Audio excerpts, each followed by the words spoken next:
Hello and welcome, connoisseurs of fine common cardboard, to today's live stream and to this Let's Build Today with Ethersworn Sphinx for cPDH Competitive Pauper Commander. My name's Papa Pauper, and today we are going to be talking about how you can bring a little bit of casual spice into your competitive games with this build of Ethersworn Sphinx. Now, the deck itself is not yet completed yet, but that's what we've got here, you all here to help me with. We're going to be walking through kind of what I've got at the end of the presentation. We're going to start things off with a presentation about exactly how I think Ethersworn Sphinx can be built, a mode that I don't see a lot of competitive players building, ways to maximize this commander. When we get to the end of the presentation, I'll make sure to address any questions you have. You can feel free to leave them in the chat and I'll get to those right at the end. But without further ado, let's get started with Ethersworn Sphinx. So let's talk a little bit about the commander. We've got a 9 mana 4/4 flying with affinity for artifacts. This is obviously quite powerful. The goal of this deck is to put this into play for just 2 mana along with another card. So we're going to be cascading, which means that with a 9 mana commander, we have a lot of latitude basically to cheat big things into play. And this cascade means that we're going to get a card every time we cast Sphinx. And this sort of 2-for-1 has always struck me as something that was really effective in a mid-range role. Like mid-range wants, to 1-for-1, but 2-for-1s are even better. And our commander is not shabby. It's a 4/4 flying that doesn't seem like it's good to kill because every time we cast it, every time somebody kills it or counters it or it dies, somebody casts an edict, we get to get another card that could be as expensive as 8 mana. And by the way, too much do, welcome to the chat. Good to see you, buddy. Thanks for joining us. So we can get something as much as 8 mana with our Ethersworn Sphinx, which is enormous value. And traditionally, what we've seen with Ethersworn Sphinx is kind of already been done, right? We have like Retraction Helix and Banishing Knack decks. And the way these work is that you have cards like Steelfin Whale, Battered Golem, Mirren Spy. Actually, I need to resize this here. 1 second. Get this. Let's see. Got to get this display capture here to be a little bit. Oh, it's a little funky. Yeah, let's get this in order here. There, like that. Yeah, is that gonna do it? I want to make sure you all can see all the cards that I'm talking about here. So let's get that out and down and over like this. Yes, we're doing it. Okay, so you get these cards. They're like Steelfin Whale, Battered Golem. You're going to notice all of them have the ability to untap when something artifact, non-creature related happens, right? And so they're allowing you to cast a cheap artifact like a 0 mana artifact, untap this creature, Retraction Helix it back, and get infinite ETBs. The trouble with that in Azorius is that we actually don't have a ton of ways to like pay off for that kind of shenanigan. Usually Retraction Helix works best in red, where we're going to have pingers, like whenever you cast a non-creature spell, whenever a creature enters the battlefield, whenever you cast an artifact, whenever you put an artifact into play, something like that, where we're going to get infinite pings and infinite damage, right? So that's usually what we see. In this context, we did see this in some builds. And Retraction Helix Banishing Knack does actually work with Ethersworn Sphinx and these pairings of cards pretty well because we still get to just cast the Sphinx a bunch of times. I want to take a little bit of a different approach from this, but there's another approach that people take when they're playing Ethersworn Sphinx, and that is just to Archaeomancer, Ghostly Flicker, Peregrine Drake. Basically go infinite with flickering. And you might think, why would you do that with Ethersworn Sphinx? Because you don't get the cascade when you ETB, you get it when you cast it. And this is not casting it, right? And a lot of that has to do with the amount of card advantage we can generate with Ethersworn Sphinx to dig for our combo, and the amount of like incidental creatures that we can put into play, and just the general value that you can produce. It's quite defensible. You're putting bodies into play. And then the ability to reuse these spells. And of course, with this combo, there are other combos we can run too. If we have 6 artifacts, we have 2 Archaeomancers and a Ghostly Flicker, then we can Dramatic Reversal, float all of our artifact mana to generate a bunch of mana. And then we can use Ghostly Flicker on Shipwreck Dowser and Archaeomancer to get back the Ghostly Flicker and the Dramatic Reversal, and that's going to make us infinite mana, which, that's cool. But at the same time, that's not really what I think I want to be doing with Ethersworn Sphinx. And I don't necessarily know that this is the correct way to do it, but I think it's worth exploring, and that's what we're about to do here. That's what we're all about on this channel, is trying to figure out new and novel ways to build these commanders, and commanders that maybe you haven't seen a whole lot of. And it's certainly true that we have not seen a lot of Ethersworn Sphinx lately. I want to put big, thick, chungus creatures into the battlefield. And this is where we kind of get that casual vibe in a deck that I still think can be very competitive, because cheating in an Ulamog's Crusher, cascading twice off of a Maelstrom Colossus, putting basically like a 2-mana 4/4 flying and an 8-mana 8/9 trample into play. This is just a really, really good rate in a format where 1-for-1 is kind of the rule of thumb. We do have sweepers. It's not going to hit anything in this deck. We are basically, the value proposition I want to put forward here is, what if we just use Sphinx as a value engine to produce a big board of durable creatures? So what other creatures are there? Well, there's a lot of creatures out there in common that have hexproof. These creatures are basically incredibly durable. Once they hit the battlefield, they're not likely to leave, and they're big, and we've gotten a lot of them. We just got Marauding Brinefang. Not that long ago, we got Spined Megalodon. Striped Riverwinder has been around for a while, and Mirror Shell Crab. Of course, all of these having some form of innate protection that is going to make them good on defense, good on offense, and just really high value plays. There's other big cards out there too that give us quite a bit of modality, and that's cards like Sword Coast Serpent and Guardian Naga, these adventure cards that are just great bodies. Like Sword Coast Serpent is going to be a 6/6 unblockable, and we also have the ability to bounce something back to our hand to recast it. So we can always use Sword Coast Serpent to bounce our Ethersworn Sphinx if we just want to go deeper and we have the mana to cast it. And Guardian Naga is just a good interactive spell that exiles an artifact or enchantment while being a basically like unkillable creature on the attack. During your turn, it's preventing all damage. There's other big creatures we can cascade into as well that act as removal. And removal on creatures is not a very common thing at common. There aren't a whole lot of Banisher Priest, Fiend Hunter type cards. We do have, Faceless Butcher, we have Alabaster Host Intercessor, and then we have bounce creatures like Aether Snipe and things like that. And these are great because if we cascade into them, we can kind of begin to reuse them with our bounce spells, but also they're just good big bodies, right? Like Aether Snipe is, tag one of your permanents, and then I have a 4/4, which is great. The other thing that we can be doing is cascading into the initiative. And these aren't as expensive, but they're really, really good. Like, arguably, the initiative cards are some of the most powerful cards ever printed at Common. I think the mechanic is one of the most powerful keywords in Common, especially when we talk about the ones that are still legal in Pauper. And so cascading into the initiative in a deck that's going to be really good at defending it, that's going to have a lot of big bodies that are hard to kill, hexproof creatures that can be granted forge counters, it all looks really, really good to me. Also, because we're going to be playing a lot of bounce spells, we're going to be able to replay these effects over and over and over again. And when we do hit Throne of the Dead 3, the creatures that we're going to put into play are going to be absolutely enormous, which I think is quite good. Trailblazer's Torch has the advantage of also being an artifact for our Ethersworn Sphinx for when we want to cascade. There's other cards too, like the Monarch, right? Big cards like Canal Courier that don't usually see play is actually just a 3/5 that often is going to be unblockable because of the way this triggers. Whenever Canal Courier and another creature attack different players, it becomes unblockable. So we have a 3/5 Monarch creature. It's going to draw us cards for the rest of the game. Staunch Throne Guard, also an artifact. Big, thick, vigilance, can carry various equipment. And then Fall from Favor, just being a removal spell that can also draw us a lot of cards. But the things that I think are also really exciting to cascade into are some of these massive draw spells, right? Cascading into Treasure Cruise is going to be great. Cascading into Read the Tides, Unexplained Visions. Of course, with Unexplained Visions, it's just going to be a draw 3 if we cascade into it. If we cast it, it will be a scry 3 draw 3, which is definitely still very, very good. But there's a lot of these, right? Like Mental Journey being like a basic land if we need our land drops. Reverse Engineer allowing us to use sundry different artifacts in play, even using the Ethersworn Sphinx where we can improvise, cast the spell, return Sphinx, cast it again, that kind of a thing. Basically getting use off of that improvise there. Secrets of the Golden City being a great 3-mana draw 3. This is more in the generic playability, but of course, if we're cascading into it and we're drawing 3, it's a lot of card advantage.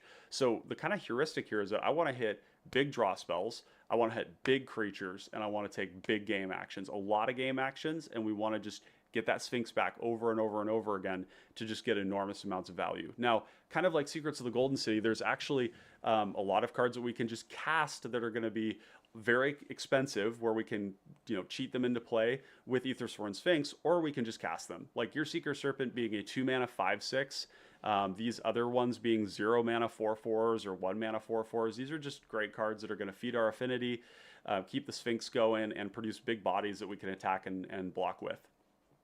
But the core of a lot of Ethersworn Sphinx decks is a unique class of abilities that basically bounce two different things.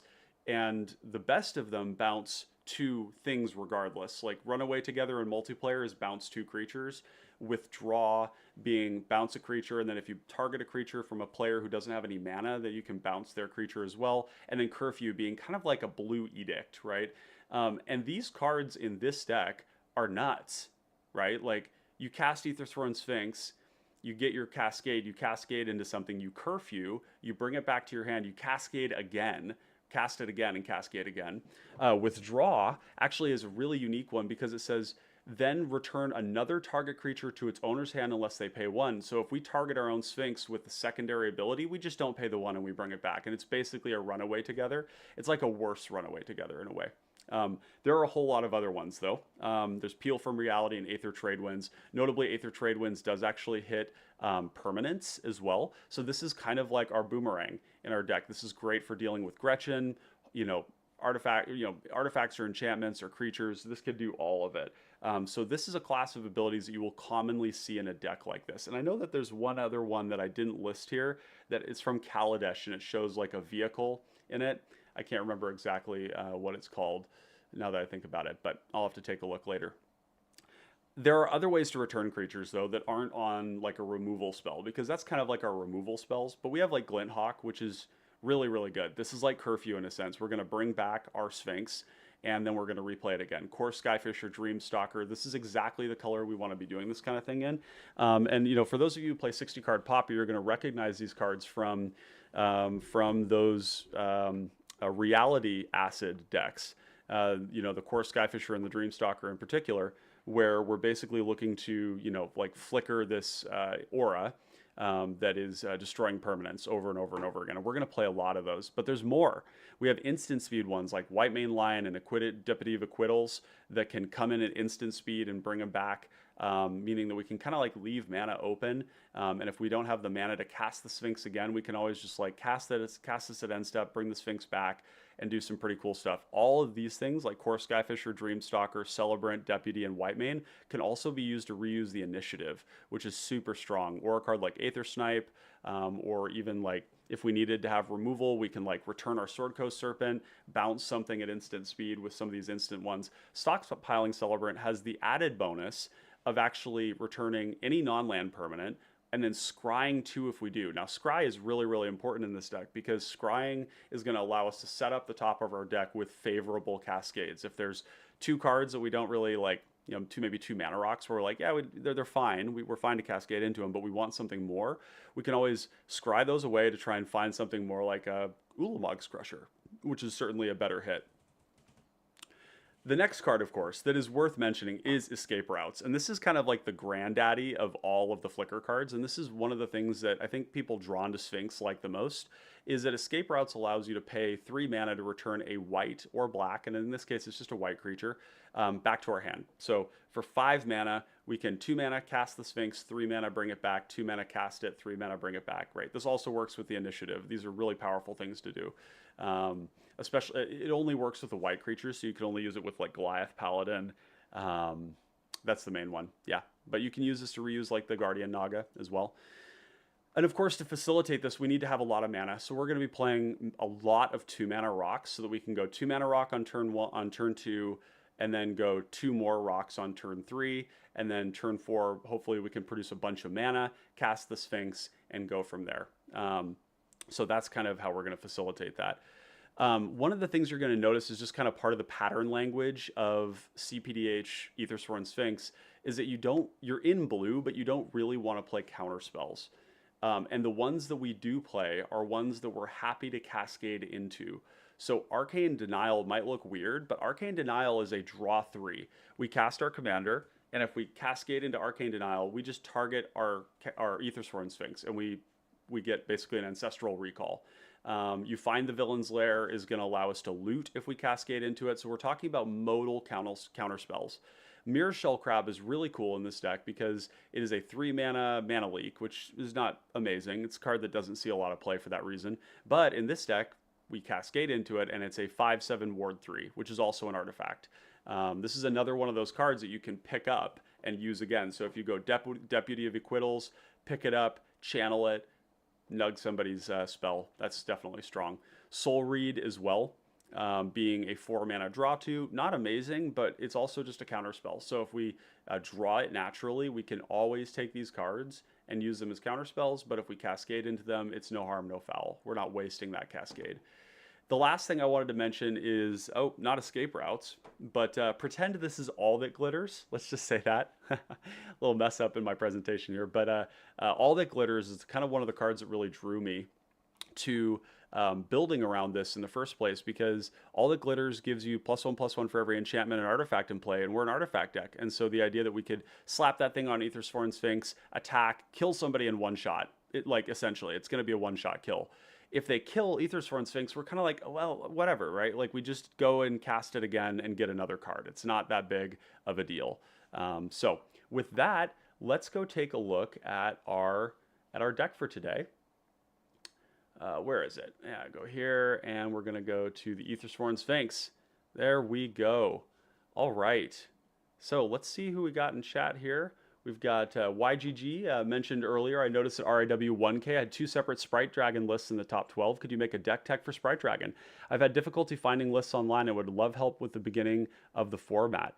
This seems like a great format and a great community, so please keep making these videos. Well, YGG, I really do appreciate the positive reinforcement. That's really kind of you, and it is a great format. In fact, I really don't play any other formats of Magic anymore. I like watching Vintage for the throwback.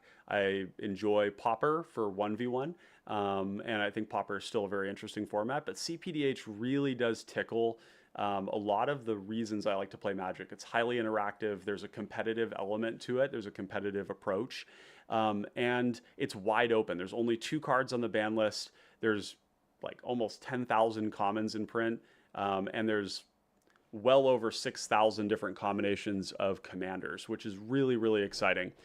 So definitely an enormous like Brewers environment. Like, this is a Brewers paradise for sure.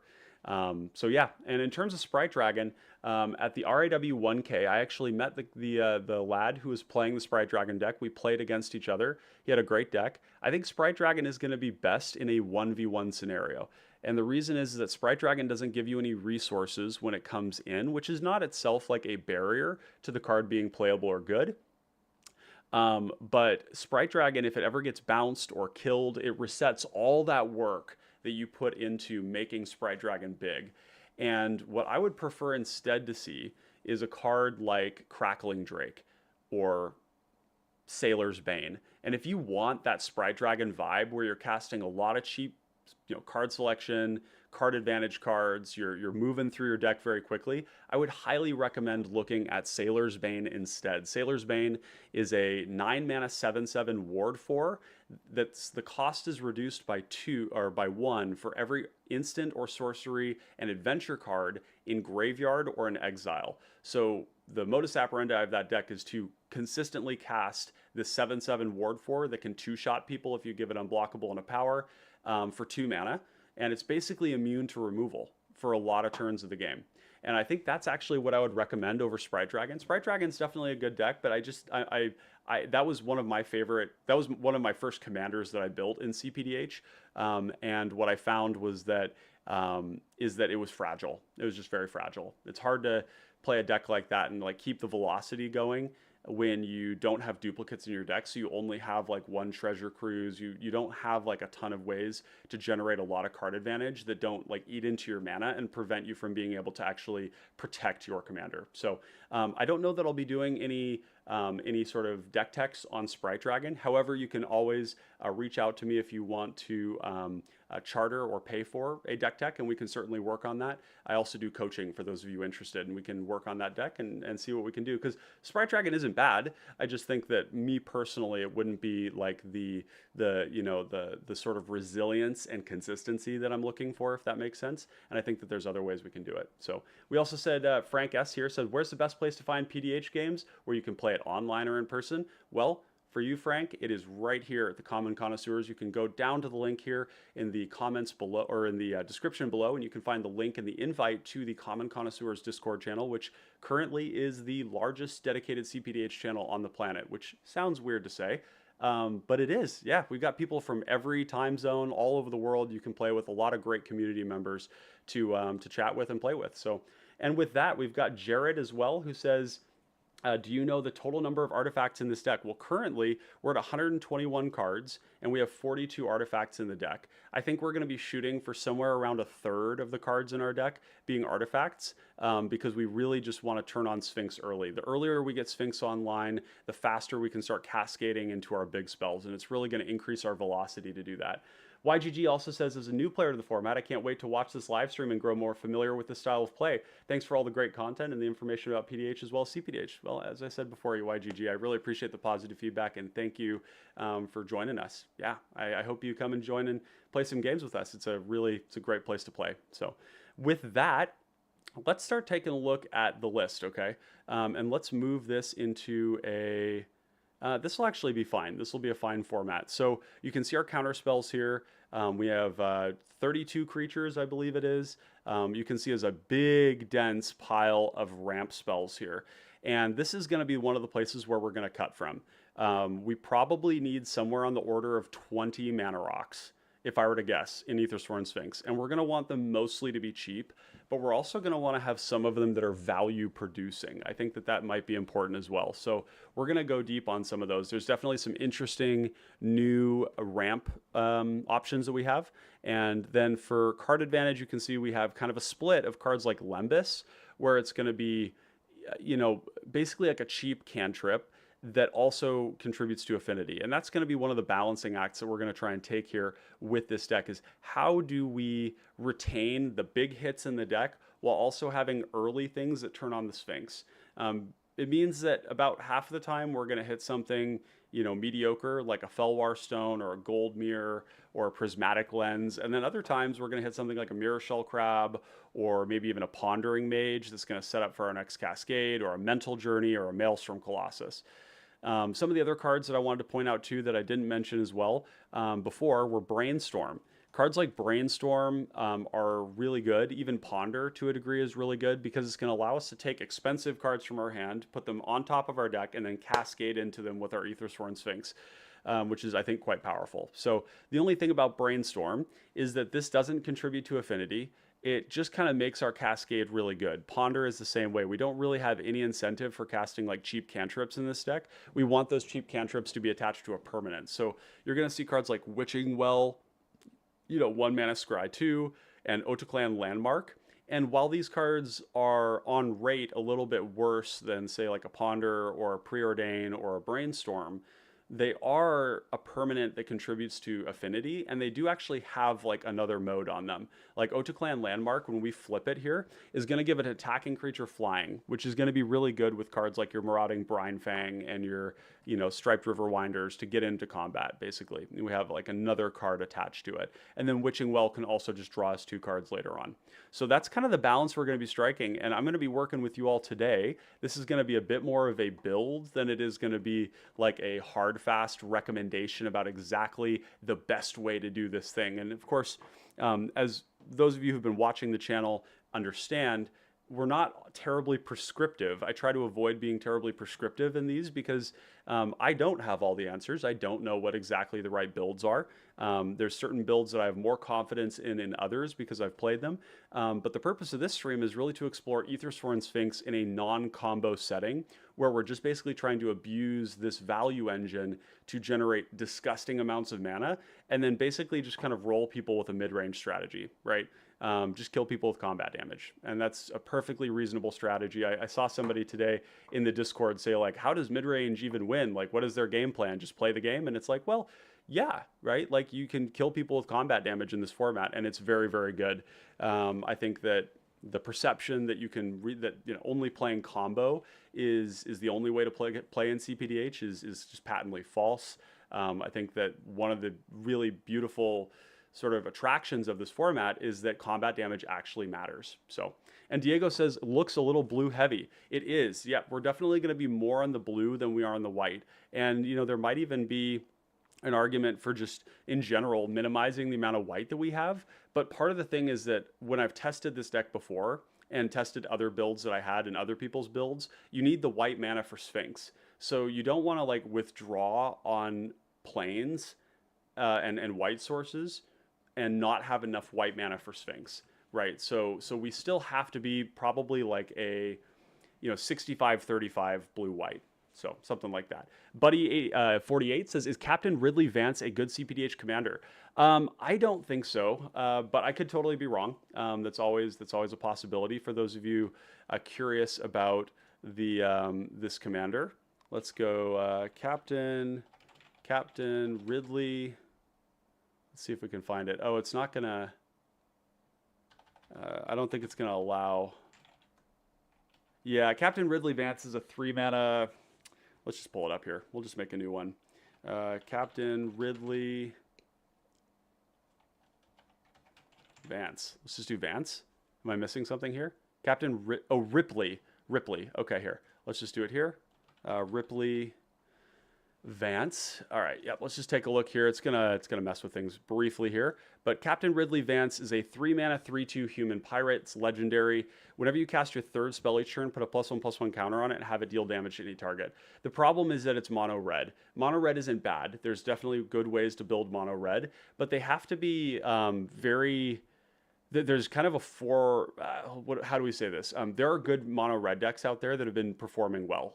In fact, Obstinate in the Common Connoisseurs Discord, he recently won the first Common Cause tournament hosted by myself and a number of other partners, but namely One More Games MTG Chris, who hosted that, and he won with Loyal Apprentice, which is a 2 mana mono red commander that makes hasty Thopter tokens. And he did a big mana strategy, right? With like these equipment that generate artifact tokens, that generate, you know, treasure tokens that basically allow you to cast like big red spells. Another mono red deck that's very good too, I think, that I actually recently lost to on my last live stream is Dragon's Rage Channeler. Dragon's Rage Channeler is like a mono red mid-range deck that instead of generating a lot of card advantage, actually has card selection, excellent card selection, and it's a 1 mana commander. Ripley Vance, the problem is that 3 spells a turn is only going to happen a small amount of the time. You might be able to do it the turn after Ripley Vance comes out, but after that, it's going to be very hard to have 3 spells to cast. Also, another problem, like repeat removal in the command zone kind of needs to be paired with some ability to protect it. And red does not have that. Red has Goblin Chirurgeon. It's kind of the only one to do. So I don't love Ripley Vance, but there are definitely really good mono red commanders out there to play. There's also Oxida Finisher, which is also a mono red commander that you could check out as well. So not to discourage you from building it, definitely go out and check it out and try it and see what you can do, because these are just my firsthand impressions of it. They're not necessarily like canon here. You know, there could be something there. There could be a there, as someone might say. But let's get back to the Ethersworn Sphinx. I'll answer some of the other questions we've got coming up. Get back to the Sphinx here. Okay, and we've got Too Much Do. Your thoughts on the LCI Hidden Caves and Discover 4? Worth the tempo at 4? Yeah, great question. So what Do is asking about is Discover type land. And these are the hidden cycle. So Hidden Cataract, and of course, I think what's the other one called? Hidden Courtyard. Basically, it's a form of Cascade. So we're going to have 5 mana. It's basically 6 mana because you have to sacrifice the land, which could be tapped for mana. So 6 mana, Discover 4. And Discover 4 is going to either cast the card like it would be with Cascade. And this is Discover 4, so it's being treated as if it has mana cost 4. This is not going to hit good cards in this deck, right? We're not going to be happy to pay 6 mana to Cascade into a mana rock. It does put it into our hand if we don't want to cast it, which is fine. But I think in general, these cards are just fine. They're fine in cPDH. I think black decks are the most happy to play these cards because Discover 4 hits Vicious Battle Rager, Pestilence, Chain Devil, Fleshbag Marauder, Demon's Disciple, Tithing Blade, Siphon Mind. It hits some really, really powerful stuff. So I think that these cards are, generally speaking, quite playable in mid-range and in control. But I think in like aggro, it's not likely that you're going to have the mana to do it, or that you're going to want to spend all your mana doing that. And I think in combo, I don't think there's a reason to have it as well. So I hope that answers your question there, Diego says, maybe we could run the Thraben Inspector and Novice Inspector to generate artifacts fast. That seems like a great idea. I love that. That's why we got folks like you here. So Thraben Inspector, and of course Novice Inspector, both pretty staple in white. These are both great. I really like these recommendations because both of them are creating an artifact, and it's also going to be drawing us a card later on. They're also cheap to like reuse with a Dreamstalker or with a Core Skyfisher or a Whitemane Lion if we aren't in the business of reusing our Sphinx, although the 2 mana to crack a clue is probably better used on the Sphinx. But yeah, I also kind of like having those instead of cards like Candy Trail, for example, or maybe Witching Well, because Otoklan Landmark, for example, is turning into a creature later on. But yeah, I think, Diego, this is a great recommendation. You're going to see here that we're going to have an artificially high land count, and that is that's actually because these spells right here are also land cyclers, right? So I think that and they're big, right? Like if we cascade into this and we draw 3, cascade into this 6/7, cascade into this 5/6, unblockable, cascade into a draw 3. Those are all great. So these are good spells in the deck, and it's going to artificially increase our density of lands. Sojourner's Companion, also an artifact, a land cycler, right? We can pay 2 mana and find Razortide Bridge or any of these other options. So Ancient Den, Darksteel Citadel are here. Okay, so we have 24 cards to cut, and I'm curious to hear what you all think we should cut. My intuition says that I'm happier casting more rocks than bigger ones. There are some exceptions, like I think Firemind's Vessel is really good here because Firemind's Vessel is the mana, it's white and a blue, right? It's going to be white and a blue in this deck, which means that this alone casts our commander when we have our full affinity, whereas like Sisay's Ring and Urgolem's Eye are only producing colorless. Let's see, Sisay's Ring and Urgolem's Eye only produce colorless mana. And so I think we would rather just cast 2 artifacts than cast 1, but they are big, and the big mana is definitely, like, big mana decks tend to like cards like Sisay's Ring and Urgolem's Eye. They're pretty good.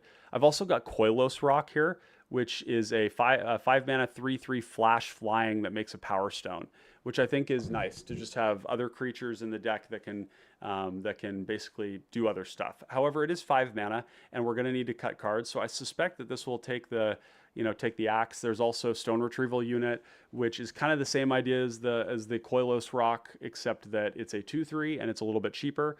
But again, we're gonna have to make cuts. So Stern Lesson makes Power Stone tokens, also draws this card. It's a 3 mana, basically 3 mana. Thrill of Possibility, with the added benefit of ramping us a little bit, putting an artifact into play.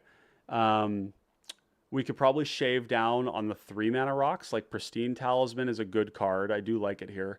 Orazca Relic gains us a little bit of life, draws us a card if we want to sacrifice it. Although generally speaking, our card advantage comes from our commander. So the idea of like using these to like draw cards I don't love it. Foundry Inspector is another one that I'm kind of like, maybe it's better. Like Ethereum Sculptor and Foundry Inspector are going to be really appealing when we have them in our opening hand, and any other time, I think they're going to feel kind of bad. We have a lot of artifacts, so we have a lot to discount. But if you think about the curve and we go 2 mana rock, turn 3, we go 4 mana, Foundry Inspector, and then maybe Silver Mirror or Sky Diamond. That does feel good. So it does fit into the curve that way. Ethereum Sculptor, definitely the best of them. And then Buddy asks, are you playing Rush of Knowledge for the draw 9? You bet your bottom dollar we are. This is like the most busted card in the whole deck. This one definitely, yeah, this really appeals to me. This is going to be a huge reload. If we Cascade into it, the nice thing is that we're still going to have a lot of permanents in play.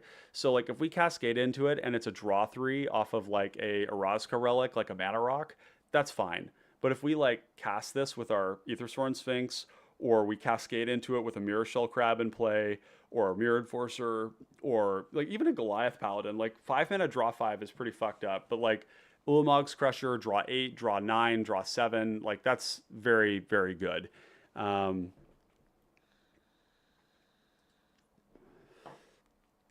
Diego mentioning here Deduce, which is definitely a great card. This is one that I actually expect to see a lot more play of because it's creating a clue token for 2 mana and drawing us a card. So this is kind of like a Thraben Inspector, right? Except that instead of getting a body, we get another card, right? So we're getting kind of 2 cards for 1. It's kind of like a better Think Twice in a lot of ways, unless you care about spellcasting. So I think Deduce could go in here. I like that it's producing a token. So let's take a look at, we're just going to go down the rabbit hole here and say, O token, O artifact, yeah, let's just do O token, O artifact and see what comes up. There's 30 results for artifact tokens. Oh, I didn't realize that Phyrexian Mites were artifact creatures. That's kind of interesting. Cool. The Mites are terrible. They don't block, and the Toxic literally doesn't matter. But that is pretty cool. Clowning Around makes up to 3 artifacts in play. Ethereum Spinner, we need to have this card in the deck. I forgot about this card. This is absolutely disgusting with our commander. Being able to like make all these 1/1 Thopter tokens. This is like a Murmuring Mystic kind of in this deck. We're going to get a lot of triggers off of it, which is great. And they're making artifacts, which is fabulous. Golem Foundry, I think, probably wants to be in the deck too. Although it is rather slow. It's a good card though. Indoctrination Attendant is interesting because it is actually another one of these bounce cards. It's a 4 mana bounce, a permanent back. And then it's going to make a Phyrexian Mite, and it's a nice body, so we could definitely, it's in the sideboard as you can see. Mirrorsmith, yeah, we definitely need this card. 2 mana, 2/1, whenever we cast an artifact, pay 1, make an artifact. This on turn 2 is going to be insane. Turn 2 Mirrorsmith, turn 3 land, Arcane Signet, pay the 1, make an artifact token, and just start going, right? This is strong. We'll probably, Resculpt actually would be very good in this deck as just a removal spell. Because, or actually, ironically, we can use this if we had, we can turn artifacts into 4/4s, which is cool. We can kill important things for just 2 mana. It's kind of like a 2 mana blue Terminate, with the downside of giving them a 4/4. But if we have like a bunch of huge creatures, the 4/4 doesn't really matter that much. And we can also use this on our Sphinx if we want to make a 4/4 and recast the Sphinx again. So that's definitely interesting. Tinker's Toad. This is fabulous. This is 3 artifacts on 1 card. The actual card itself is not anything amazing. But I think just being 3 artifacts on 1 body that all come in right away is probably going to be worth it. Brackish Blunder, I don't think we're going to play because the card has to be tapped. Brackish. I think it's CK Brackish. Brackish Blunder is a good card, though. Definitely liking this card. Return a creature to its owner's hand. If it's tapped, you create a map token. And this is definitely nice. If it was tapped, meaning that if we attack with our Sphinx, we can bounce it with this and then make an artifact. That's kind of cool. I think we can leave it in for now. Yeah. And then Buddy says Shrieking Drake is a second Glint Hawk. Yep. Shrieking Drake is a great one. This is another one of those 1 mana, like bounce a creature to your hand cards, and it's a 1/1 flying actually, which is quite cool. So let's get these in our creature zone here. Ripley Vance, you can GTFO out of here. We've got the Spinner, and we've got the Tinker's Tote, which is also technically a creature, and we've got the Golem Foundry, which will make creatures. And then we've got ramp, removal, and And of course, we've only added to the deck, chat. Naughty. Let's do Commander Sphere out of here. I don't think we need that kind of small ball draw stuff. I like Erasca Relic a lot. It's a very high value card, but I do notice that like pips are very important in this deck. So like stuff that makes colorless isn't great. Foundry Inspector also does not give us pips. You know, Ethereum Sculptor is 2 mana, which is a big deal. We cast it on 2, and if we have like 2 mana rocks, we can like play both of them. It's an artifact as well. I think I like this better than Inspector because this is just better for being cheaper, right? We don't care about the body. I think we can take the Foundry Inspector out. Thought Vessel is an interesting card because it's a 2 mana rock, so we're probably going to play it just by virtue of being an untapped 2 mana rock. And the unlimited hand size is relevant when we have these big draw spells, at least in my experience. Stone Retrieval Unit, let's cut that for now. We're going to be keeping an eye on Sisay's Ring and Urgolem's Eye. We do need this to be about 20. Springleaf Drum, probably not good enough. Because I don't think we're going to have, like, when we have Sphinx in play, it's a good mana rock. But when we don't, right, like, we're not going to play these creatures out early. We're going to play these once we have Sphinx. So we have Goldmere, like Goldmere type stuff. I don't really love the idea of having, like, creatures that die to sweepers in our mana base here. Let's see what else we've got here. Renowned Weaponsmith is another one that I was kind of looking at here. It only casts artifact spells, but it's a 2 mana. It's a 2 mana Urgolem's Eye. So it actually doesn't die to sweepers because it's a 1/3. So maybe we just want this instead. It's not an artifact itself, but it comes down on turn 2.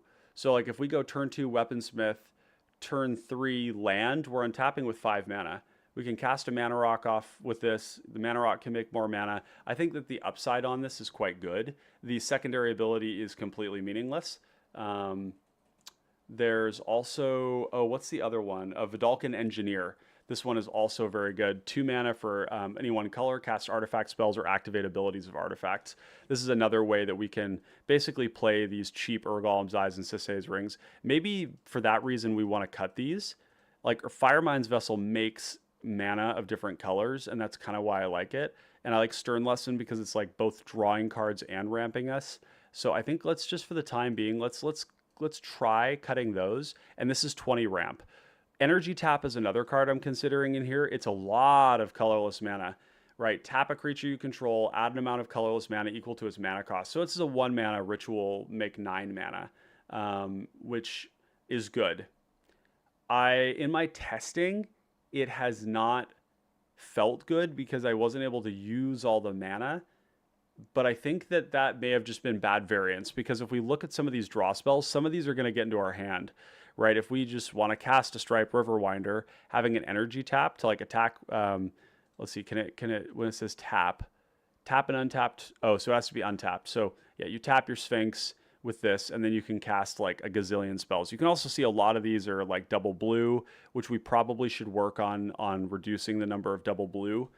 So let's do O, draw O3, and let's just see what our options are here, because double blue pips is a little bit of a turnoff for me. I'd rather the mana be easier and the spell be harder to cast from a total mana cost perspective, because we make a lot of colorless mana. So a card like even Amass the Components, draw 3, then put 1 from your hand on the bottom, or something like Reign of Revelation is going to be great.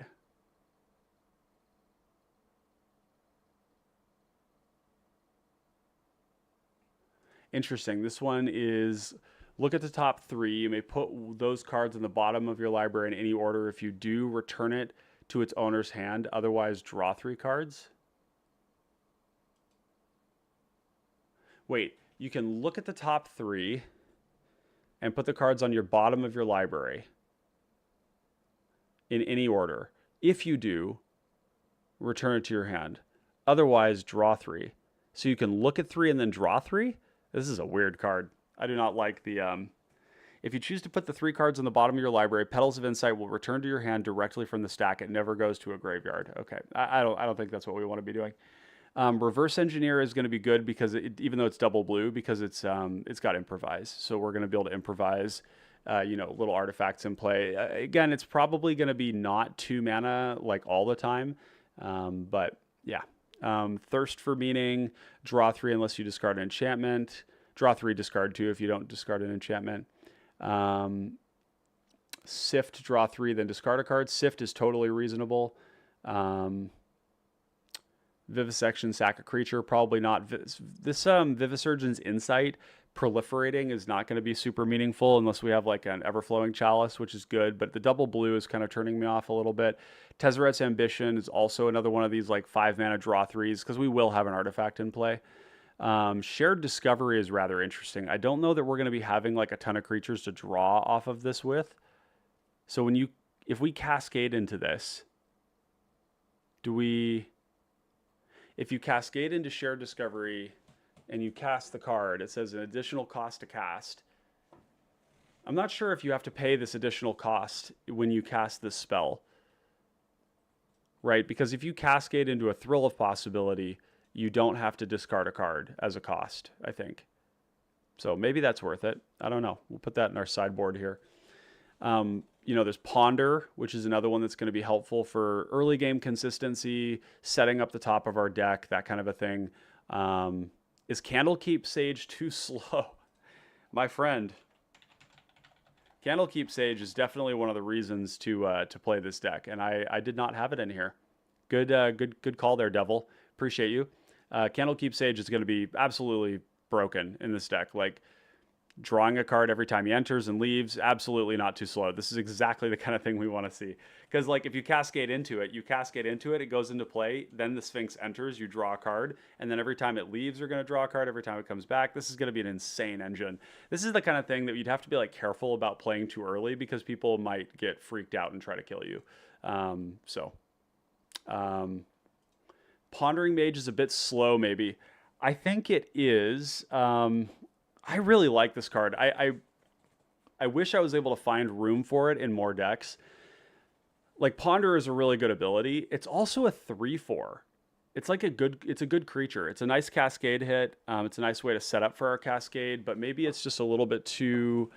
It's not so much that it's slow, but it's just like a bit cumbersome when we want to do other things. That said, we do have a ton of mana, so maybe that's not such a big deal. I think Eldrazi Devastator is a card that we probably don't necessarily need. Like, just being an 8/9 trample is like fine, but like it's so pales in comparison, but compared to like an Ulamog's Crusher or a Maelstrom Colossus. So my intuition says that's not going to make the cut. Let's do that. I'm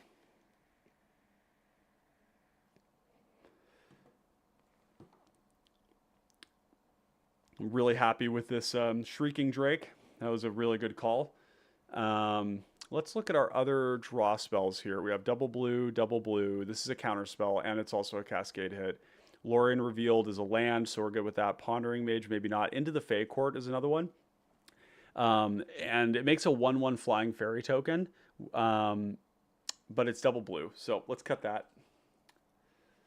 Into the Fey Court. Let's see. Unexplained Vision is going to be good. In a dedicated Blink deck, it's better. Yeah, in a deck like this where we can reuse it over and over again, it does seem nice. Okay, and so we're at 35 artifacts. We don't really want to cut any more, and we have 18 more cards to cut. Let's put this in our draw. Arkham's Astrolabe is going to be good. Candy Trail is maybe a bit mid, so let's sideboard that. We are going to be reducing our artifact count here, probably to 30. Which I don't love. Like, I wish I would like to have more. That might mean that we have to remove some other things, like Golem Foundry's creatures. All That Glitters is in the deck. This is another card where, like,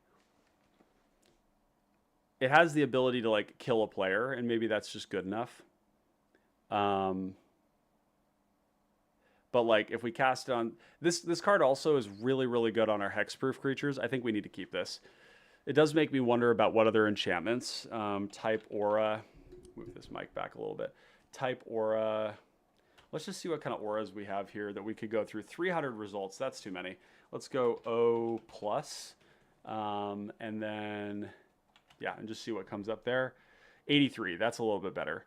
I like the idea of having some evasion, and actually a really good card is going to be Dragon Wings. Dragon Wings is a really underplayed card.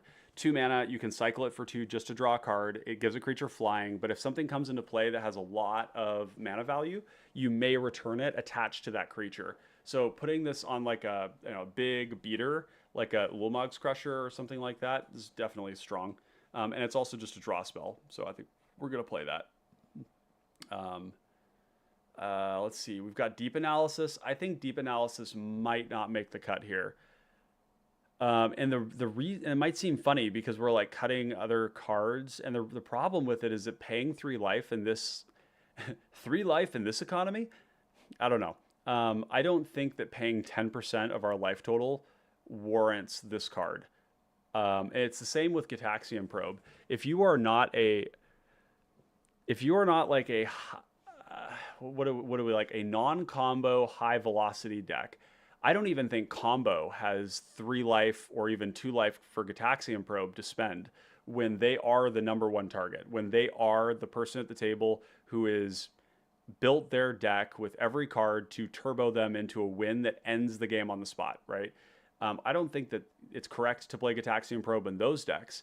You can just pay 1 for it, which is good. But I think Deep Analysis is not going to make the cut for that reason.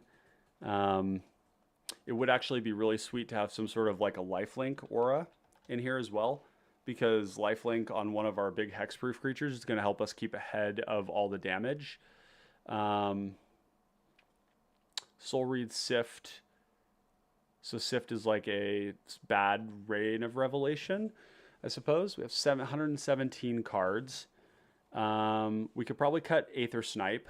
Aether Snipe is good, but I think it's not like doing, like if we cascade into it, it's not bouncing our commander. The other thing is these double bounce cards that bounce our thing and your opponent's thing. If we cascade into them, the Sphinx isn't in play. So they're going to be kind of weird if we have to like bounce something. I guess there are good things to bounce, like a Thraben Inspector, bounce a Deputy, bounce a Dreamstalker, bounce a Eric Crocker Sneak, a Goliath Paladin. Okay, these are fine.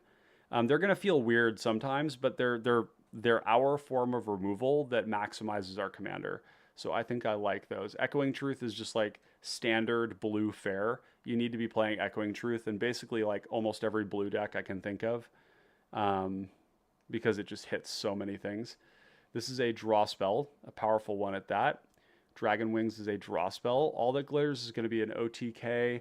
Okay, so 38 lands. We could probably shave on this a little bit because really, like, we're going to be hitting, we have like 40, so 20, almost 68 mana sources. That's a lot. Pondering Mage, I love you, but I think it's got to go because we're getting down to that 115 territory. The funny thing is, even though we're at 115 cards, we could playtest the deck right now and we would still hit our land drops and still make a lot of mana because of how much mana we have in the deck. Let's see. Deduce is good. Is Deduce better than Witching Well? Probably. Because it just draws a card right away and it makes an artifact as well. I think we can ditch Witching Well for that. We'll probably keep Otaclan Landmark because of its secondary ability is good. Lembas is going to be good, kind of like Deduce, but yeah. Reverse Engineer, Bonder's Ornament, Network Terminal. How many? So we only have a couple of 3 mana rocks, which is good. It means we're going to be able to run these out super, super quick.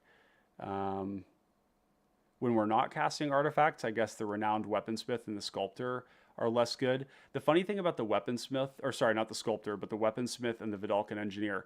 The funny thing about these 2 cards is that this only makes colorless, which means that it would almost be better as an artifact rock that was an artifact and made 1 mana instead of a card that makes 2 mana and isn't an artifact because it's colorless, right? Like whereas Vidalcan Engineer makes 2 mana of any one color. So that doesn't actually pay specifically for Sphinx. It only pays for 1 of the cost on Sphinx. So I don't know. Maybe this is like where the cuts go, is we just like put in some other 2 mana rocks that are that produce mana. So let's do MV equals 2 OTAG mana rock and see what there is. I've already gone through this a whole bunch of times. I mean, stuff like Fractured Power Stone is not where I'd love to be. Devil on the Shoulder says, what about Drafna's Restoration? Would that be too bad to cascade into? Let's take a look at that one, actually, because that is a powerful card after we peek at these 2 mana rocks. So you can see we do kind of run out of other 2 mana rocks. Let's try MV equals 1. Moonsnare Prototype and Springleaf Drum. So not great. So we probably would have to dip into some 3 mana rocks. Ichor Wellspring is my favorite mana rock. I think you're talking about Mycosynth Wellspring, right? We're not a plunder deck. So, and by plunder, I mean these these cards that draw cards while sacking a permanent that are so prevalent in black. You also have them in red with Demand Answers and with in blue with Perilous Research.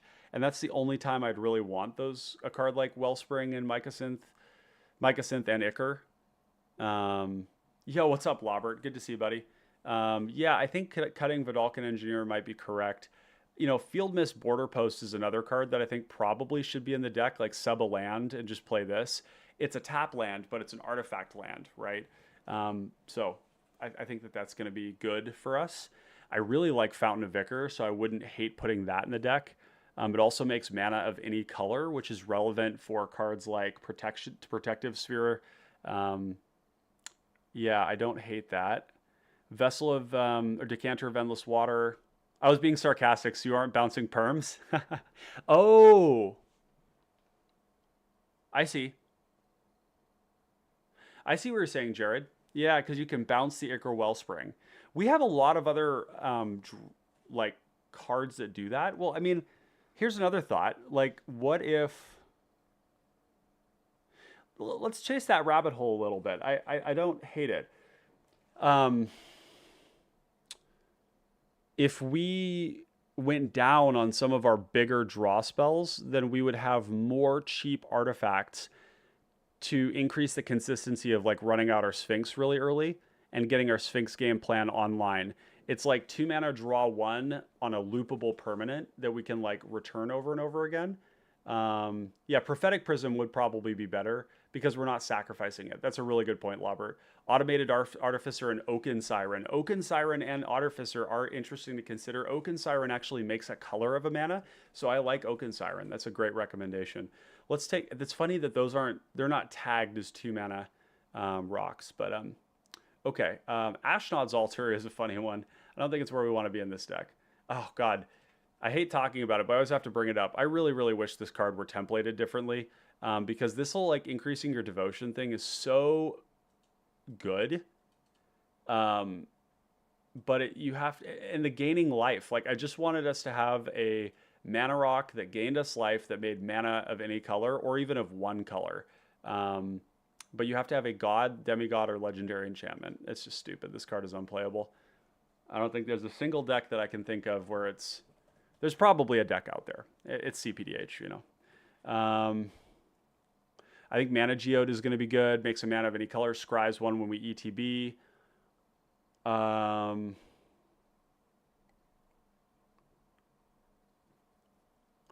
Obelisk.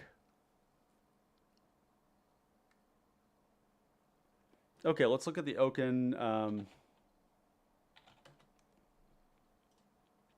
Yeah, artifact creature makes mana for... Yeah, this is exactly where we want to be. It also flies, which is cool. It's got vigilance, so you can like attack with it. And then, yeah, this is a great card. Really good card.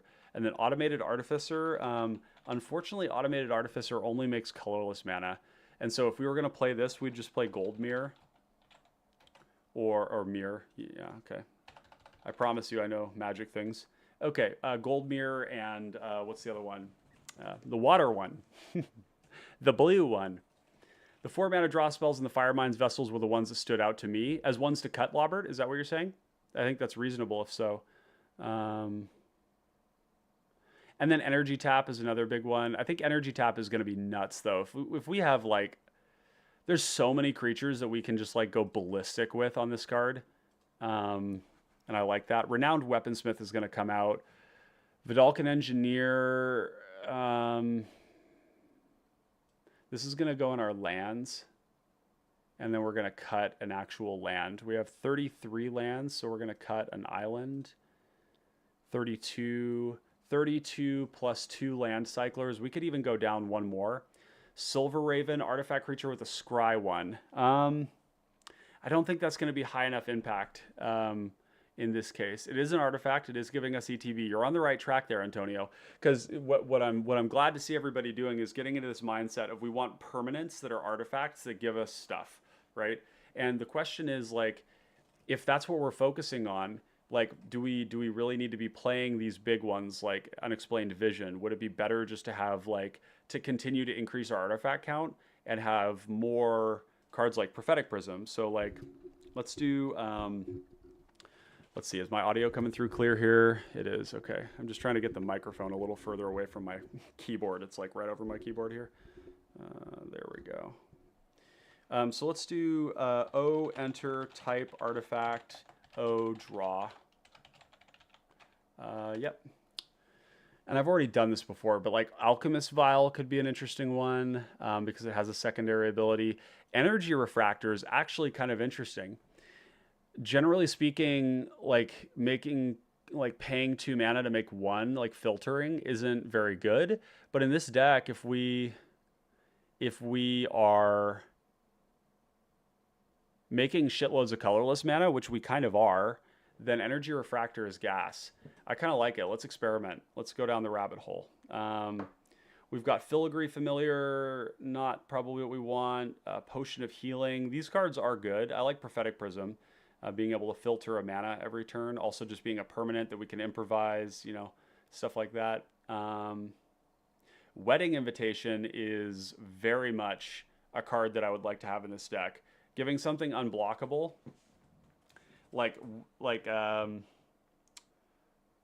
say we have Striped Riverwinder, we have Wedding Invitation, we go all that glitters on Striped Riverwinder, give it unblockable and just kill somebody. Like, it will just kill them. Like, we have so many artifacts in this deck.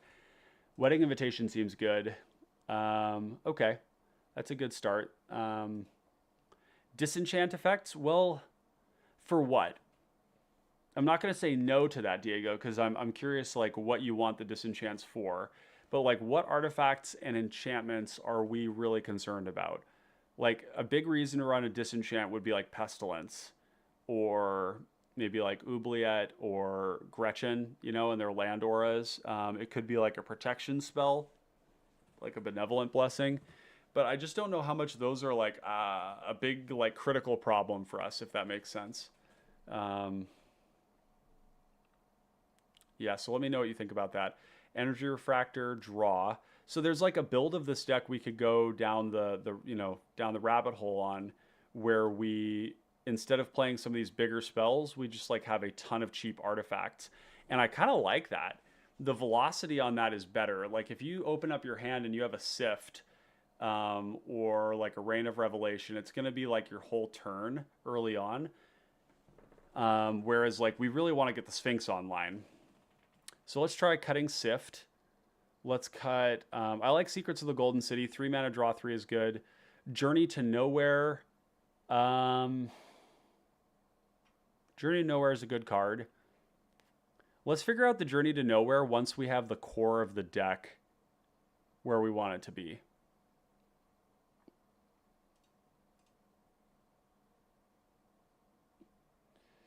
Yeah, okay.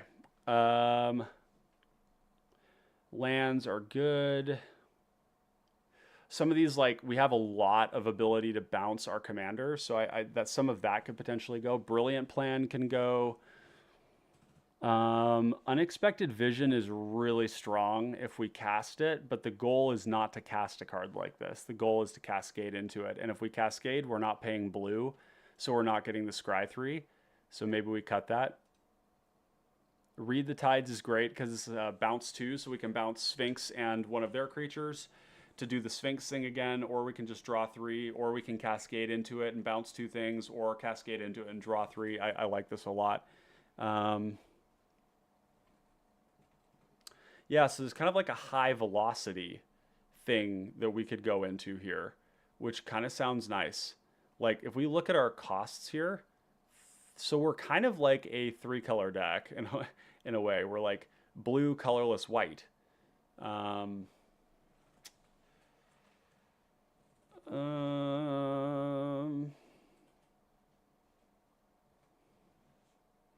Man, it's a tough deck to cut cards from, but this is what we signed up for. 20 ramp, 10 removal. This is part of it here. These are doing double duty. We probably have too many creatures. Foundry Inspector goes with that high velocity plan. It does. We were going to cut the Vidalcan Engineer too, right? Stern Lesson. It does make an artifact. It's a pretty bad mana rock. Like, it's only casting artifacts and it comes into play tapped, but you're getting like a draw 2, discard 1 on it, which is pretty good.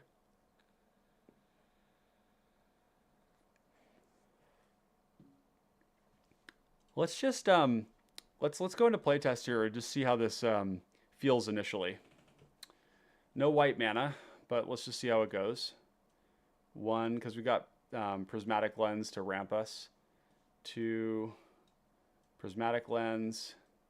Not a lot of rocks actually, so this might not have been playable. Yep, we can do this. So pay 1, play this, return this. Comes into play untapped. We'll go up here, and then we'll play the land, and then 2 mana doesn't play anything else. We don't have enough lands in the deck right now, so this is going to be a little bit awkward, but I just kind of want to see, like, with all these cheaper cards, how does that feel?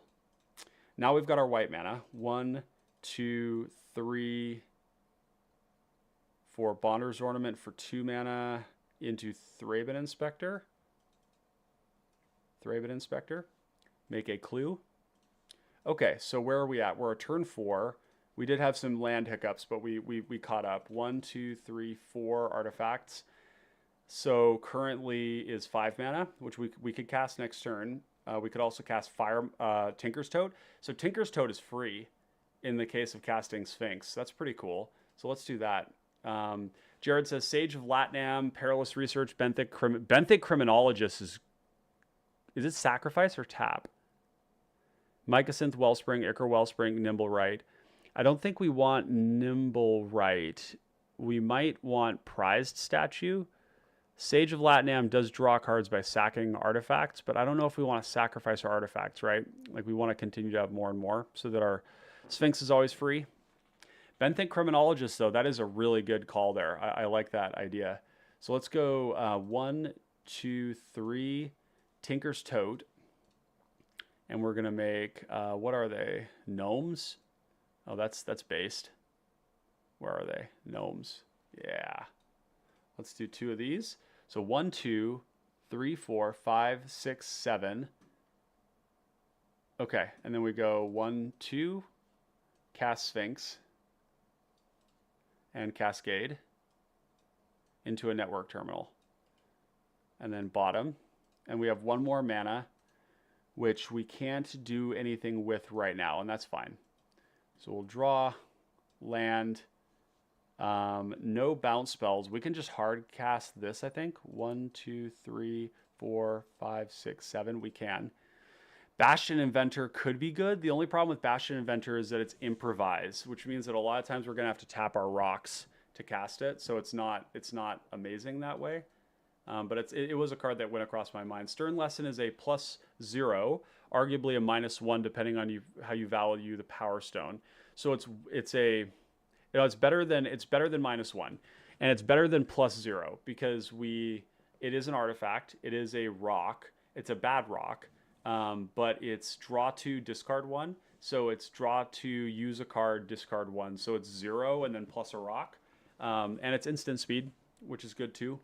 It could be awkward if we cascade into it and we like all of our cards, but you draw more, so it is looting, not rummaging, which is good. So here, like turn 6, my temptation would be to just go, and this Treasure Cruise is looking shitty. It's a good cascade, but we don't actually cast a lot of spells that go into the graveyard, so I think we're going to ditch Treasure Cruise, even though this is a good card.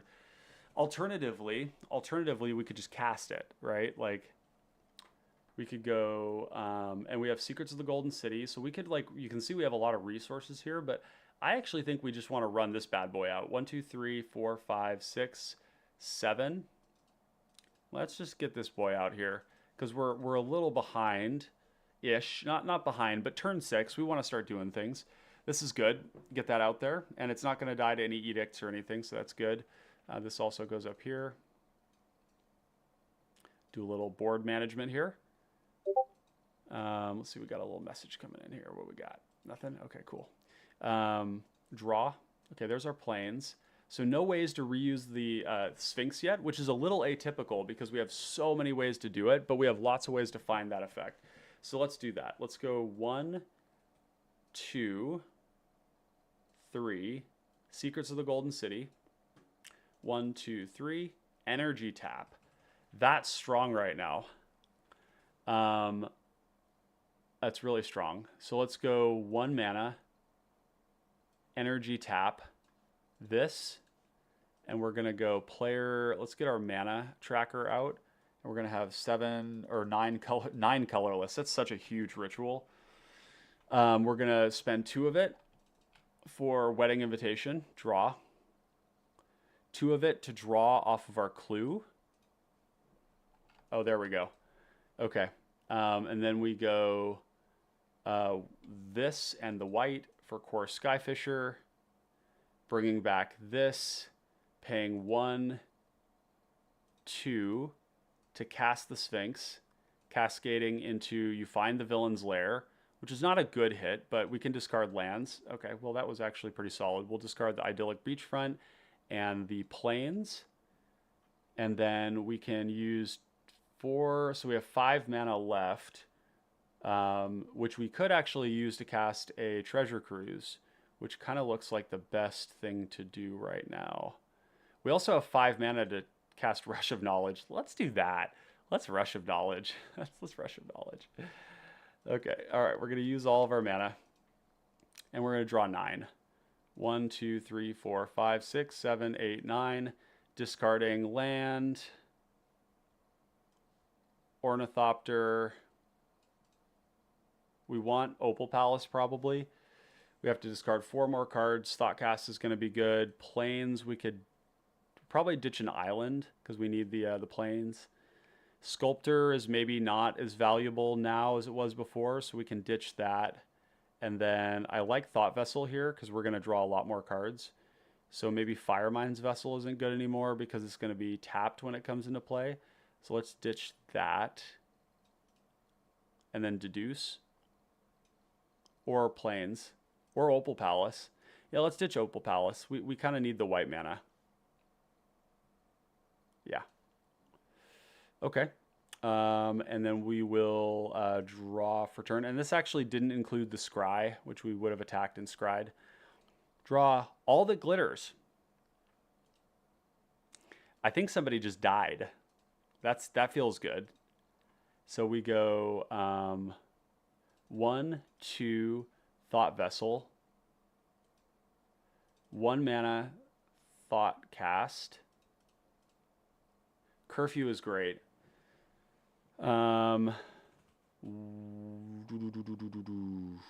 we're going to want to go to combat and do this first. So we'll go All That Glitters on the Spined Megalodon, which makes it into a 1, 2, 3, 4, 5, 6, 7, 8, 9, 10, 11.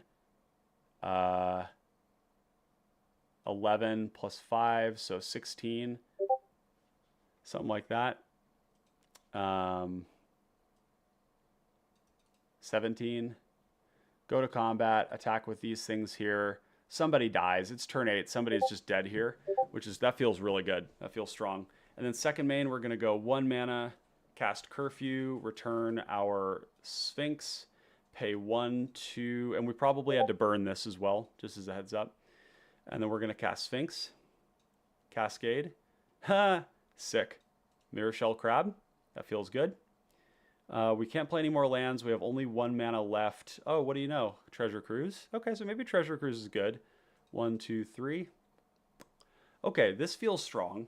This all feels strong. Like if this is turn 8, we're probably it's maybe just a little. I don't know, like games end on turn 9 on average. So let's just see how the next turns go, because we really need to go to turn 11, because it's turn 9 plus or minus 2 turns is the average turn where things end. The delta for delta of 2. Let's go. We're probably, if we draw into an artifact land, we'll want to play it because it's going to make this even bigger.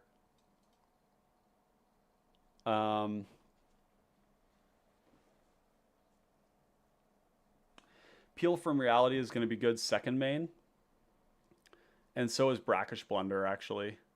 So we could go attack with Sphinx, attack with this, and then second main Brackish Blunder our Sphinx, replay it.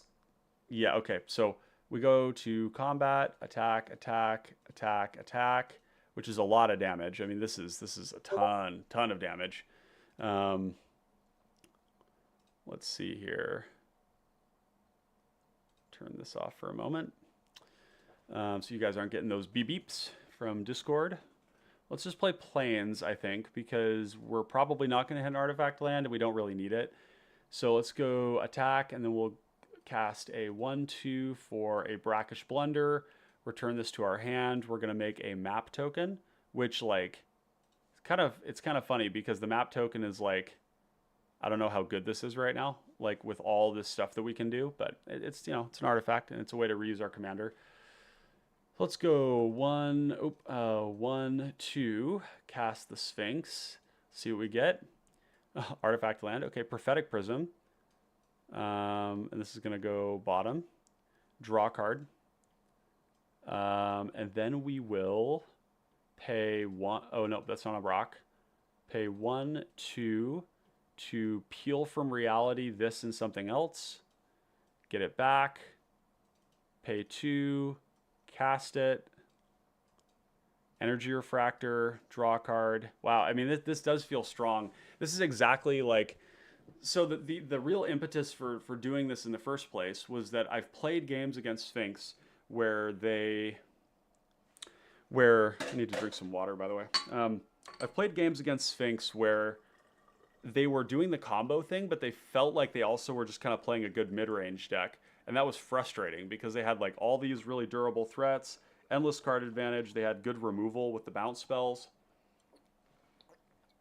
And when we lean into it, we're just like, even these cards, they feel fine. Like we're just drawing another card for it. They're going to fix our mana. They're guaranteeing that the Sphinx is going to be just 2 mana, fixing the mana. It's all good. So we have 2 mana left. 3 mana left. We can filter the Thought Vessel. So we could go... I think the way we would do this is probably map onto the Sky Fisher or the Mirror Shell Crab. Probably the Mirror Shell Crab. So we're going to go map, because we don't really have anything else we want to cast. We could cast the Star Compass. We could save our mana for Stern Lesson. That's probably what we want to do. We'll Stern Lesson. We could also deduce, but I think the Stern Lesson is going to be better here. So we're going to go 1, 2, 3, end step. We're going to cast Stern Lesson. Going to create a Power Stone token. Tapped. And we're going to draw 2 and then discard 1, which will be this Glacial Floodplain. Got some more rocks. And then we'll draw for turn. I mean, this card has been good enough this game that I would almost want to have Heliod's Pilgrim in this deck.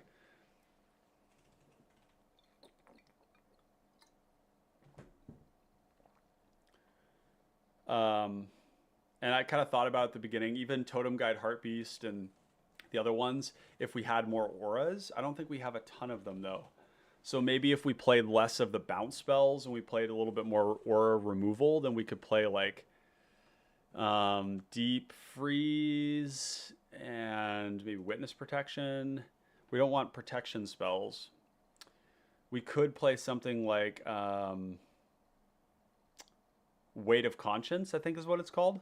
Is that the one that's it gives you Ward 2 and it's Journey to Nowhere basically? Or like one of those 3 mana exile a permanent until it leaves kind of a thing. Okay, so we're untapping. We got all this. Let's play the Darksteel Citadel, because at this point our colors are totally fine. And we have like a gajillion mana right now. 1, 2, 3, 4, 5, 6, 7, 8, 9, 10, 11, 12, 13 mana on turn 10, which we would have more if we'd hit our land drops. Yeah, let's do a new hand test. Let's do it. All blue, Brainstorm can find us thing. Treasure Cruise looking awkward here. Dreamstalker to get the Sphinx, but no ramp. Land, Mana Rock, Novice Inspector. This is actually pretty good. We have a redraw. Yeah, let's keep it. We'll draw. No blue yet, but we have a Prophetic Prism. So we'll go 1 mana, Novice Inspector.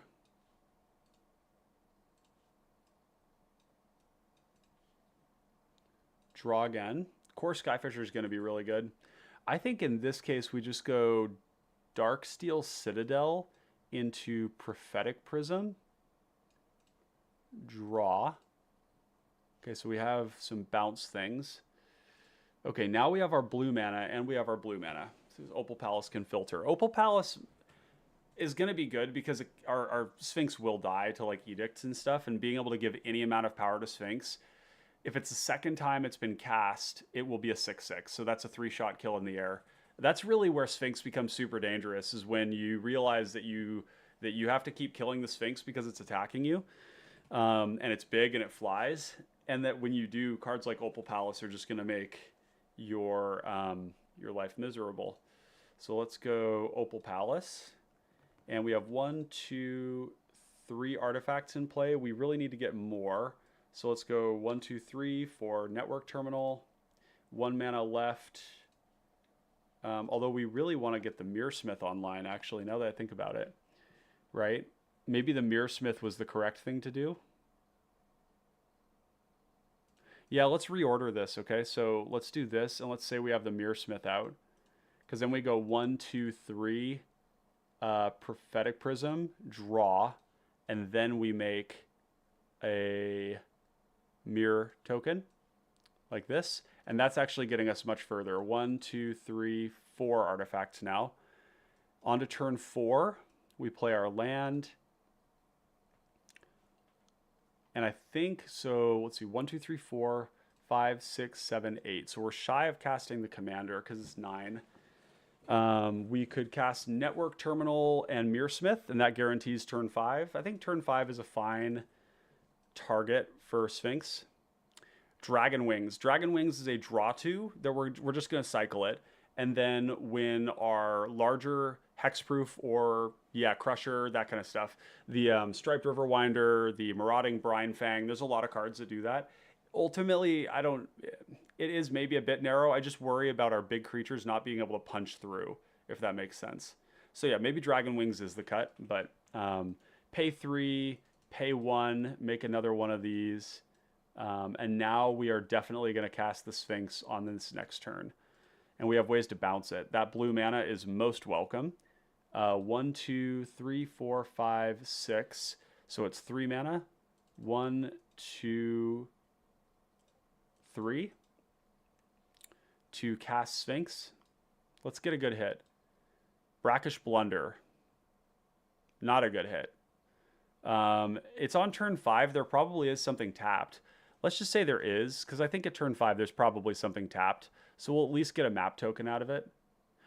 And Sphinx isn't in play, so this does feel a little bit awkward, but that's fine. 1, 2, 3 mana left. So we can go 1, 2. You know, we could like hold our mana up, which we can fix with to like bounce Sphinx at end step and bounce somebody else's thing. That's probably the better way to do it. So we pass the turn, pay, let's see, pay 2, bounce something with withdraw, and then target the Sphinx and return it. Oh, we actually could have paid 1 with the Sphinx to make 1 more of these. So let's do that. That's our extra mana that we have. Okay, and then we go here. Now we have 1, 2, 3, 4, 5, 6, 7, 8. Okay, so we're good to go. Now we're moving. We could cast it with Opal Palace if we wanted to just get that extra power, but I think we'll save that until it's died. This turn we just want to cast the Sphinx, and we have, if we pay 1 more, then we'll get to make the mirror token, but I don't think the mirror is actually what we need right now. We just want to, because now we have our critical mass of affinity, Cascade into Candlekeep Sage. Sheesh. Okay, draw a card when it enters. Play our land. Pay 1, 2, Core Skyfisher, pick it up, draw a card. Oh, now we are cooking with gasoline. Oh, Candlekeep Sage is really fucked up. Yeah, really fucked up. This is strong. Okay, so now we've got a lot of stuff going on. It's turn 6. So one thing I think we have to accept is that this deck isn't going to be like extremely fast, right? And it doesn't run as much interaction as a normal mid-range deck would. And that's just like one of, I think, the vulnerabilities of the deck that you can't really get around. Kind of like, I don't know, playing like Gamekeeper or Hermit Druid with the slimes, where it's like, yeah, okay, like if you play your Hermit Druid and they kill your Hermit Druid, you're like way behind. If you're playing, you know, Gamekeeper and you Cascade, like, or you, you know, the fourth card you hit is Battlefield Scrounger, it's not great, right? Well, it's kind of here, same thing too. We do have an inherent vulnerability. But this looks good here. Let's draw. Tidal Terror would have been a nice Cascade hit.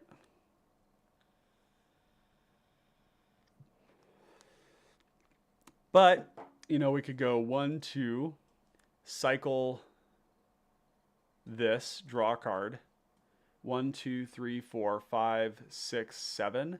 So we can go 1 mana, Thraben Inspector, make another clue. And then 1, 2, 3, 4, 5, 6. Cast the Tidal Terror, attach the Dragon Wings.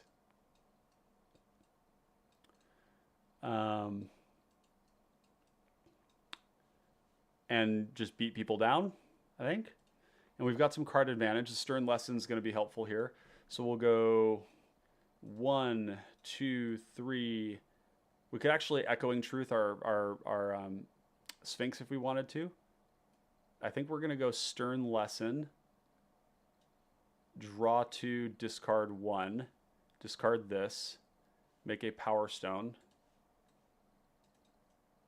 You can see it takes a little bit of winding up to do its thing, but once you've got it going, it's quite powerful. So there's certainly something to be said for having a deck that gets online earlier, but I think this is perfectly fine. We could Read the Tides. I think we're going to Dreamstalker, though. We're going to bounce the commander after we've attacked, and then we're going to draw a card off of this because that's really what we want to do is maximize our Candlekeep. Pay 2, Sphinx, Cascade, Cascade, Cascade. Aether Trade Winds. Not great because what do we want to bounce? It can kind of give us another. What would we want to bounce? There's nothing we really have here that we really want to bounce. And this isn't in play yet. Maybe these cards are just a little bit funky that way. Maybe we just play like good removal and then play like these and then go down a little bit on the bounce cards, but have like your Dream Stalkers and like max out on those. There are a lot of cards out there that like return a permanent to your hand for that kind of a thing, but cascading into these is awkward, right? Because like here, what do we really want to bounce? We could bounce a Thraben Inspector, but that's like, we already have these clues. We have plenty of cards. We have all the artifacts we need. We have a map token in play. We have Candlekeep. We're drawing all these cards. I don't know. So yeah, that might be a place to cut. All right, let's go back to the drawing board here. And let's see how we're doing. I'd rather have Aether Spellbomb. Yeah, Aether Spellbomb actually is exactly what we want to have here. Or Seal of Removal. Yep. Aether Spellbomb is just a cheap artifact. Trinket Mage could be in here for sure. Like Trinket Mage can get artifact lands. It can get not a ton. It can get Arkham's Astrolabe, Aether Spellbomb, Otaclan Landmark. Everflowing Chalice is one of the best hits in the whole deck. So yeah, we definitely want Trinket Mage. I don't know how I forgot about that one. And Heliod's Pilgrim also looking kind of good, but I guess it depends on whether we have a hexproof creature. Yo, what's up, Salt and Popper? Good to see you. It's been a little while. Glad to have you here. We are working on Ethersworn Sphinx right now. Doing a little Cascade Affinity mid-range action. Trinket Mage. Okay. So let's go ahead and make some adjustments here. These cards, if they're bouncing a card, if they're bouncing a creature that bounces a creature, that's not good, right? That's like a really slow way to bounce things. They are ways to bounce our initiative creatures, but I don't know. Maybe we don't want these. Let's just try it out. Let's cut these. Brackish Blunder, I think. Brackish Blunder. Like maybe we're just playing like, and then we really want to have like, oh, creature, something that does things to creatures. My God, I am getting blown up on let's see, blown up on Discord. Okay, what do we want to have here? Aether Spellbomb, great. Afterlife. There are some. Oh, where's Intercessor? I thought it was in the deck. Yo, what's up, Zach? Good to see you, buddy. Angelic Purge is kind of interesting because we could always just sacrifice our commander, right? And then it's like just a good, it's just a 3-mana sorcery speed kill spell. Because there comes a time when adding 2 or 4 cost to, you know, or 2 cost to our commander doesn't matter anymore. We have too many artifacts and it just doesn't matter. I think Angelic Purge is actually going to be good. You can sacrifice all sorts of permanents, map tokens, clue tokens, lands. This is actually a good card here. Yeah, Zach, I'm actually quite interested to see kind of what your read is on this. And for those interested, the link is in the description below for what we're doing. We actually could do Banishing Knack. Banishing Knack, these are removal spells, but they're also a way to return our Sphinx. We don't have any combos with them, but they're like 1 mana, instant speed, bounce a non-land permanent. Maybe we do want these. That could be fine. Let's try that. There's a couple of other cards we're going to be looking for here that I don't see just yet. Like we want Last Breath. Last Breath, for those of you not kind of up to date on the format, Last Breath actually is a card played in Pauper. You'll see this played in decks that care about dealing with combo cards.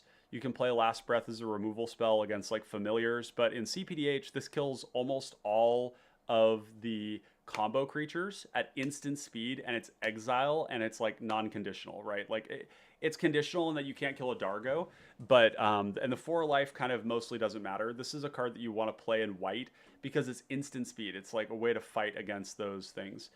Salt and Popper says, actually, I tried to just DM you on Twitter and then saw you were live, so I figured I'd hop in and say hi. Well, I'm glad you did. And I will say, Salt and Popper, I chose to take a break from Twitter a couple months ago, so I post on Twitter. I basically check in like once every 1 to 2 weeks. Twitter is and I'm preaching to the choir. You know this as much as anyone else. Twitter is a really unhealthy place to be. And I think that I have to admit that I am not stronger than the software they use to market to me and to keep me using it. And so I've just chosen to put my attention into other things. So I'm sorry I didn't get your message. That's what I'm trying to say. DM me through Discord. That's a great way to get a hold of me. Looking at potentially finally getting into the format, so I have a PDH deck to bring with me to MC Amsterdam. And I was looking for recommendations. Oh, definitely DM me for sure. We can talk cPDH until the cows come home. I can definitely give you some recommendations as to what to play. Zach says, can't really voice right now. Haven't caught up. No worries, dude. No, I'm not saying voice. You can just hang out and chat and let me know what you think of the deck. So let's put this under removal here. Let me know, guys, what you think of Banishing Knack in here. And Retraction Helix. They're kind of nice. These are actually even better than what we were looking at before, because these cards, if we cascade into them and we have any creature in play, then we cascade, target a creature, Sphinx comes in, we return the Sphinx. Actually, that's gasoline. We want these cards. These are just, and one of the reasons I really like Knack combo is that these are also just removal, right? They're combo pieces that dual purposes removal. Lobert says, really bad on an empty board. Yeah, I think you're right, but we have 30 creatures, right? I think those are a good in-between. You know, like Runaway Together we probably still keep because it can bounce 2 things. We don't have to bounce our own thing. Withdraw, same thing. Aether Trade Winds can go. Salt says, "Okay, DM'd on Discord. Just hit me up whenever you have time for a chat. I totally get taking a break from Twitter. Yeah, yeah. It's more just like setting like firm boundaries around it, right? You know when you're talking with your therapist about Twitter, that it's a time to give it up. I have a great therapist, by the way, and so I always happy to talk about that kind of stuff. Okay, Alabaster Host. Yep, that's removal. We actually are back up to 32 lands. I think 33 lands nowadays is actually like a good target. And so we're going to cut, and you're going to see 31 down here at the...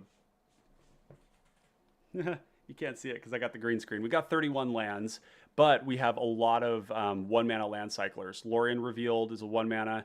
We don't have Eagles of the North, which I cut because I didn't want to cascade into it. Maybe that's wrong, though. I just didn't feel like Eagles of the North was what I wanted to cascade into. It's weird. I almost always play. There's very, very few decks that I don't play all of the land cyclers available to me, but this might be one of them. Like a 3/3 flying. Eagles of the North is just kind of one of the worst of them. It's good in a lot of white decks because a lot of white decks go wide. The first strike is relevant. Here, I think I'd rather just go past that land, right? That land. And we're not really at 38 lands, but like we have a lot of functional lands here.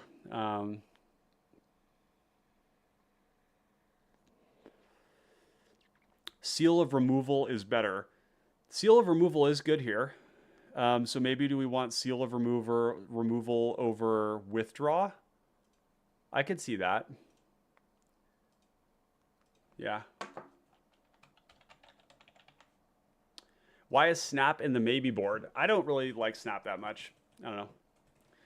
It's it is mana positive.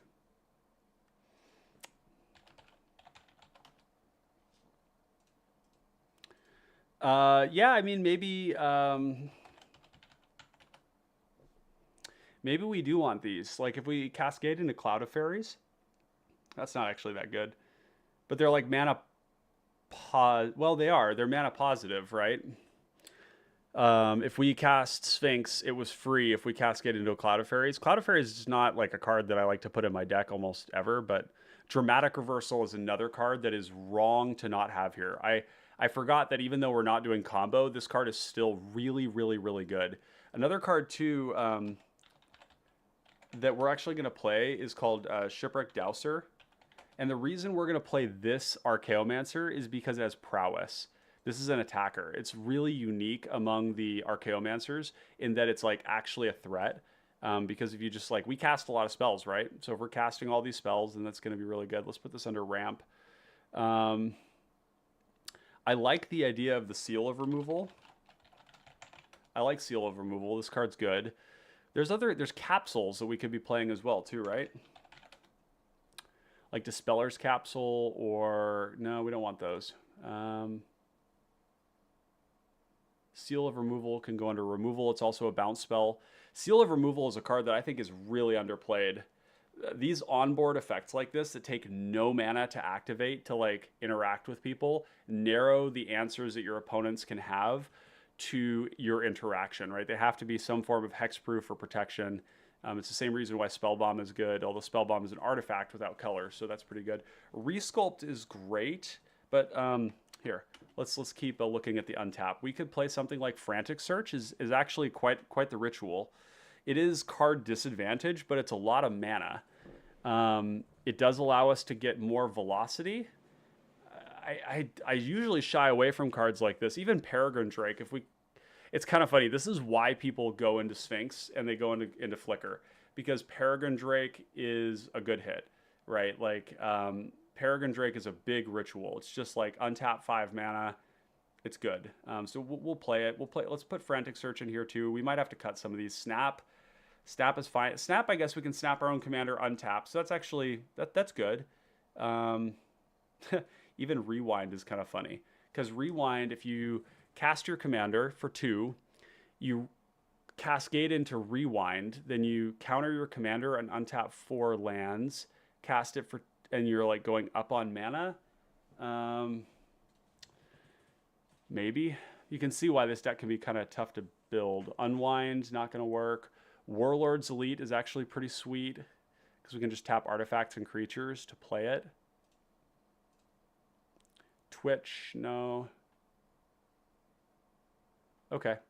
Let's go back to removal here. Diego says, it's 2:40 a.m. here in Italy. Have a nice stream. Thank you for keeping me company. Well, Diego, thanks for stopping by so late. Molto buono. It's excellent to have you here. And I have to say, too, Diego, that I hold the Italian Pauper and Pauper Commander scene in very high regard.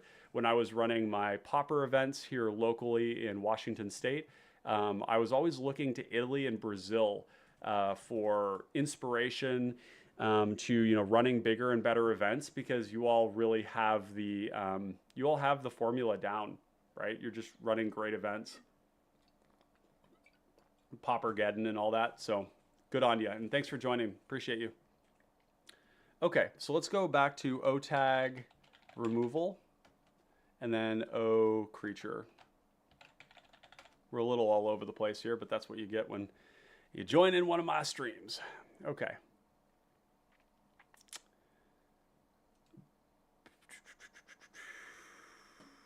This is actually kind of interesting. It's like, oh, it's a sorcery speed. Oh man, why'd they have to make this so bad? If this was 2 mana, bounce a creature with mana value 3 or less to its owner's hand at instant speed, this would be playable because we could also cascade into a 6/5. But instead, it's dog shit. It's, you bounce something for 2. Salt says, wait, you're on the West Coast? I had no idea. I'm in NorCal. We should definitely put on something together for some in-person Pauper goodness. I would love that. I live up by Vancouver, BC. So I'm south of Vancouver in Washington State. So I'm in just north of Seattle. But that's a $100 plane ticket. Yeah, NorCal is super close. Like flying into San Francisco and whatnot. We'll definitely let's send me a DM about that as well, and we could definitely keep that in mind. I'm always looking to do fun collaborations as it relates to Pauper and whatnot. There's some other instant speed stuff that I'm looking at here that I want to get. Brackish Blunder might not make the cut because it's a little more narrow. It's not narrow. You can target anything, but if you want the map token, I don't know. The map token is an artifact, which is good, but Celestial Flare. Chains of Custody was another one I was thinking about. Putting this on a hexproof or ward creature is going to be good. We could consider it if we end up going into like any aura tutoring. Oh my god, return target creature and target land. That's hilarious. It's sorcery speed though.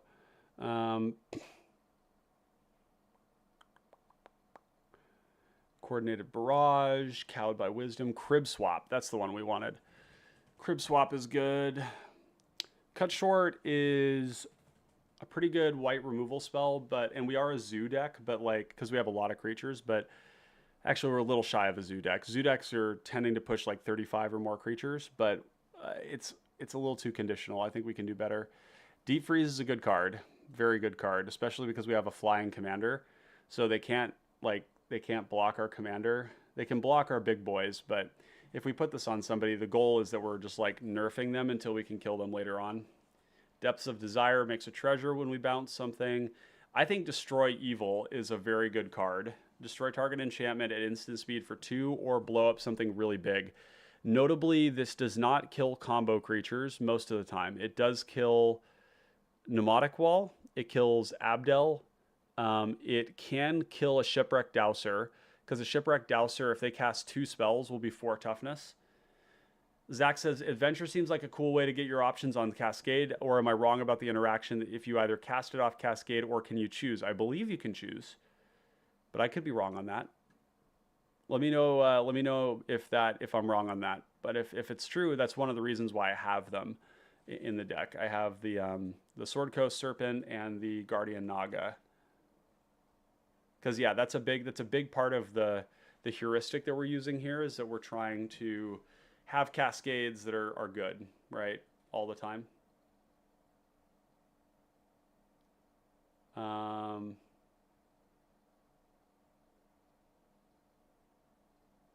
Fade Away. Fade Away is such a powerful card. I kind of want to just play it because of that, even though we have a lot of creatures. We have a lot of mana to support this, so we can pay for this. It's just that powerful.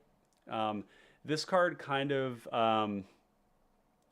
this card oftentimes, like if you play it early, it's going to take the aggro player and like kind of remove them from the game temporarily. Like if you play this against Gut, you're asking them sack your lands and lose the game, or sack all of your attackers, basically. It's a very powerful tempo card, and it hits everybody. It's good for slowing the game down. Salt and Popper says, can confirm Destroyable is a fantastic card. Yeah, I like the flexibility on that one. Force Away is a loot that bounces a creature, although it takes, if we cast it, if you control a power, does this check on resolution?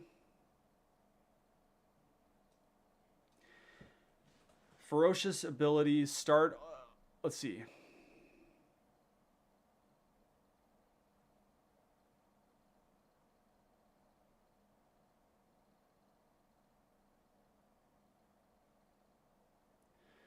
I don't know how this works with our commander. If we use this to bounce our commander, do we loot? Because our commander is being taken out of play, and our commander is what gives us the 4 power.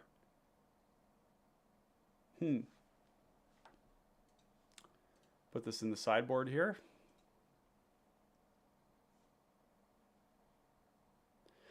When you cascade into an adventure card, it checks the creature's CMC for cascade legality to cascade, but you don't get to choose which you cast. Okay, so you only get to cast the creature.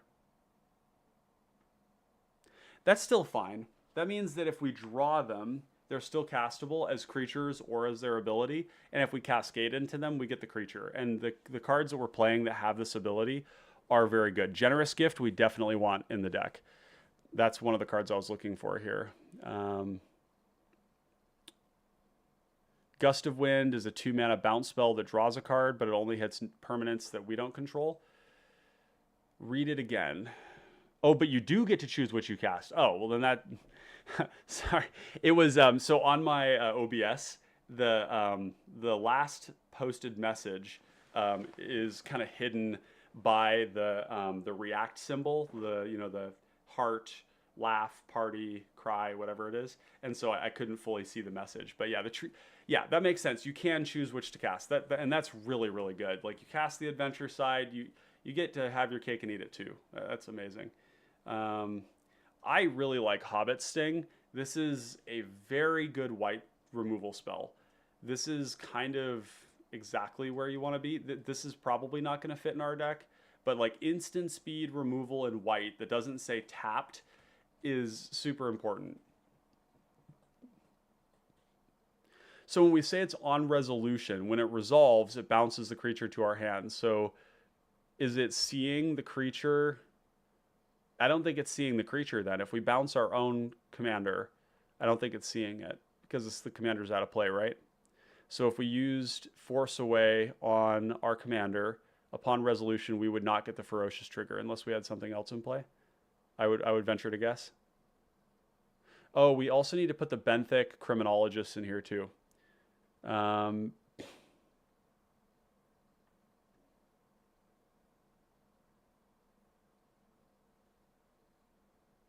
Yeah. Oh, the spell resolves before the creature leaves play. So you would. Force Away seems good then, right? It's like a 2-mana bounce our commander, loot, or 2-mana bounce somebody else's thing at instant speed and loot. I think that's great. I love attaching card advantage or card filtering or card selection onto interaction. I think that's really, really strong in general. It makes it kind of a 2-for-1. Journey to Nowhere is also a good card. I don't know if it's exactly what we want for this deck because my concern is more about just dying to combo. We need to have enough interaction.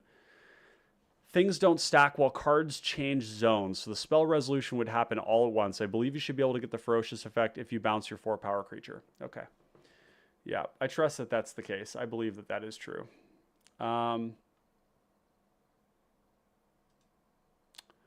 This is fascinating. Pacifism Plus, that is instant speed. So we can turn off the activated abilities. And this one notably does not say the activated abilities unless they're mana abilities. This is also just activated abilities and it's instant speed. So we can turn off an untapper. I kind of like this. We'll have to look and see if that's what we're going to end up keeping. Okay, here's another one. Make your move destroy artifact, enchantment, or creature with power 4 or greater. This is a great addition to white, right? Like it kills a big thing that you care killing about.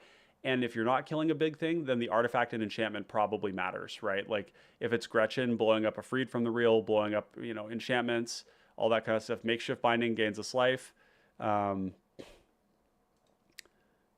Machine Over Matter is a 1 mana bounce if we control an artifact, which we do. So I think this one definitely could warrant play. It's very cheap. I kind of like it. We're going way up on cards. So maybe the purpose of this stream here isn't to end with a complete deck, but to give you a sense of all the different cards we could be playing. We'll definitely try and complete it, but I think that it's going to be challenging, just given what we're doing here. Mystic Restraints. Hey, what's up, Erosium? Good to see you, buddy. Thanks for joining us today. You know, Nurok Replica is another one that's quite interesting. This is like a bad Aether Spellbomb, but it's on a body. I like this kind of card. It also has no color, so it's just like Aether Spellbomb in that way. What do we have? Pacifism. No, we don't play Pacifism. This is not playable card anymore, ironically. Like, there's just so many better enchantment aura removal cards, basically. We've got... Oh, this is... Oh, Peel from Reality with different art. Yeah, we're not doing that anymore. Petrify, probably not. What else do we have? Plumes of Peace. Enchanted creature doesn't untap during its untap step. It's so funny when you go into certain colors, you get, especially like Azorius, you get a lot of Azorius specific cards that are actually really good. This one's kind of cool because you can forecast it, tap down creatures repeatedly, and then you can cast it to make something basically get iced down. But I don't think that's where we want to be for this deck. We could play Quicksand, just because we're... it's kind of hard on our pips, actually. Reality Ripple, not what we want. There's so many options here. Repel the Vile is 4 mana. That is a lot. What else do we have? Seal of Removal. We might not play Seal of Removal and then instead play the the Nurok Replica. We could actually play the Wizard Replica as well. That's a counterspell on a body. That's one way to get around the counterspell problem. There's other cards like that too that we could try. Oh, Sigil of Sleep is such a cool card. Not the right card for this deck, but it's actually, yeah, not the right card. Singing Bell Strike, Sky Whaler's Shot, Snap Back. What else? Spectral Grasp is really good. Oh man, we're not playing the Impetus cards, are we? Maybe we just beat other creature-based decks, but Spectral Grasp is like one of the better white removal spells. Read the Tides. Yep, we got that one. It's definitely a good card. String of Disappearances. Okay. So like return our commander, then pay 2 and bounce somebody else's. But these instants, though, they don't stack well with our commander because our commander, when we cascade into them, isn't in play for us to bounce. So String of Disappearances isn't where we want to be. Salt and Pepper says it adds a clue token, so there's an artifact synergy that can out cold. Oh, what about the new stun counter card that can't be countered? Out cold. Yeah. Can't be countered. 4 mana. Ice 2 creatures. Investigate. Might be a little bit clunky, and it doesn't have the synergy of being able to bounce our commander. I really like the cards that say like we can bounce our commander, or we can bounce somebody else's thing. So it's like interaction, or it's a way to like loop our value engine.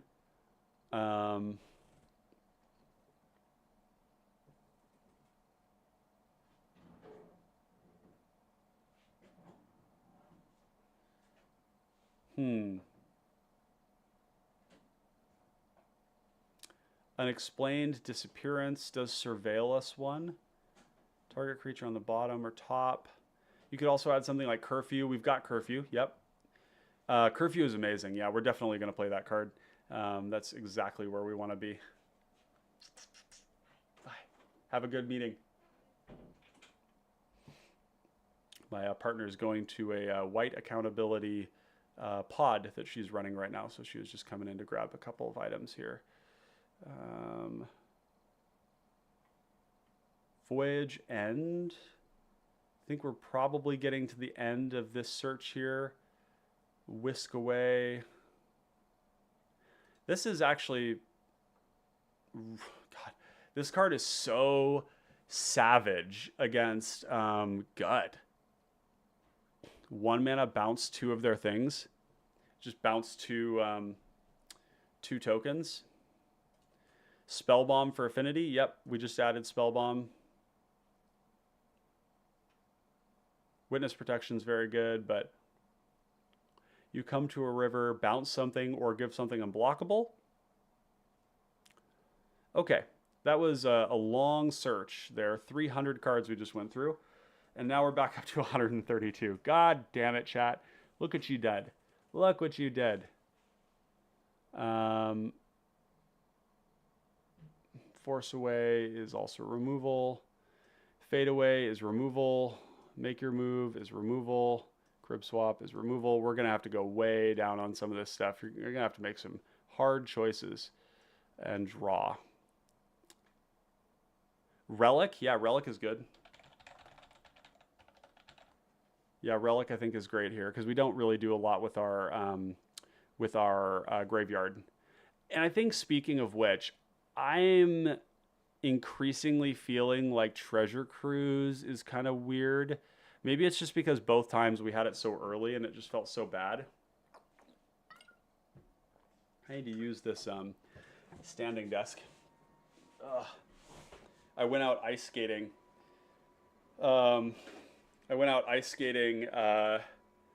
With some friends for a birthday party, and I landed on my tailbone, and that felt about as awesome as you imagine it might. What is this site? This is super cool. This is Moxfield. Yep, this is Moxfield. Moxfield is the best deck builder available.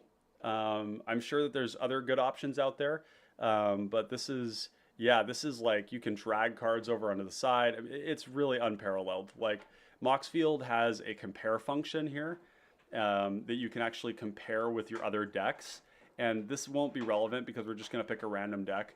But it shows you like what's in this deck and what's different with this deck, right? So there's definitely a lot of utility in this thing. It's kind of where most people are building their decks nowadays. Moxfield, if you're out there, I'd love to sponsor, do a little sponsorship thing here and get you guys on the books, because I would not be doing this channel without Moxfield. The playtest function is amazing. This is like, I can't even overstate, Salt and Popper, like how big of a deal it is, this playtest function. Because like if we go and we do this right here, this is how I play. This is how I play cPDH most of the time, right? Like I drag cards out here, you can tap them, you can add counters, you've got, you know, all these, you know, other toggleable abilities here. You can make it so that they don't untap, you can turn them over, you can set the power and toughness. It's unbelievably refined, well-refined software. Definitely recommend it. Robert says, sorry to hear that. Tailbone injuries take so long to heal. Hope it's not too bad. My back hurts and my butt hurts. And my butt also hurts because skating is really hard. So, yeah, it is what it is. Thank you, though. Yeah, I'm maybe a little too old for that. Totally feel that. The day before my vacation ended, I banged my knee on the tunnel and felt a unsettling pop. Yeah, I also fell on my knee while ice skating, and I fell twice, which is pretty good given that we did it for like an hour and a half. But Jesus Christ, dude, ice feels harder than concrete. Maybe concrete's almost like somewhat soft in some way, but ice was just like, yeah, big hit. Okay, back to this here. 22 removal spells. That is almost certainly too many. So the question is, what does this deck have problems with? Well, we don't have counter spells, so not a lot of them. So reliably, our counter spells aren't going to be the interaction point when it comes to combo. It's going to be bouncing things. So combo is kind of a problem. In which case we're going to play Citra Priest, because this card is actually really, really good with our commander. This is one of the best white cards in the entire format. Gaining life when we play cards, and then draining your opponent. It's a weird card because it's like breaking the color pie to like drain your opponent, but this shuts off flicker combos. It's really, really good. Erosium, I've had white. One sec here. Got somebody calling me.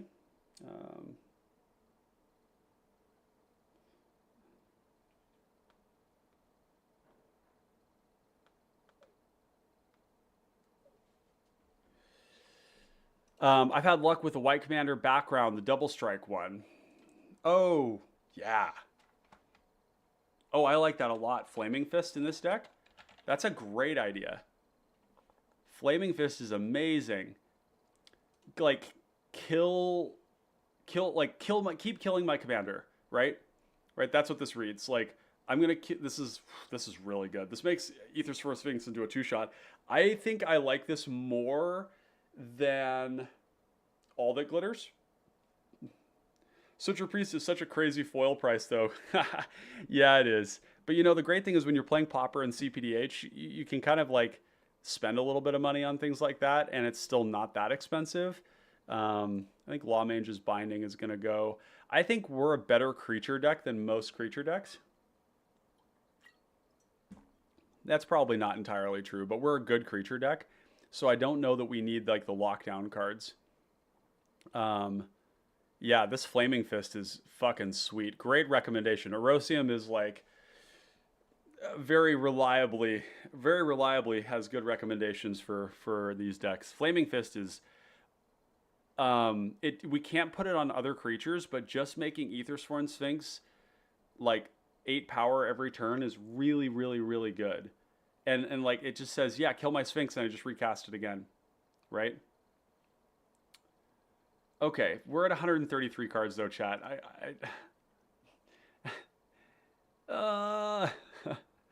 Maybe Angelic Purge doesn't make the cut because it's sorcery speed. Yeah, let's move it to the sideboard. Snap is kind of like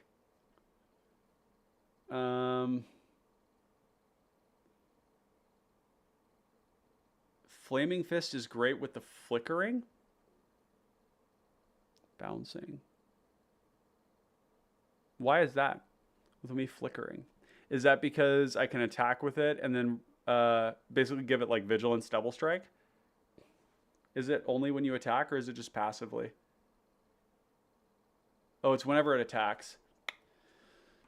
So it's only offensive.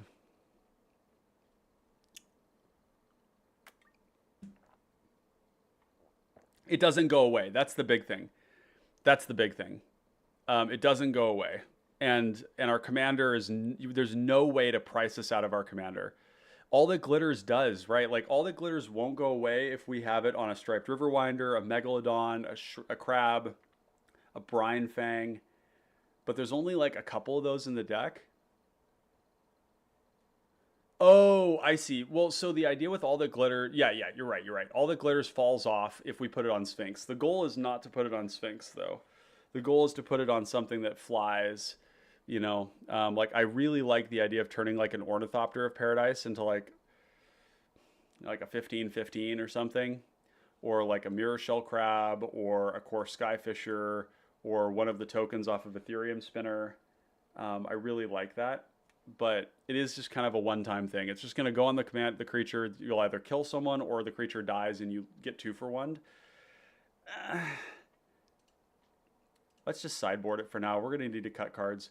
I also like Wizard Replica, and I would like to have another... Wizard Replica is a really cool card. 3 mana, 1/3 flying, counter target spell unless they pay 2. Yeah, that's true. So that's the question, Lobert. Like, is the downside of it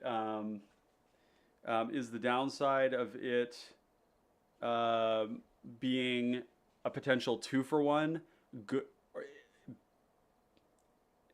Is it being a one-shot kill good enough? I mean, it probably is, right? I don't know. I'm a very conservative Magic player, so sometimes I get a little bit like nervous with that kind of stuff. right? And I just want my cards to like be consistent, and I value consistency over basically everything else. But I mean, it's just such a hammer. This card fucks people up so badly. I mean, this is like, I don't know. I mean, like in this card with like 43 artifacts, yeah, we'll keep it because look, we put all the glitters on a Shrieking Drake, and we just say, do you want to die or do you want to kill my 1/1 flyer?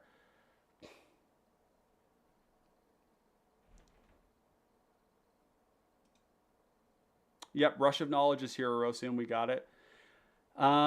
Snap is...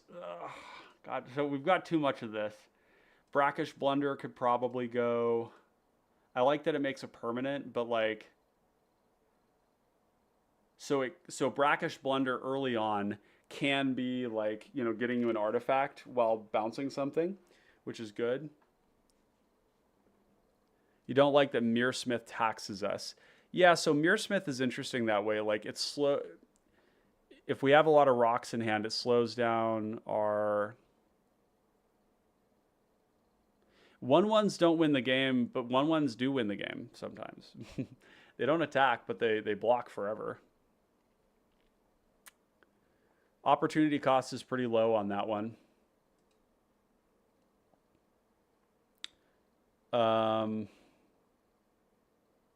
Golem Foundry is going to be good. Tinker's Tote seems great. Worse than just a random 2-cost rock. Yeah. Yeah, so on turn 2, do we want to play a Mirrorsmith or do we want to play a 2-mana rock? A 2-mana rock. Turn 3, we have 3 mana. We cast a rock and we make a token. Okay. All right. Yeah, I see it. I see it. It's interesting. Sometimes you can look at a card and be like, yeah, like it looks great. We're doing lots of artifact stuff. Perfect. But it's actually awkward with our curve. It's really good late game. You know, late game, we're just like churning out a ton of 1/1s. But like, I would kind of rather use that mana to just keep looping Ethersworn Sphinx. I think you find the Villain's Lair could maybe go. I don't love this card in general. It's a 3-mana counterspell that has double blue pips that loots. I would rather have one that was like 4 mana and drew cards, I guess, because the pips aren't as specific. And then we'll put Wizard Replica in instead. I love cards like Wizard Replica. Yeah, so Erosium, I mean, that maybe that's the question. Maybe we just like don't play counterspells unless they're on permanents.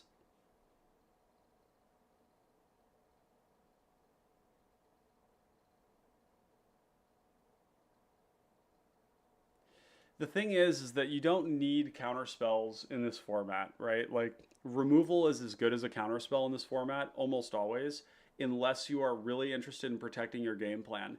And in this deck, I am never in a million years countering somebody's spell that's killing my Sphinx or countering my Sphinx.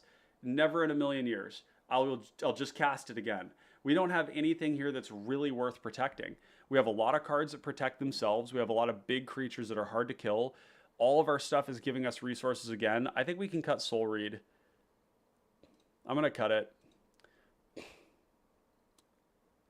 Firemind's Vessel is a cut.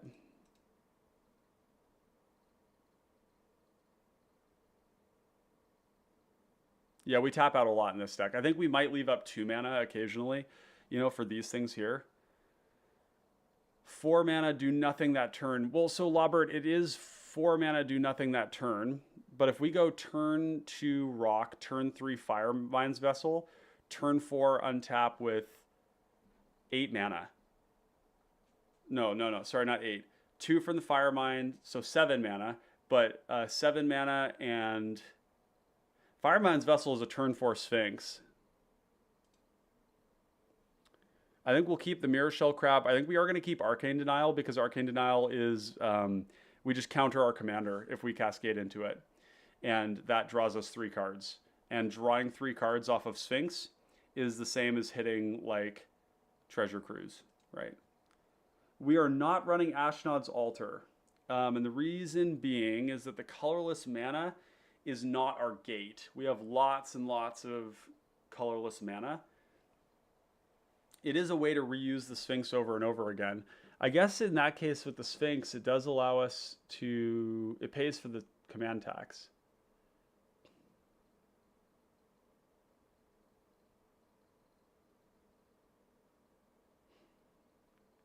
Yeah. Yep. Man, we need to make a lot of cuts, chat. Like a lot of cuts. Okay. Make your move could probably go. We're going to be doing a lot of bouncing. I think Generous Gift is an important card to play. Fade Away is important. Crib Swap is really good. Better than Escape Routes.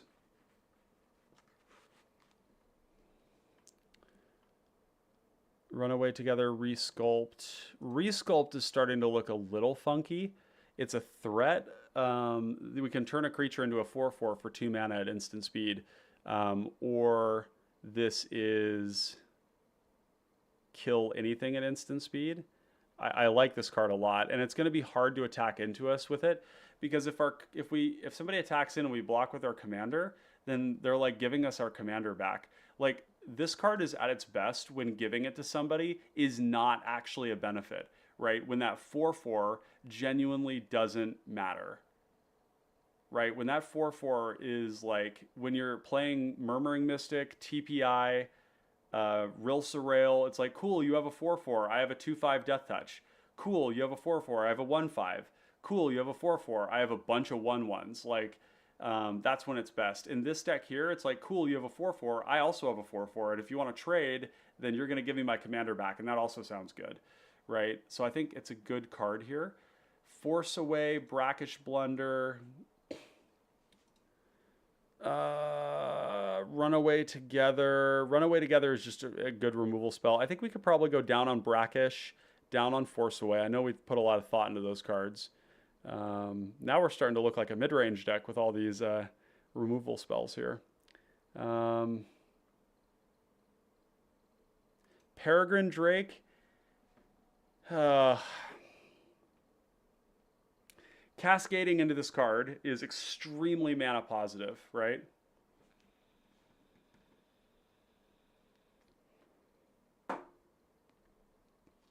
And it's a 2/3 flyer.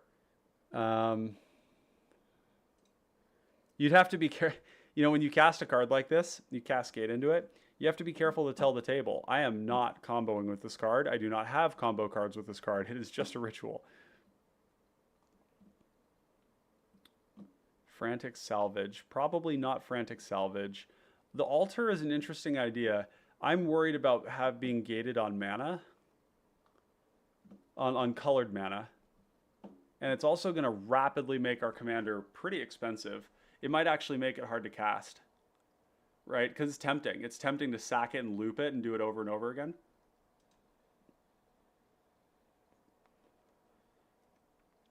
We're going to have to cut so many cards that we like, chat. I'm sorry to tell you. Okay, so how good, let's address this first. How good are these cards? Untapping. Peregrine Drake, Snap, and Frantic Search. Frantic Search is card disadvantage, but if we cascade into it, it is giving us 3 mana, which is good.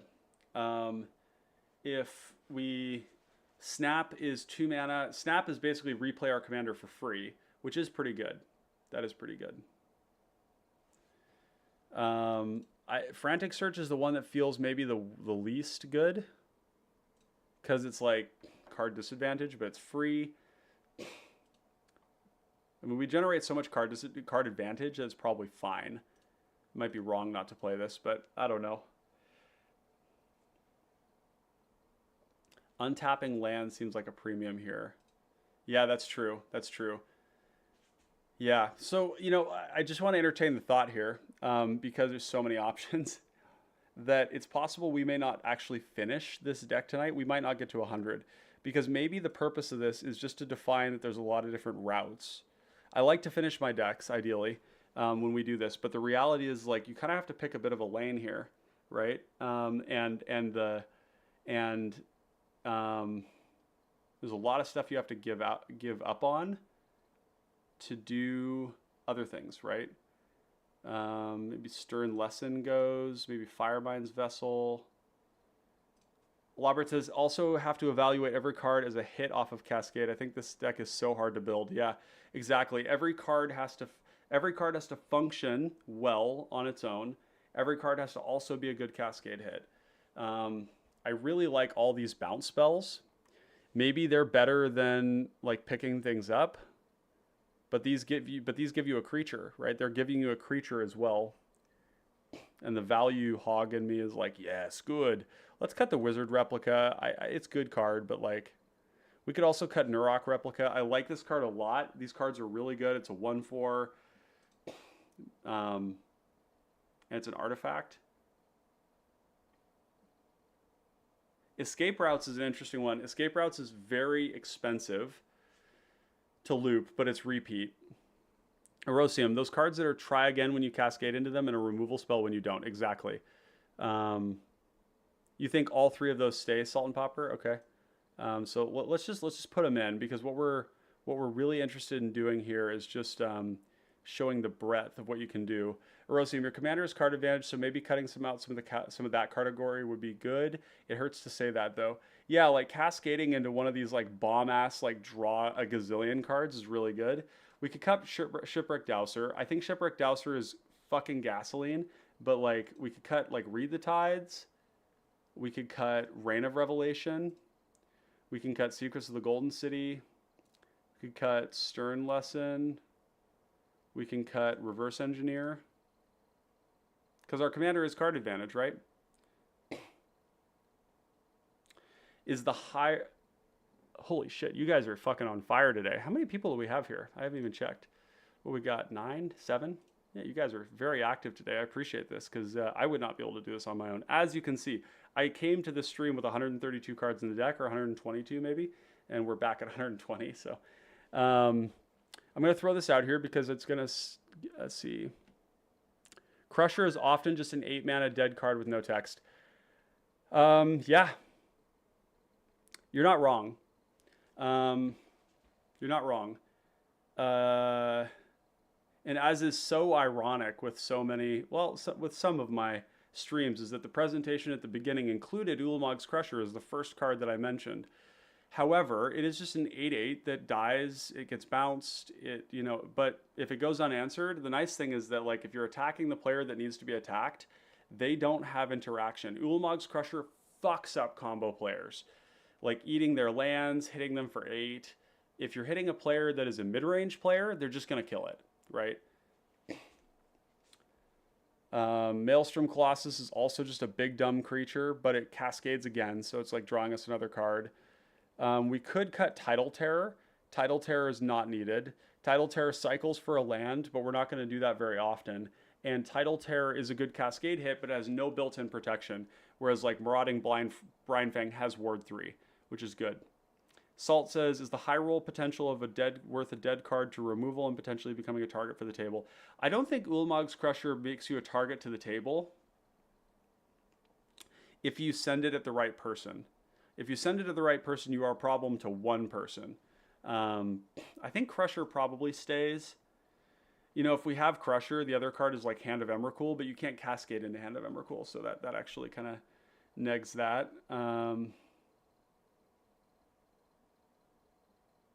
Is Trinket Mage good enough? Trinket Mage does hit Everflowing Chalice. I think I need to remove some of these cards from the sideboard because it's clogging everything. So let's just get these into considering real quick here. We could cut Brainstorm. It's a good card, but like I kind of want to put Steelfin Whale back in. Do you guys know if you cast Shared Discovery off of Cascade, do you have to pay the additional cost? Let me know if you do. I should probably have the answer to that myself, but I am not a font of all knowledge. I just know lots of things about cPDH.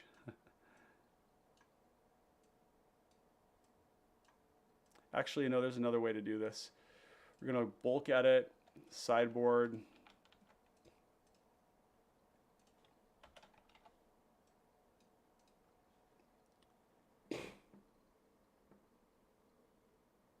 So Trinket Mage, Salt and Popper, just for context, is a very, very good card in cPDH. Spellbomb is fantastic. Arkham's Astrolabe is just a good card. Relic of Progenitus, so we've got removal, card draw, graveyard hate. It also hits ramp for Everflowing Chalice, which is insane in this deck. And it hits lands. It's a good card, but the question is like, is it good enough? I don't know if it is for this deck, right?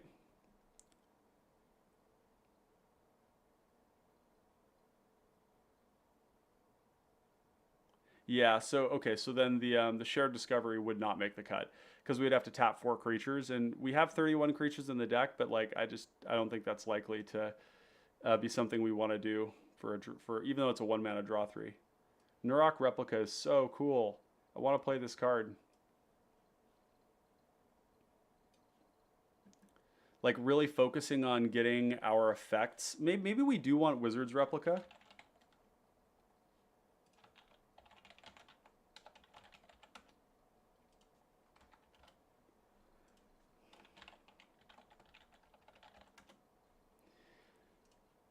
Because it's an artifact that does other things, right? So we would cut removal for a card like that. Although the question is like, do we care when people... Here's the thing, okay? Yes, it counterspells. Removal and bouncing things is better in this deck than that, right? Because we're not counterspelling our commander. We are bouncing our commander. So yeah, let's get rid of this one here. Candy Trail. Candy Trail is good, but Candy Trail won't make the cut. The main reason being is like we're not playing Witch's Cottage. And Witch's Cottage is kind of the same thing. You can pay 4 to draw 2. We are playing Otaclan Landmark, though, which is the same thing, except it's not going to draw us a card ever, because we can flip it into a 1/4 that gives flying to our big Chungus creatures. Zach says, is Floodwaters crazy? If you cascade into it, it's a bounce 3.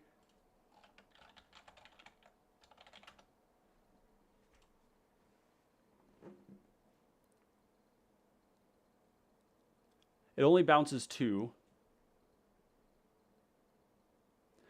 But we can also cycle it. And I love cards like this, right? Like this is another example. It's a 2 mana draw 1. If we cascade into it, it's a big hit. If we can also just hard cast it, bounce our commander, bounce somebody else's thing. It's kind of, yeah, interesting. Let's put it into sideboard. Deduce is filler, but Deduce, the way you want to look at Deduce is Lembus, right? It's drawing a card and then it's leaving us an artifact, right? And that's kind of what we were doing early on, is trying to have lots and lots of cheap artifacts to just play out, right? And we're at 42 of them, so maybe we have plenty, but we are making progress. Brainstorm is starting to feel awkward. We don't really have any ways to shuffle. It just sets up our cascade, but it's the only way we have in the deck to put cards from our hand on top of our library.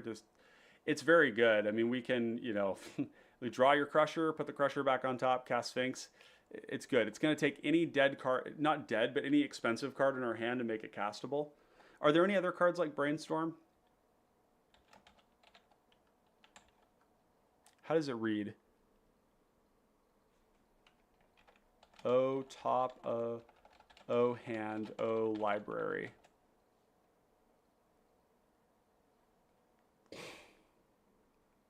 Oh, Chrome Courier is very good in this deck. It's a better Seagate Oracle.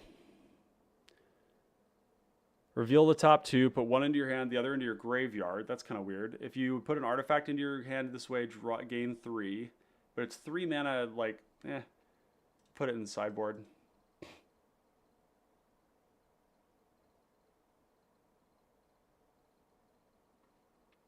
I really want to have... Oh my gosh. Huh. Cards? No, that's bad. Never mind.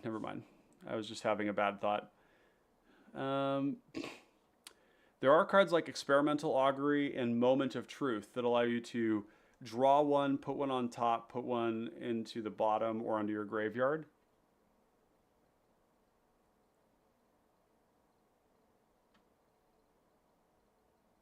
That could be really good. I mean, that's kind of like the nuts when you're cascading. Oh, Machinate is really good. It's a big dig. This is going to dig like 7. Should I be playing this in TPI? Wait a second. This is fucking ridiculous in TPI. Holy shit. Just like casually dig like 12?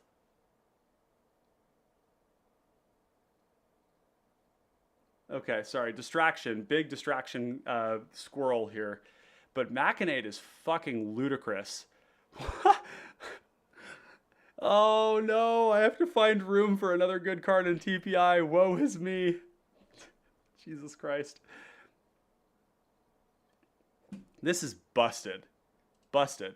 This might be good enough in this deck. Like if you dig 11, like what are we digging for? And is a 1 card finding another card good enough? This is almost a tutor. Damn it.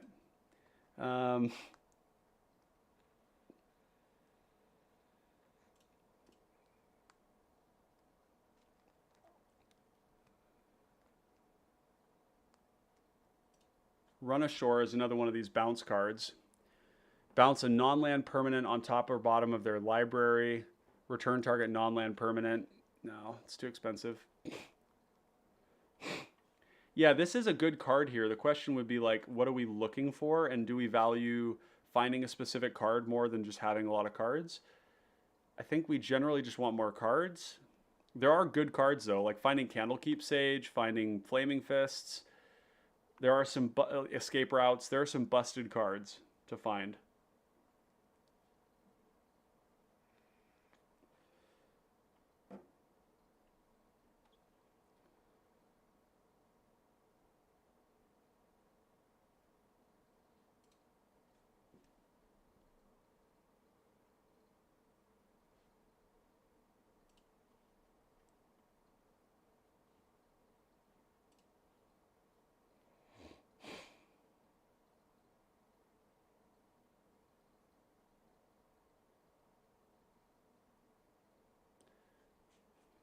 Vowels. I wonder, does anybody know how much, like how this hits?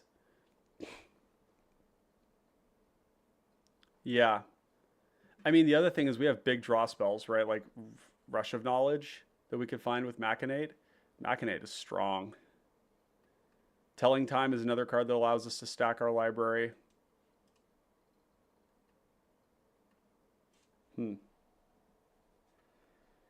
Okay, 19 cards, chat.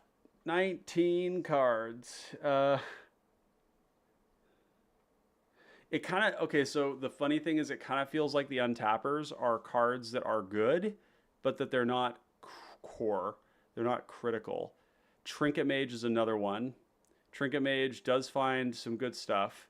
It's a good card. Trinket Mage is a great card, but like it...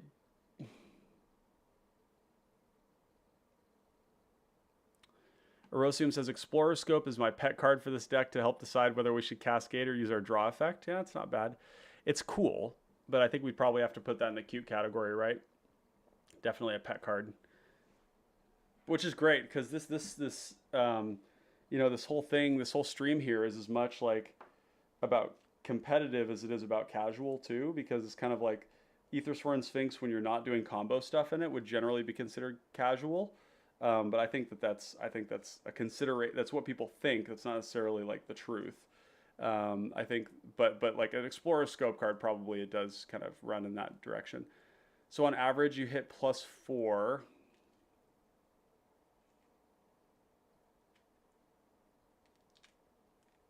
Yeah, buddy, post that post that Ripley link for sure. If you want to do Ripley, again, I don't think Ripley is going to be necessarily your direction that you want to go for cPDH. For casual, totally. I think you want something that's going to give you the ability to make big mana and cast X spells, or something that's going to give you recursive value. And the Ripley is going to be really hard to keep enough cards in your hand, because it's there's really not enough draw spells in red to justify it. If we had like 7 or 8 more like impulse effects that allowed us to like exile cards that we could cast like this turn or next turn, which someday we will.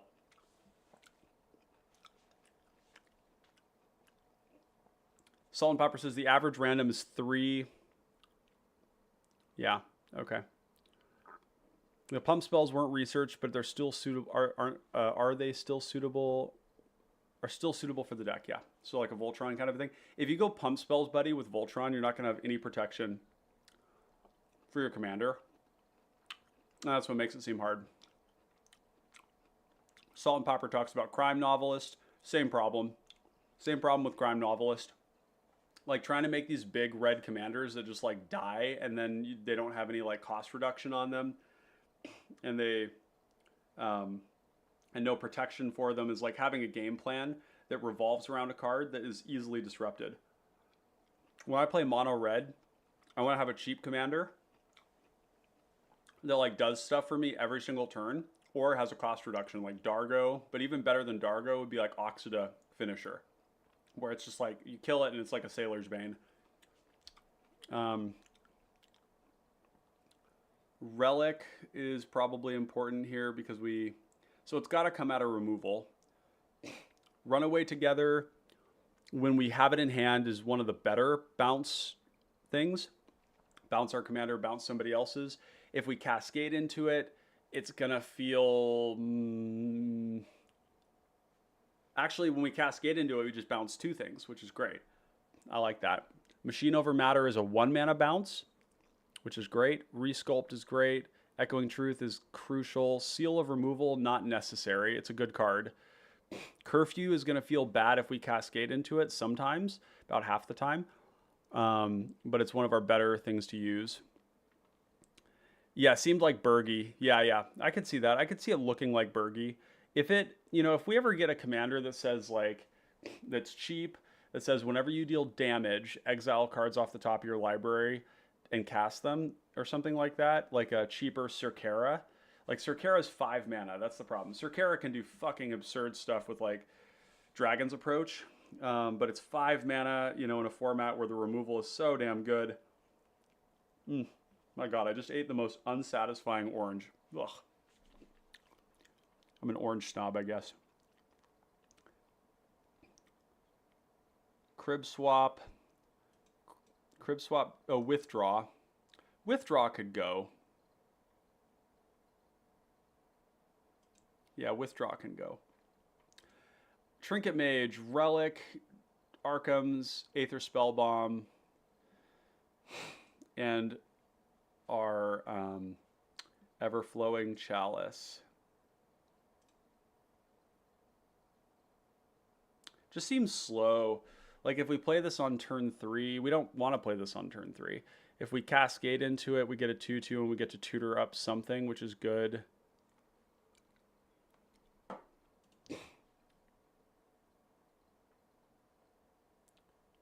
So Retraction Helix and Banishing Knack, I think, are good.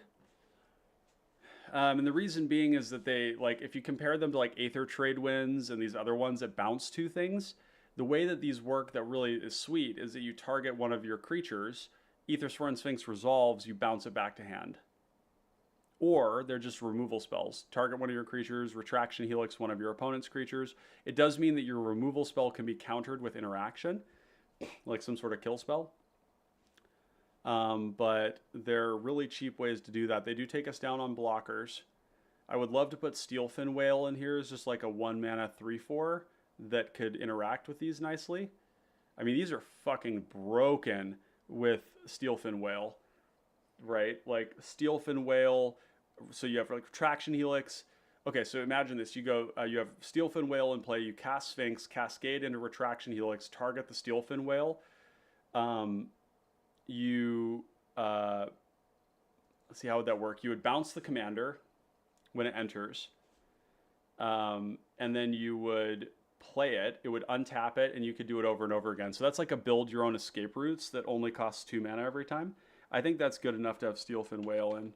Because Steelfin Whale, you have to remember, is still just a 1-mana 3/4 Vigilance.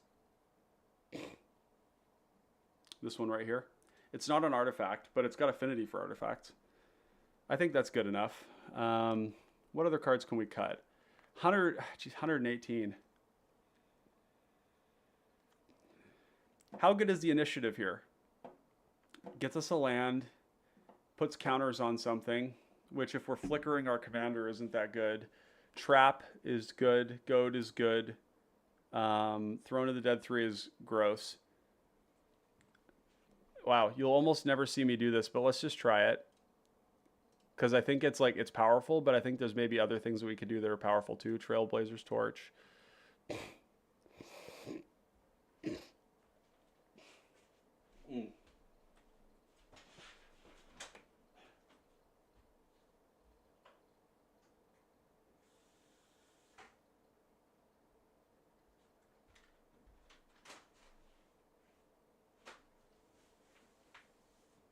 Chat, I'm coming back. One sec.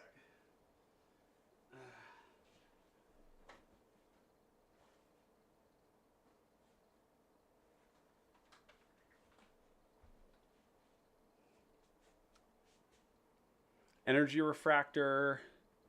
So the reason that we put Energy Refractor and Prophetic Prism here is because they draw a card on ETB and their artifact. That's the main reason. Treasure Cruise was a card that we talked about getting rid of.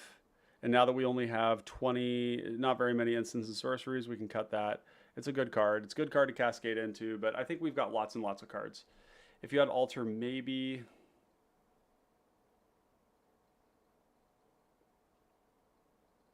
Dreamstalker, Gear Seeker, Oaken. Let's just give this a little playtest and see how this is working right now. This looks like a great hand. 2 mana rocks. Way to find a... Actually, this is great, yeah. So we go land, land. In this case, we're actually going to go Mind Stone and then Chalice.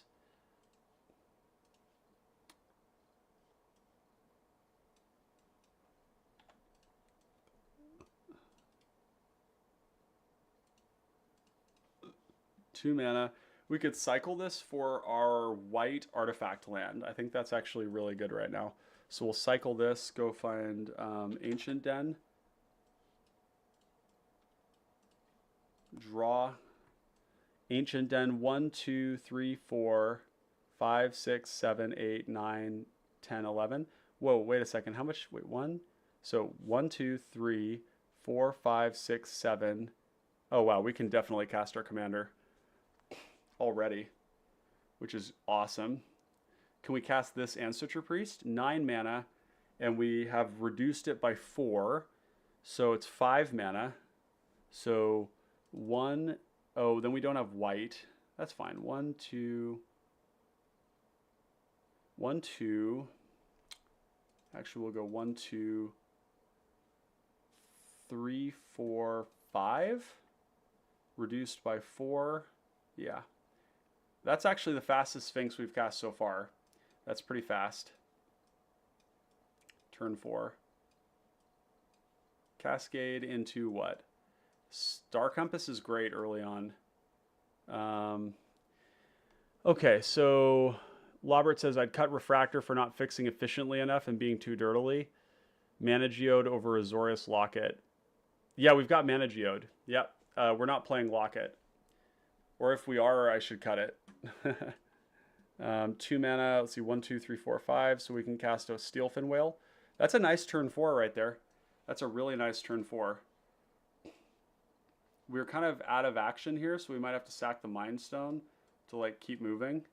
But we'll definitely go 1, 2, Suture Priest into Idyllic Beachfront. I like to hide my Opal Palace. And then we'll probably go end step, sack this to draw a card. Oh, we probably wanted to do that not end step then, right? Clue token. Like that. This is actually really nice with the Sphinx, just gaining us life every single time. And because we're low on action, we might sacrifice the clue as well. Brian Fang. Retraction Helix. This is where Retraction Helix is pretty sweet. Right? This is what I was talking about before. The Retraction Helix is busted. Okay, so we're going to go 1 mana, always tapping the artifact first. Banishing Knack, targeting the Steelfin Whale. Tap Steelfin Whale. And we'll just put this on here for now, or maybe beside it so we know that it's there. Return this after combat. Pay 1/2 Sphinx. Trigger. All that glitters. Is the all that glitters good right now? All that glitters is not amazing right now. This is kind of the fail state of all that glitters. This is, I mean, it does have the ability to just kill people, but so we probably just put it on a novice apprentice or novice inspector. I mean, this is turn 6, so 1, 2, 3, 4, 5, 6. So it's +6, so it's a 7, 7, 2. Well, 7, 8, because it's +1, and it's only going to get bigger. So I guess it just turns one creature into something huge, and then we can tap this to return it, cast it again, untap it, cascade into dramatic reversal.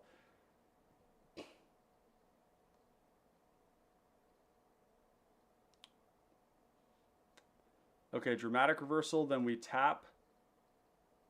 Oh, that's really cool because we're gonna untap this as well, which means we can bounce other things too. So we go 1, 2, float this. We've got 2 colorless and let's just say a white and 2 colorless. And then with this on the stack, we're gonna bounce the Sphinx. And then it's gonna untap. And this is actually, this would have attacked. Oh, no, because it was post-combat. Okay, and then we're going to play our Opal Palace to fix for white.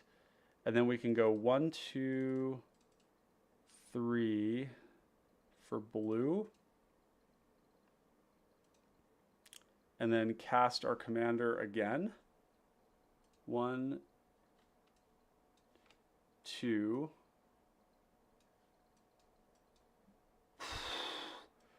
Okay, I'm pretty sold on the Steelfin Whale. That's really strong. That's really strong. Now, we can't do it again because we don't have the mana to. The whale is for beats, yes, but because we're playing Retraction Helix and the Banishing Knack as just ways to... They're basically... So here's the way to think about it. Banishing Knack and Retraction Helix are in the deck because they are bounce spells that can that we can hit off of Cascade and not have it be awkward. If we have a double bounce spell that we hit off Cascade, Sphinx isn't in play, so we can't return it. The Retraction Helix goes onto any creature. So if you have any creature, we put it on the creature, Sphinx resolves, return the Sphinx, right? The other thing is that Sphinx, they're still just removal spells for 1 mana, and with Steelfin Whale, you do go off. Right, like this was a build your own escape routes, which is really good. And now we have 4, 5 mana, which we don't have anything to do with, but that's okay. So this felt a little bit bad, but I think I could see this being like insane. Like this could be like +8 mana or something, right? And the question would be, if we're keeping this, why aren't we keeping Peregrine Drake, right? Because Peregrine Drake also is like a free 2/3 that gives us a bunch of mana. But yeah, okay, so we've got that going. That's good.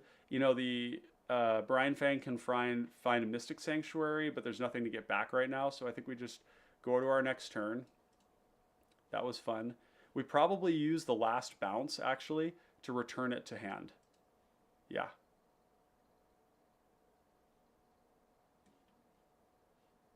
Oh my God, you're right. You're right, Salt and Popper. No, you're totally right. I didn't have enough artifacts to do all this stuff. So like bouncing this right now was not good. That's kind of tragic. Well, let's just pretend that didn't happen. Okay, Candlekeep Sage is great. We have no artifacts. We do have a fadeaway. This is a slower, grindier game plan. Escape routes and Candlekeep and Force Away. Let's just see what the heart of the cards give us. Oh, guys. Lobert just like fucking had a moment. I'll just say it that way, okay? Because we just drew Arkham's Astrolabe. Arcane Signet. That's kind of sad. So we would have been better off like going Okay, so the better way to do this, let's just pretend we were smart and we would have cast Arkham's Astrolabe first, drawn a card. That's the right thing to do. And then we would have untapped, played this, tapped to Arcane Signet. And then Otaclan Landmark looking very good here. We have an artifact land, so 3 artifacts. We have 3 mana Otaclan Landmark, so we don't get to play the Candlekeep Sage if we do that. But we're not casting Sphinx yet anyways, so we go this, tap for white, Otaclan Landmark. Although we could save Otaclan for when we have Sphinx, but I think we just need to get it out. These cards, are we going to cast Sphinx next turn? 1, 2, 3, 4, 5, 6, 7, 8. We're just shy if we play a tap land.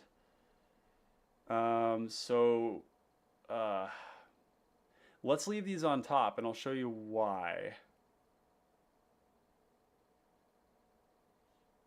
1, 2, 3, 4, 5, 6, 7, 8, 9. Yeah, okay.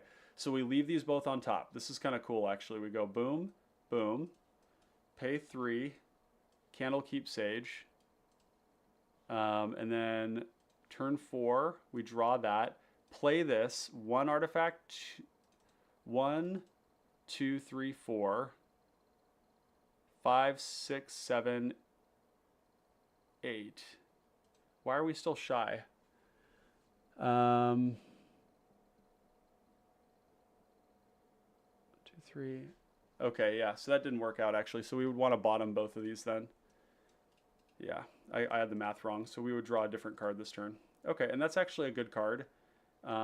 We would go, I think this turn we might actually just like play the land and then fade away because we just need to slow people down. Our engine is going to be so good. Fade away. I don't think there's anything else we need to do. Draw. Okay, so now we can cast our commander, and because we have this, we're going to go berserk. 1, 2, 3, 4, 5, 6, 7, 8, 9. Did I have the math wrong on that last one? I might have had the math wrong on that last one. Anyways, regardless, we'll cast our commander, which means actually that the better thing to do would have been to just play this. 1, 2, 3, 4, 5, 6, 7, 8, 9. Yeah, I did do the math wrong on that. We would have been cascading into the Megalodon. That's unfortunate. Oh, but we would have drawn it this turn. Nope. Okay, so we're good. We're good. Okay, cast this. First Cascade. Whoo! That's a nice hit.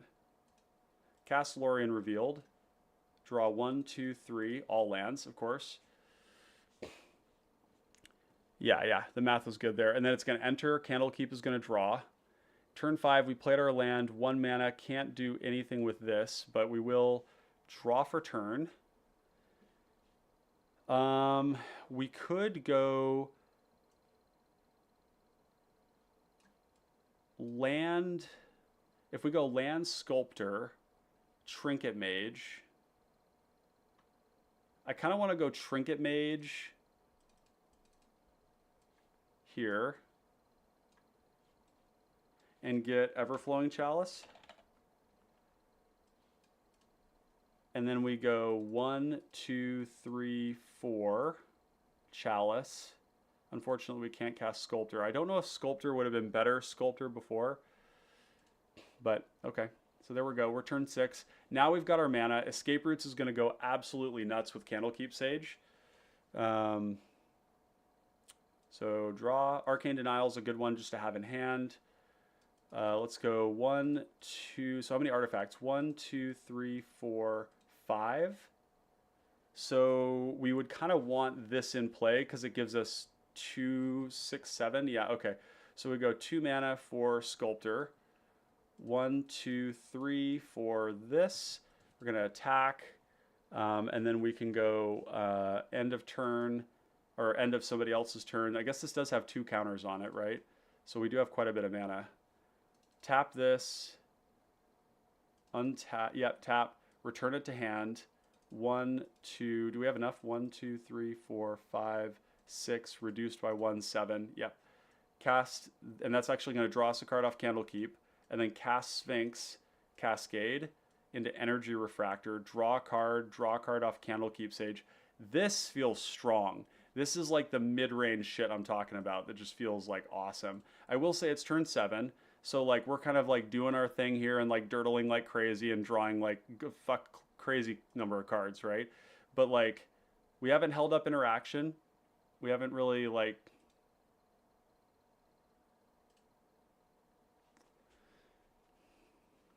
gotta keep that in mind as the game progresses, right? Like, are we interacting with people here? Kind of doesn't look like we would have. I mean, we definitely have an engine going. There's no doubt about that. Okay. Next turn, draw Gear Seeker. Okay, so now what it looks like is we would go 1-2 Serpent, and then hold up some interaction. I think we might draw some cards. We have these here.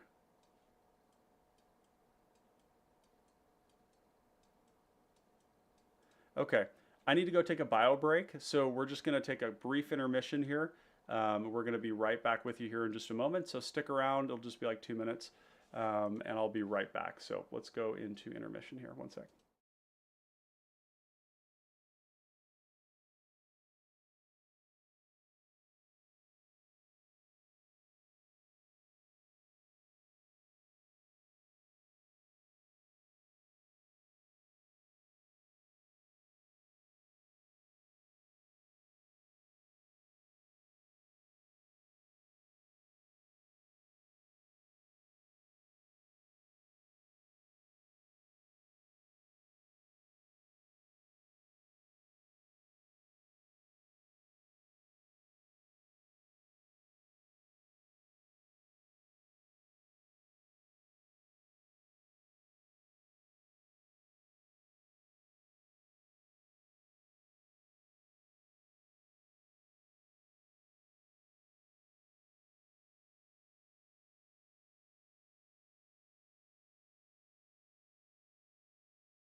And we are back. Okay, so in terms of interactivity, this particular hand is like going to win the long game, right? This kind of stuff in play at the same time is going to win a longer game. We do have 3 pieces of interaction, so if we haven't died by turn 8, which that's possible, it's definitely possible. We did fade away everybody early on, so we bought ourselves some time, at least from aggro, although I don't know that we're the main target of aggro in this deck until maybe this stuff freaks people out. But Gear Seeker Serpent in play, and then we have not made our land drop, so we'll go ahead and do that. Island, and 1, 2, 3, 1, 2, 3, so 6, 7, 8, 9 mana. So we could loop our commander and try and find some threats, which would allow us to still hold up some mana. So let's just do it once. Say we attack, and then we return it to our hand. We're going to draw a card. Fountain of Vicar. We could play this for 2, and it would make 1, so it's actually not bad. So let's do that. Fountain of Vicar.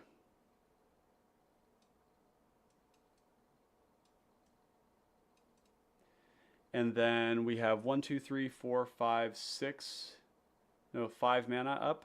So we can cast our commander and hold up Generous Gift, basically. 1, 2, cast our commander, Cascade, into Sky Diamond. That is one of the things about this deck that you're going to notice too, is that it's not uncommon to cascade into our stuff that got us to Sphinx, right? You have to get to Sphinx. Once you get there, then you're smooth sailing. But the thing being that, of course, your cascades aren't always going to be amazing with cards like this in your deck. We're going to draw a card off Candlekeep. Azorius Signet 1/2/3. 1/2/3 allows us to hold Arcane Denial up. That's good enough. Oh, it's actually only 1 mana because of the Ethereum Sculptor. So we'll just cast the Ethereum, this thing here. We've got 3 mana up for Generous Gift. Cool. And then we pass the turn. Maybe we probably have to Arcane Denial something. We'll draw a card off that and then draw a card. Thought Vessel is really welcome here because it's only 1 mana. And so it's actually free. So we're going to play that. Now we can play our Rush of Knowledge and just go kind of crazy. 1, 2, 3. Get these organized so that they're kind of in the right category here of rocks on top.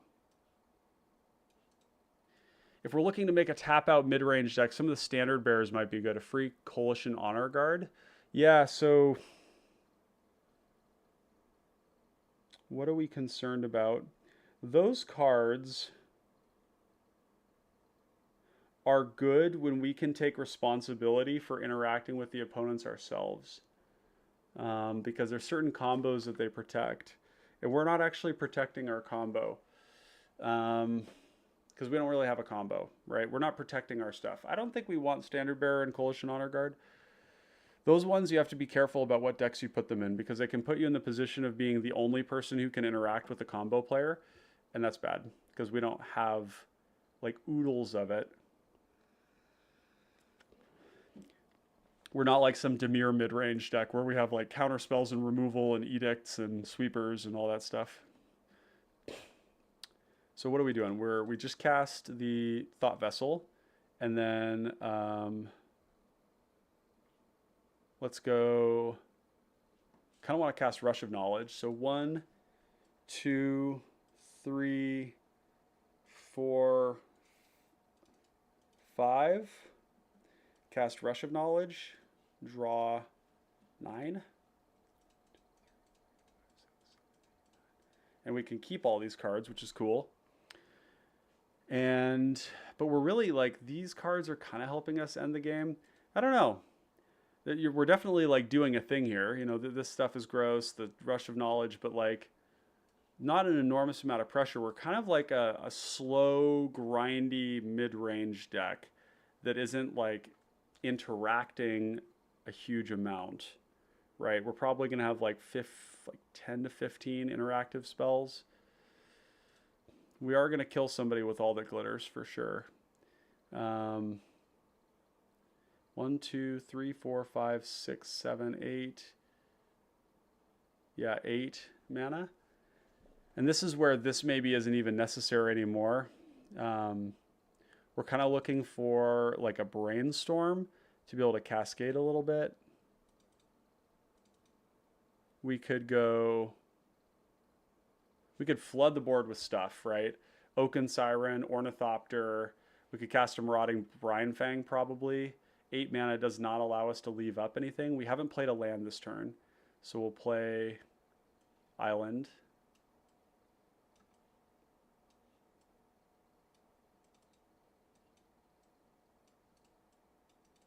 Island, 1, 2, 3, 4, 5, 6, 7. Cast the Brine Fang. Nice things, we could just cast them. That's pretty cool. And then leaving 2 mana up here for our Echoing Truth. So let's just say we have to Echoing Truth something. Draw. Yeah, I mean, this is definitely good. Let's go through a couple more. We're not going to be able to finish the deck tonight because there's clearly too many different like choices, and I'm not knowing exactly what choice to make there. This is fine. So do 1 mana, Thraben Inspector. I would like to be having a lot more mana rocks in my hand. I want to be having like 2 or 3 every time, but we're not seeing that. Ornithopter. And then land. Okay, this is good. So we have 4 mana. Cast Refractor, draw a card, cast Felwar Stone. 1, 2, 3, 4 artifacts. Okay, so 4 artifacts and 1, 2, 3, 4 mana. So we can't cast the Sphinx just yet. We could. No, energy tap's not going to do it. Energy tap on. Wait, 1, 2, 3, 4, 5, 6, 7, 8, 9. We actually have Exacxes. Never mind.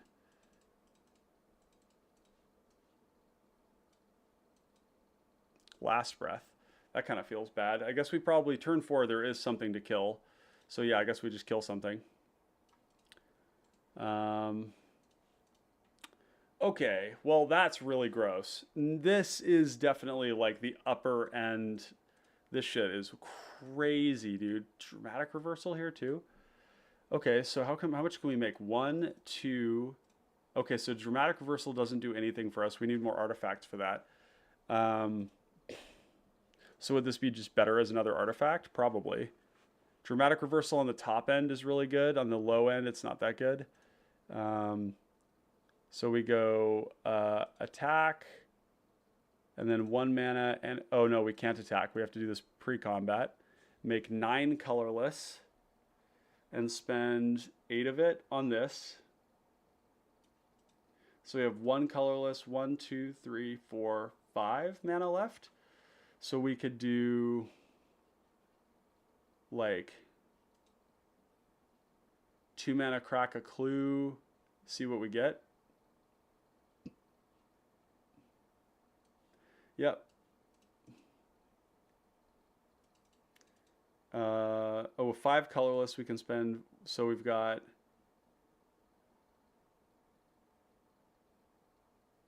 8, 1 on the clue. 1 on the clue, 1, 2, deduce, clue, draw. Okay. So yeah, we've got a Crusher. That's pretty cool. Draw. Crusher on turn 5 is no joke. Attacking on turn 6. Go 1, 2, Ethereum Sculptor. This is now 6 mana. 1, 2, 3. Not enough. So we're a little shy on lands here, but that's because the deck doesn't have... oh. There we go. That's because the deck doesn't have enough lands for the 115 cards we have in it. 1, okay, so we could actually bounce our commander. 2, so maybe no, we need to play that, yeah. Okay, and then maybe we need to Echoing Truth something. It's probably the case. Lorien Reveal. What's up, Slippery Sausage? Oh my god. Fucking Patrick Cassidy. What's up, dude?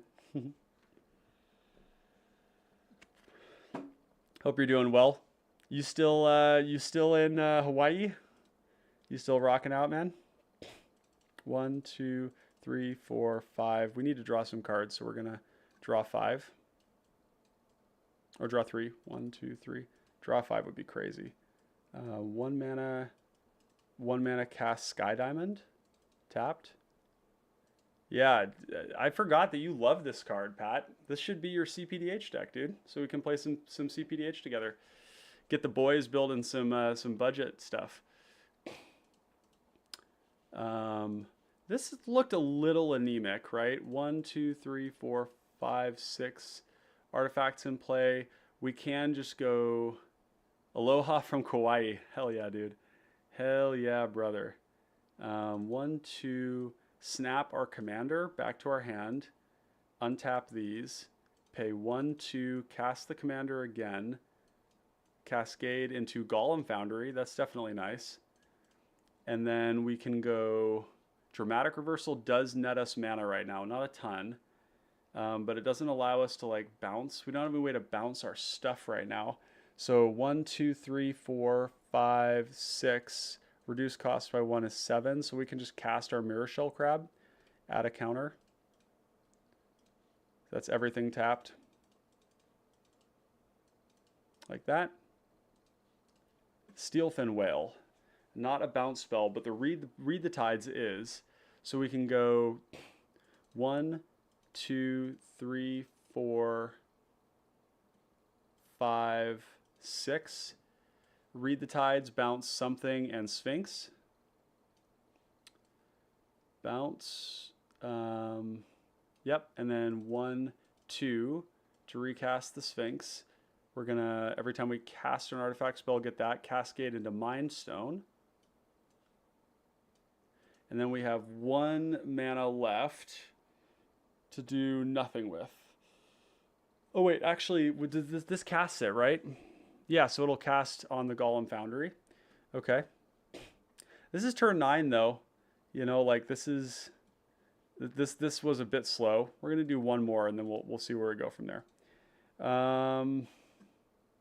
Lorien Revealed finds an island. Mental Journey finds an island. This finds an artifact. This is a quick Sphinx. So we'll draw island, cycle Lorien Revealed for an island. Actually, yeah, we'll get an island. Yep. And then next turn on that, island into Prismatic Lens into Spellbomb. Next turn on that, land was a really welcome draw there. So we'll go land into, finding an artifact land here would be really good. 1, 2, find an artifact land.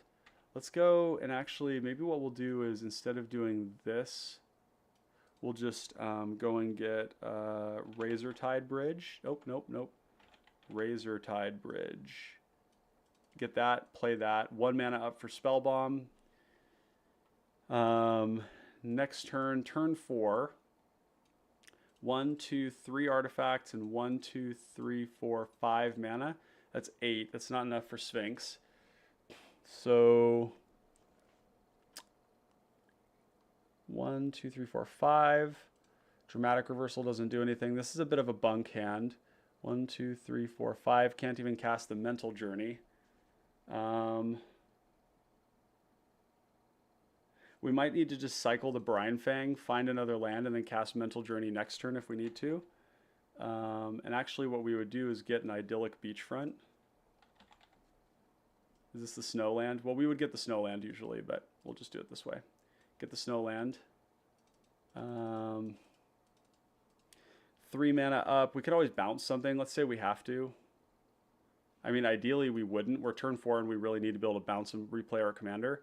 So let's just do that. Untap. Brainstorm is good. 1, 2, 3, 4, 5, 6, 7, 8, 9. So we can cast our commander right now, but we can't set up our draw. And that's probably still fine. So let's just cast it and get that ball rolling. Seed of the Synod would have been great. Generous Gift, not great. We blow up somebody's thing. Pass the turn. So now I think what we want to do is 1, 2, 3. This is feeling a little slow. Chat. Firemind's Vessel for 4. 1, 2 mana up. We can machine over matter. Yeah, so what we're going to do is pass the turn, end step. We'll machine, or let's just Dreamstalker. Attack Dreamstalker, pick this up, pass the turn. Turn 7. I don't know. Let's see. Let's take a look at what we got here. We have to cut 14 cards, which would definitely help with our land drops. The cards that don't make artifacts. So what are there cards that are not type artifact, O artifact, O token? Yeah, like getting on board is really, really important, right? I think you're right, Erosium. Like the self bounce is really important, but also just like making an early 4/4 flying that like got us another card that gets our engine online is important.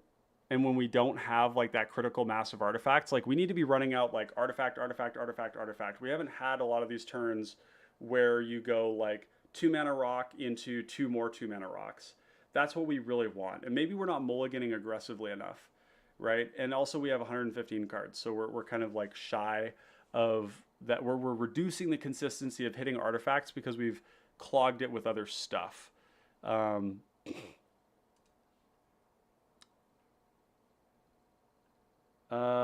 what do we cut? Read the Tides feels supremely awkward. It is a draw 3, but it's also like 6 mana. If we cascade into it, we can't even bounce our own commander, but we can draw 3. Let's call that one. This is what's most important. This is the most important thing, right? Like, just we have to have this thing going on. We're gonna cut some of our removal. So, because like these 1-for-1ing, turning our commander into like another recast is not amazing. Salt and Popper, not sure the math on to cast commander there. Had 3 artifacts and 5 mana sources. We had 3 artifacts and 4 mana sources. 5, because we actually had the one of them was a mana rock.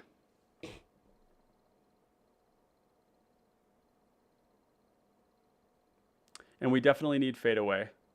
We're definitely playing Fade Away. Yeah. Yep, Fade Away is important. Yeah. The cracking the code on this is like, how many cards do we have that bounce? Maybe we need to have a separate section for that. So let's do Bounce Sphinx. And then we're going to go Shrieking Drake, Deputy of Acquittals, Dreamstalker. And I like these cards that bounce our commander that are giving us something else as well. And Prophetic Prism could just be another mana rock, right?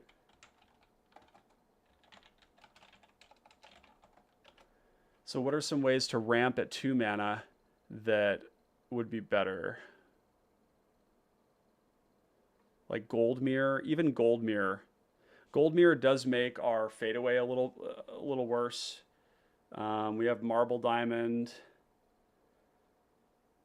Pentad Prism doesn't work after your first usage of it, kind of. Silver Mirror. Let's go up on Silver Mirror and Gold Mirror. And then cut Prophetic Prism. And cut Energy Refractor. Our draw spells are going down, but Aether Sphinx is our draw spell, so that's good. Golem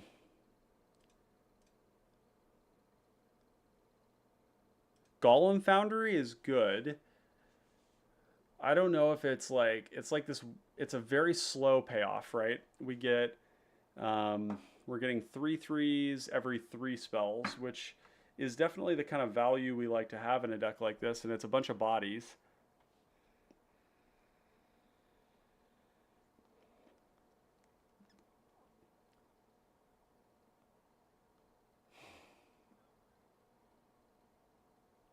Tinker's Tote is kind of a do-nothing card. Like, it isn't do-nothing, but it's like, it's not ramping us, but it is putting 3 artifacts into play. Early, this is amazing. If we play this on turn 3, we are going to cast Sphinx on turn 4, right? Like, this is a lot of the things we want.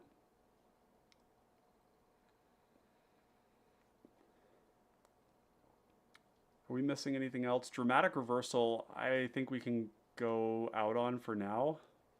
Snap did feel good. I like it, although it's kind of a 1-for-1 where it's like, yeah, you can like return your commander and it's like free, and it is free interaction in a way. Some of this stuff has got to go though. Yeah, it is ramp. That's a good way to put it. Yeah. All right, we've got 112, so we're making our way down.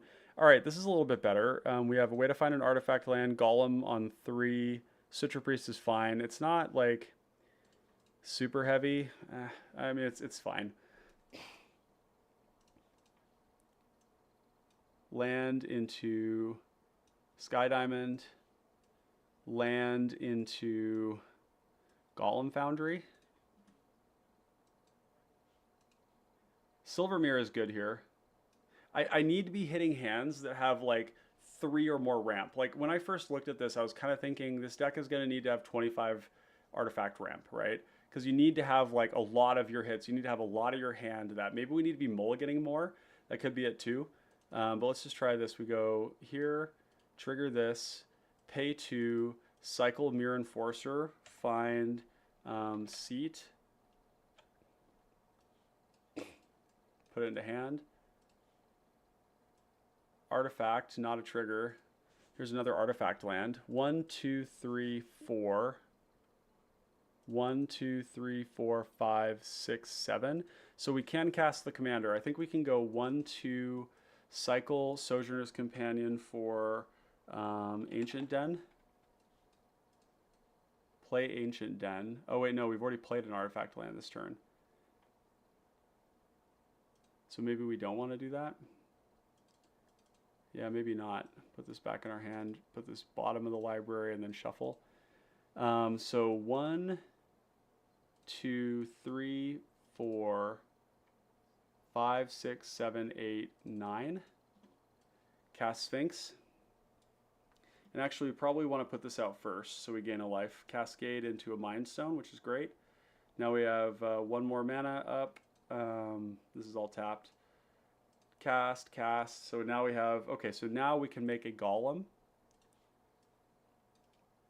One of these. And then untap. Okay, so now we're kind of cooking. Gonna get down here. In turn 6, this actually looks pretty good. This is quite nice. 1, 2, 3, 4, 5, 6, 7. Sojourner's Companion for free. 1, and that's going to trigger.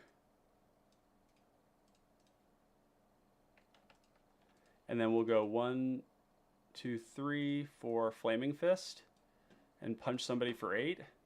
That's pretty sick.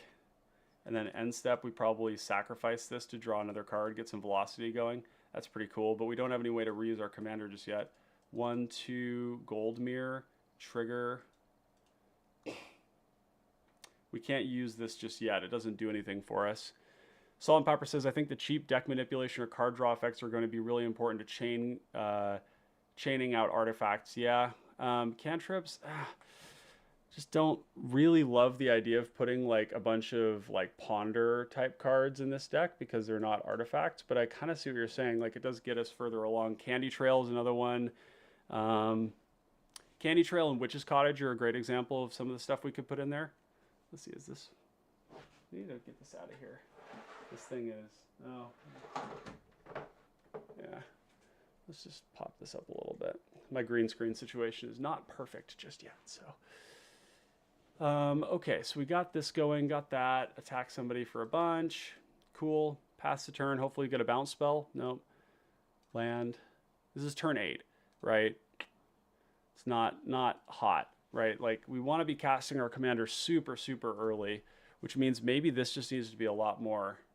Energy tap is quite strong, but it's all colorless mana. Let's just cut it for now. We have Wedding Invitation. So let's try bringing back in Witch's Cottage.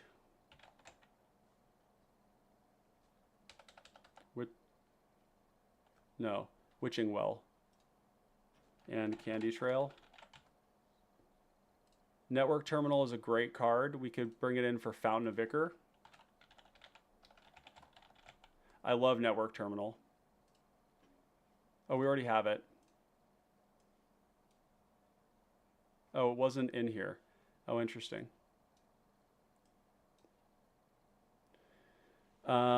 We don't have some of the other value producing rocks, like Honored Heirloom could be in here. We could cut Relic and cut Trinket Mage for Honored Heirloom.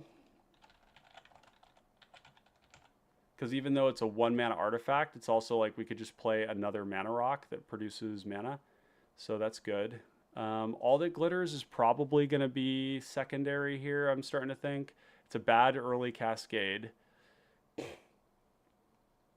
got to get rid of some of this removal here. I think it's going to be Machine over Matter, probably. It does 1-mana bounce something. Resculpt could potentially go. Snap is probably...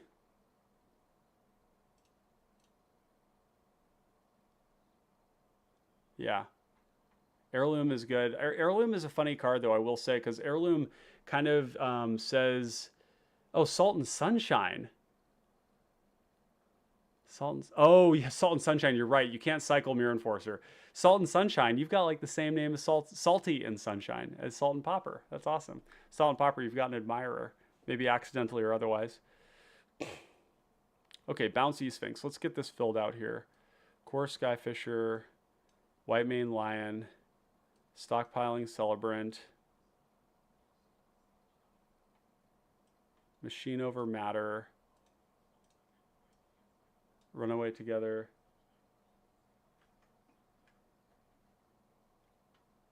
Vanishing Knack, Curfew,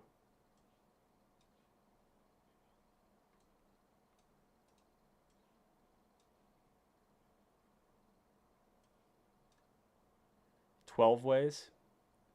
We also have 13.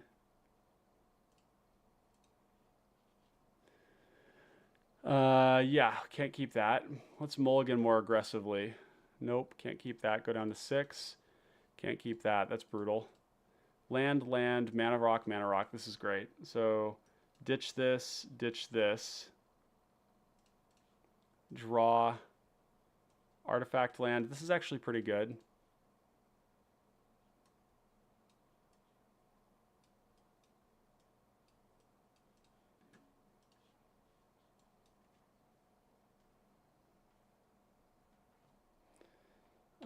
Pay 3, Bonder's Ornament.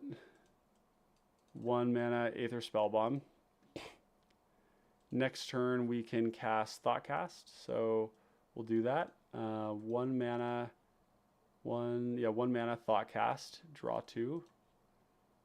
Star Compass. Actually, we could just go Tinker's Tote.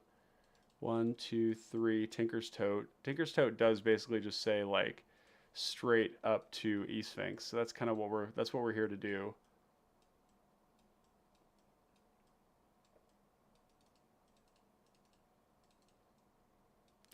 Okay, so 1, 2, 3, 4, 5, 6, 7 artifacts. So we're at the point where we can now cast our Sphinx, which is great.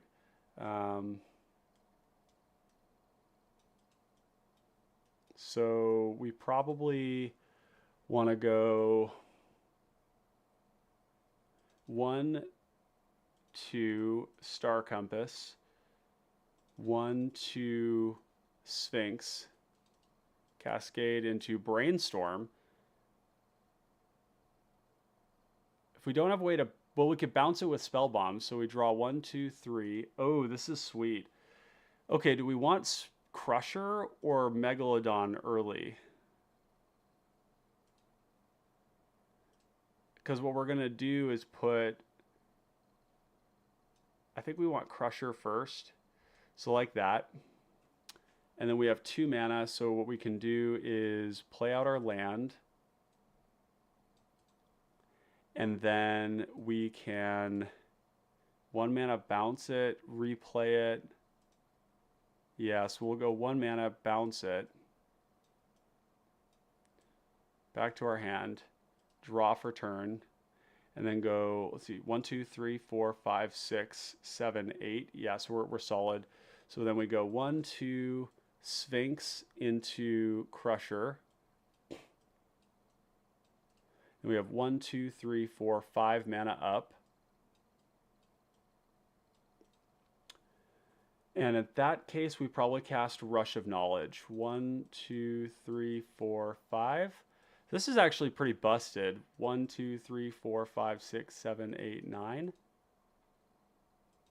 And actually, we probably want to, because we played this land this turn, right? I think we did. So not a lot of lands here, but yeah, so what we would want to do is actually not play this. Yeah, because we're going to draw a bunch of lands, so 1, 2, 3, 4, 5. Yeah.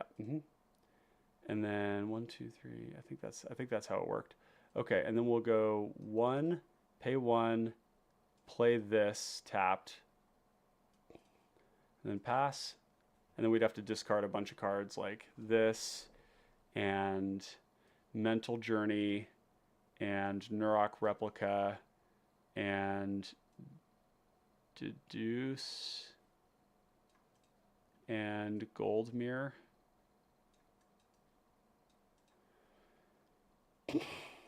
Study Hall. Now we probably want to go 1, 2, 3 for Ethereum Spinner.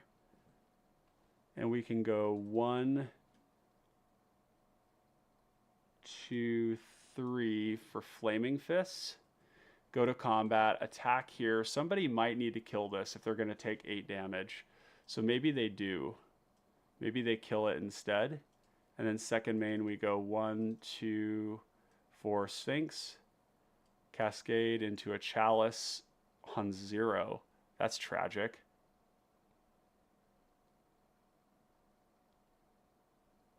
You may cast it. It's another artifact, but it doesn't make any mana. Wait, as you cast this spell. Oh, so I actually don't have any mana to pay as an additional cost. That's too bad. So we'll just leave that in play. Doesn't do anything. Untap, turn 9.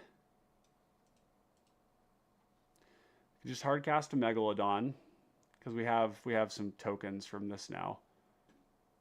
Yeah, we probably just hard cast a Megalodon. This looks a lot better. Just getting that artifact count up helped a lot. Land Border Post does work.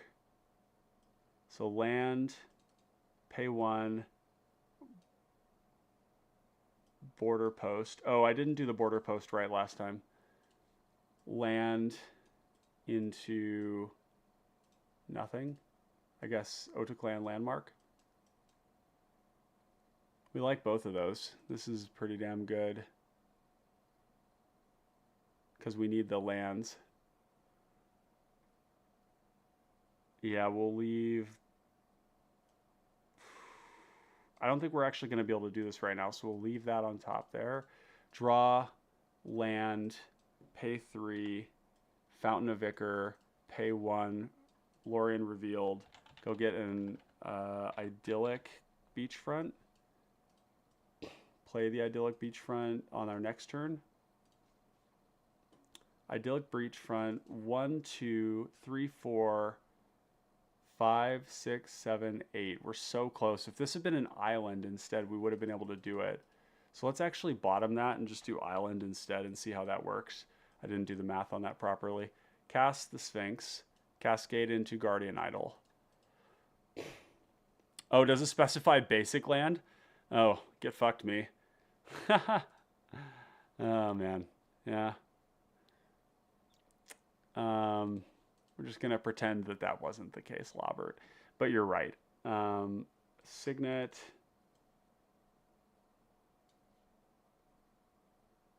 One, 2, Dreamstalker after attacks.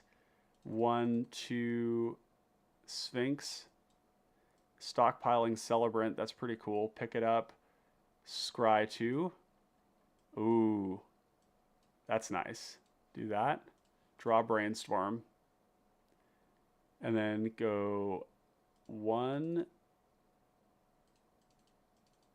2, Sphinx, Cascade into Striped Riverwinder, and then you probably could get that past most pods if you were a complete asshole. Temporal Fissure as a Cascade target is also double bounce, a triple bounce if you play it after your commander. That's a good point, Arosium, for sure. And then here, we could bounce our commander with Echoing Truth and do it again. How many lands are you playing right now? You have 8 extra cards in the deck to not hit a land as much. Yeah, I know. I'm kind of like, I don't know what we're supposed to cut, right? The reason we're able to do any testing at all is because we have like over 50 mana, like almost 60 mana sources.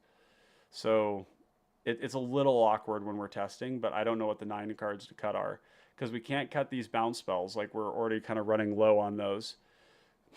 I don't want to cut Mirror Shell Crab. Like, these kinds of cards are the point of the deck. Arcane Denial is just really good in this deck. We could cut Resculpt, I suppose, although it's really good. Resculpt's like turning our commander into a 4/4 and then just casting it again is kind of spicy, but Flaming Fist is just a really good card in the deck. These draw we can't really touch. We could cut something like Golem Foundry because it's not ramping us. Sure, why not?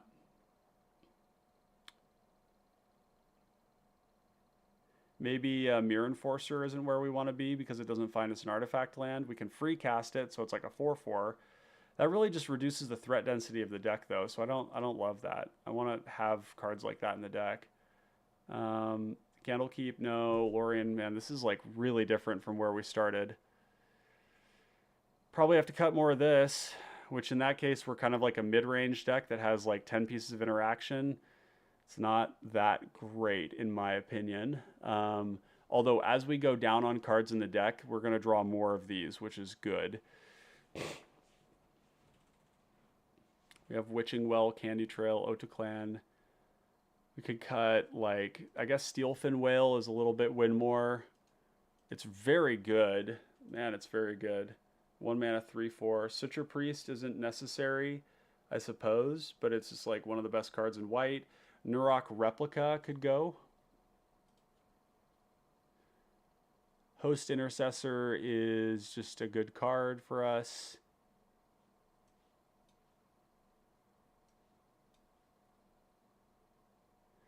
We could cut like 1 in 5 is our odds right now with these. 1 in 4 is a lot better if we could get even higher, but oof, geez, this is one of the tougher ones we've done in a long time. Because like the threat density here has gone way down. So like living the dream of like cascading into these huge fucking things is like less likely, because a lot of these, you know, bouncing into like a bounce spell is weird on these creatures. So, title of the video, Cascade is broken. Cascade is also very hard. I think that's the lesson that we're running into here. 31 lands, bunch of cyclers for it, so that's good. Yeah, Temporal Fissure does hit Gretchen lands. It's pretty savage. Temporal Fissure is good.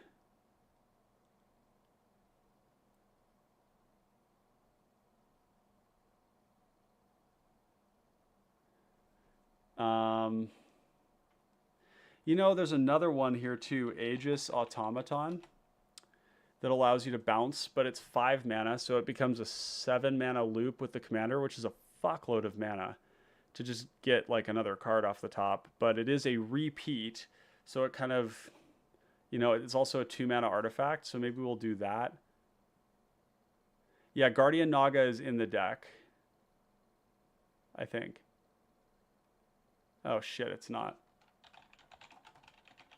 Yeah, Guardian Naga should be in the deck.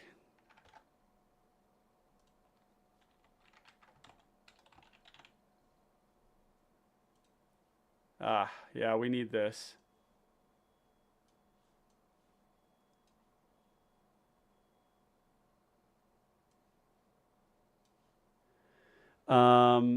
Crib Swap, it's so good. Last Breath is really good.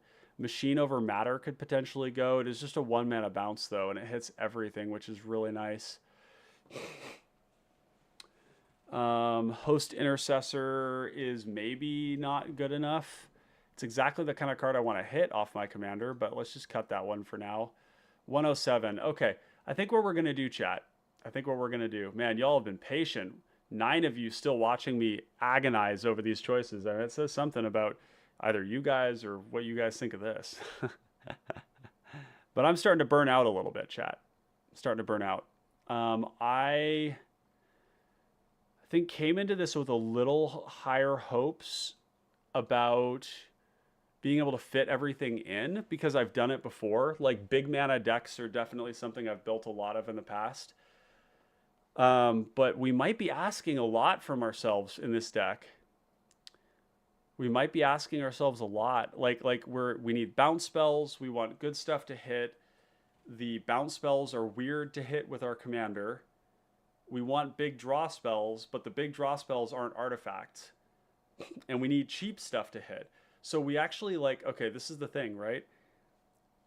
Our curve, look at this. So what is this? What this tells you that when we cascade, we are more likely to hit little meaningless stuff than we are big stuff. And the only way to be able to cast Sphinx and actually hit big stuff is if we have little stuff in the deck, which means that most likely we're not hitting big stuff. It's so bizarre because I've played against this deck, and every time I play against it, it feels like I'm losing. They just draw so many cards. They're ramping. They're producing so much mana. Their Sphinx is like, there's just a lot to like about it. But then, like, when I'm actually staring the deck in the face, like, you don't care that it's big stuff. You care that it's a card. Well, if that's the case, then why are we playing cards like that 1-for-1 bounce our commander? Because if we're just bouncing our commander 1-for-1, right, and then we're getting like a Mind Stone or a Silver Mirror or something like that, it's not amazing. And it's interesting because I went into this being like, man, we've gotten so many good big threats that we can cycle away to just get lands, like, you know, all these great beaters here, like all this stuff on the top end. But and I love the Flaming Fist. But I'm getting increasingly nervous about like impacting our interaction. And if we're like casting Sphinx, you know, like turn 4 or 5, and then like cascading into a mana rock, then like what are we doing? Like there's a lot of decks that take a lot more meaningful game actions on those turns, right? Like let's just take a moment here to compare to another deck you could play. And we do have to be like realistic that like when we're picking decks, we have to choose between them. And it's not to say that one is necessarily better than the other. Sometimes that is the case. But like look at TPI, dude. Like we're gonna go fucking crazy, right? Like look at all the game actions we're gonna take here. Go and find an island, get this, draw that, next turn. This turn 2, commander is in play. Turn 3, like land, ponder, go look at the top 3, you know, get like arcane denial, make a token. It's just like this is kind of the example of like your action economy and how like playing a big commander that requires you to do a lot of stuff. And actually we might not keep this because we have a counterspell. So let's shuffle these to the bottom and then shuffle and then draw a card. And then we would opt, make another counter, scry 1, draw that, Arkham's Astrolabe, draw, token, right? Like this is high velocity mid-range is really like a much, this tells us something about mid-range. Okay, so we can my intuition is saying that this mid-range Sphinx thing is actually not where we want to be, right? Take it or leave it. I could be wrong, maybe somebody else has got the code on it, but like in mid-range decks increasingly I want to be taking a lot of game actions early. If it's like real surreal, I want to be like flooding the board with these evasive threats and punching and ninjutsuing and like doing all this stuff, and then TPI, I'm like playing out permanents, I'm drawing cards, I'm doing card selection, I'm interacting with the board. Like it's turn 4 and I've got like a zillion interactive spells, and if I wanted to I could just draw 4 right now. Compare that to this Sphinx deck where you have to be like rock, artifact, Sphinx, maybe cascade into something good, but most likely not. Most likely you cascade into something very mid, like an artifact. Now the mana rocks are good because it feeds the Sphinx, but then like how do you have slots for like interaction, right? Is it like Sphinx Voltron? Is that what we're trying to do? Because that's weird. Like bouncing and returning our Sphinx and like losing the things that are attached to it is not what we want to do.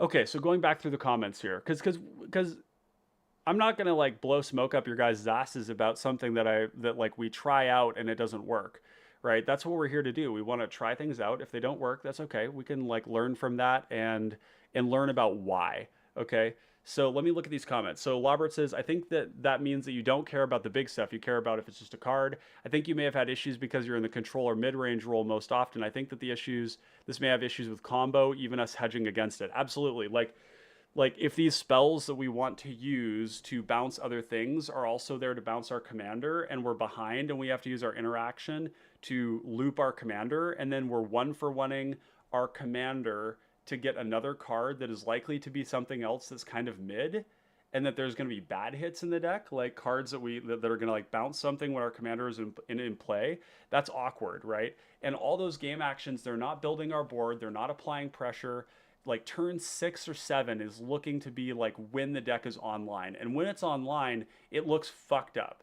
Like, you know, it looks really good. You're like you're doing a lot of stuff, right? And you've got interaction and all this, but it's really slow ramp up. Robert says, I so badly wish I could edit messages. I send you word salad too often. Unfortunately, I think you're right. No, don't worry about it, Robert. It's hard to like type all this stuff out when I'm moving fast. Arostium says the difference between that the rock you play on turn 1 through 4 are not threats after you play Sphinx. Exactly. The rocks aren't doing anything else. Whereas Rilsa Rail, they're still threats after you play Rilsa, and TPI, these spells you play are still threats after you make them. Exactly. Like we're getting something for everything we do.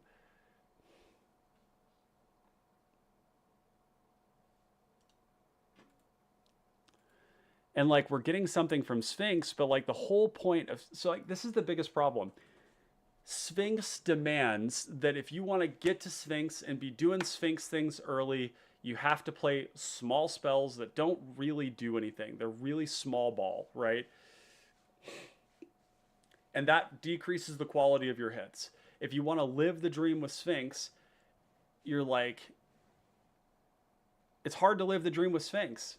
Actually, that's it. You have to play a lot of artifacts that are lower impact because they're cheap. And by doing so, you dilute your good hits.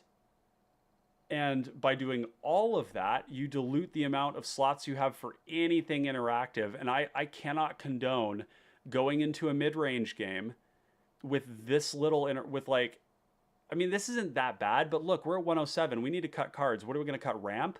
Like we've just been talking about how important it is to play out all these spells, right? Like the best hand in this deck is going to be like turn 1, Arkham's Astrolabe, turn 2, Azorius, you know, like Arcane Signet into Spellbomb, turn 3, Rock, turn 4, you know, Sphinx, right? And we haven't really seen a whole lot of those, right? Like maybe we just need to mulligan more. Like this is trash. This is trash. Where are the rocks that we've allocated 20 slots to in the deck? Like this right here, sure, maybe this is fine.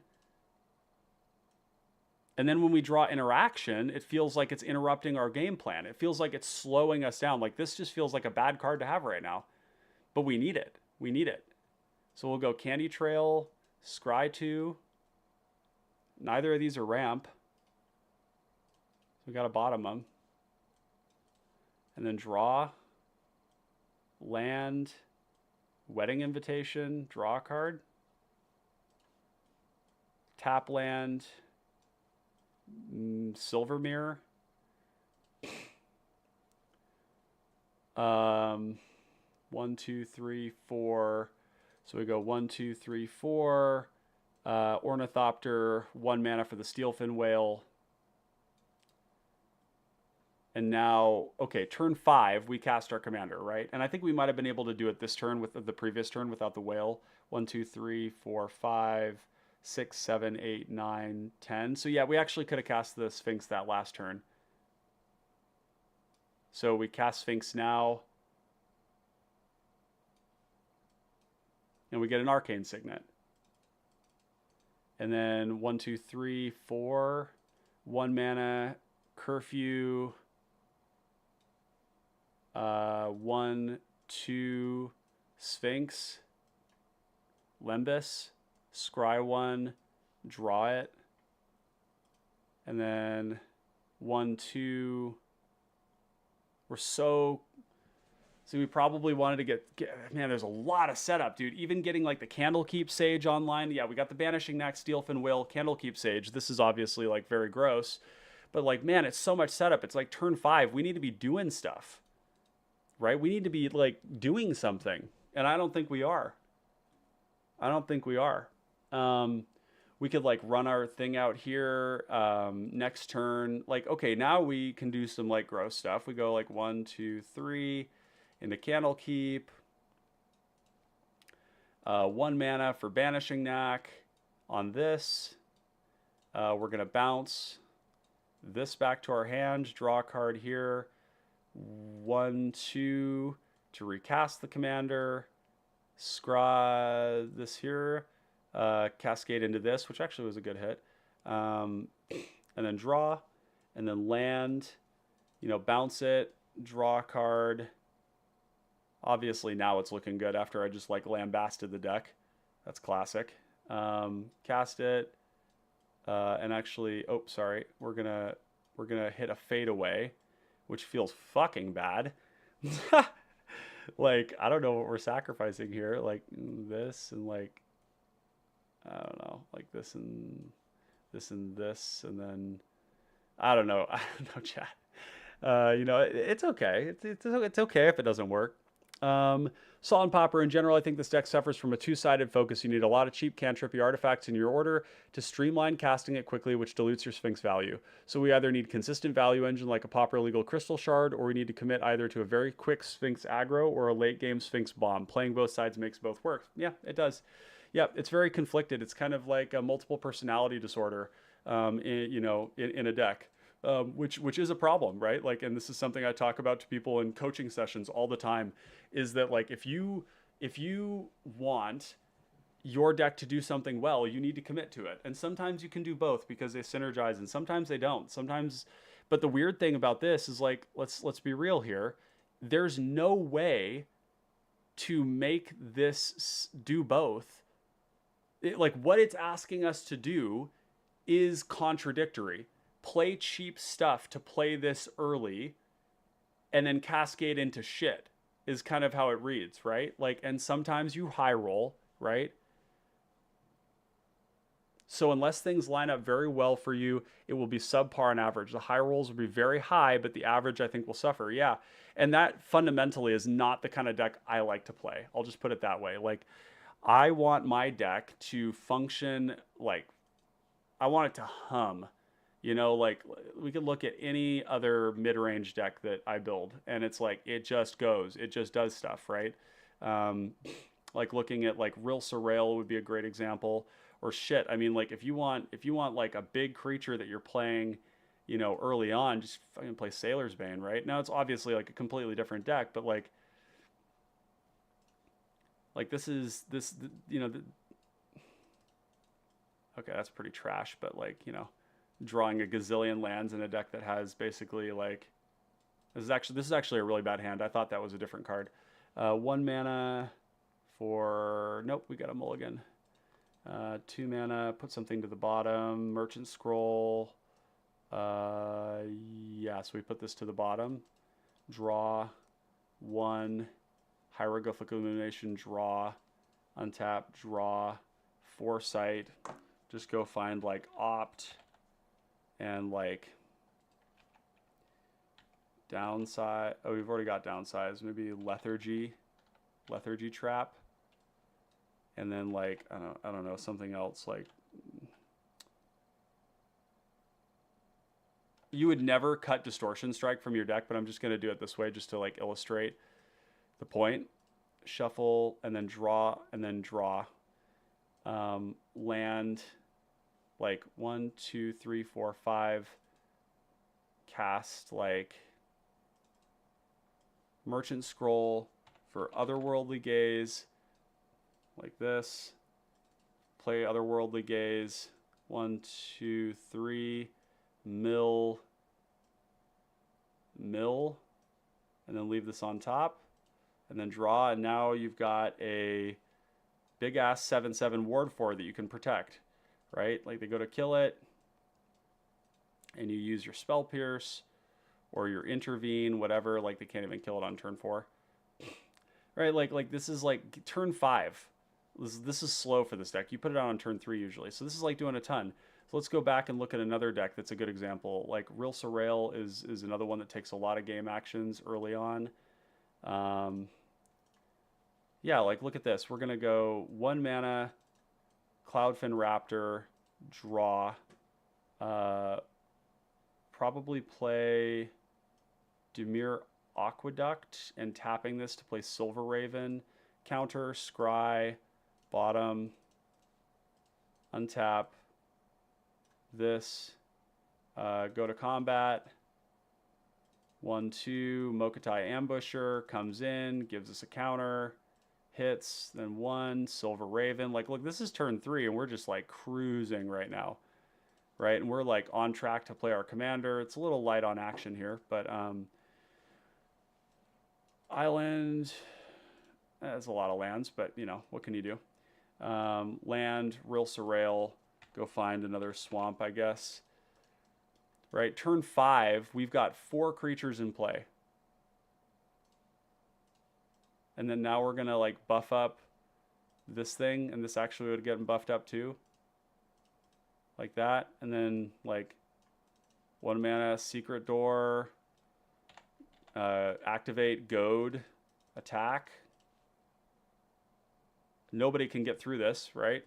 So untap and make a skeleton, which they still don't have on Mox Field. God damn it.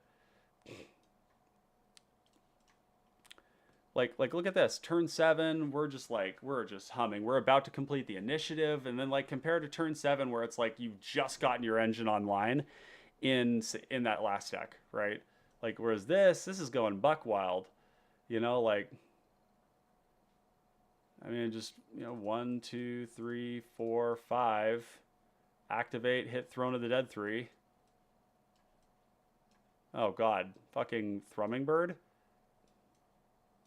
That's a hideous, or Aerocrocker Sneak. That's also a perfectly fucked up card to hit. 1, 2, 3, 1, 2, 3, and then bottom shuffle, and then like go to attacks and like ninjutsu the commander to like draw a card. I don't know. It just feels like this is just doing so much more. Like, and it's not like to compare to say it has to do a lot, but like you can't not be doing things until turn 7 or turn 6. Okay, so Salt and Pepper says, I tend to build a deck around the floor of the deck instead of the ceiling. Yep, absolutely. Yep, Erosium says, well, wait a minute. This is very similar to Sailor's Bane. Maybe the secret Voltron deck. Killing Sphinx feels as equally and pointless in both decks. Yeah, and Erosium, I think that, you know, is an interesting idea. The only trouble is that, like,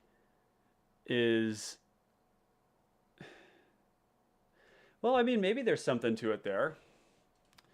Here, let's just go down the rabbit hole, okay? Let's just go down the rabbit hole. Where's Sphinx? Where is she? I think they're a she. I think that's probably what it is. Okay, let's try this. Because we're here, and because we need to get to the bottom of this. Let me read the other comments too. Salt and Pepper. Now, I could definitely see some sort of aggro strat. Okay, yep, sort of Voltron aggro. 2 mana, 4/4 flyer. Yep. Yep, and this also means we could play like equipment and stuff. So let's take how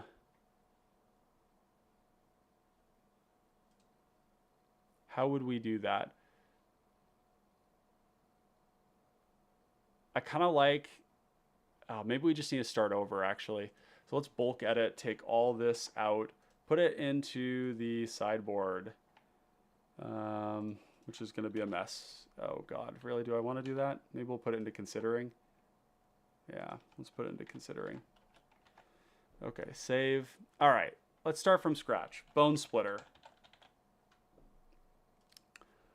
All that glitters. We're going to want Witching Well.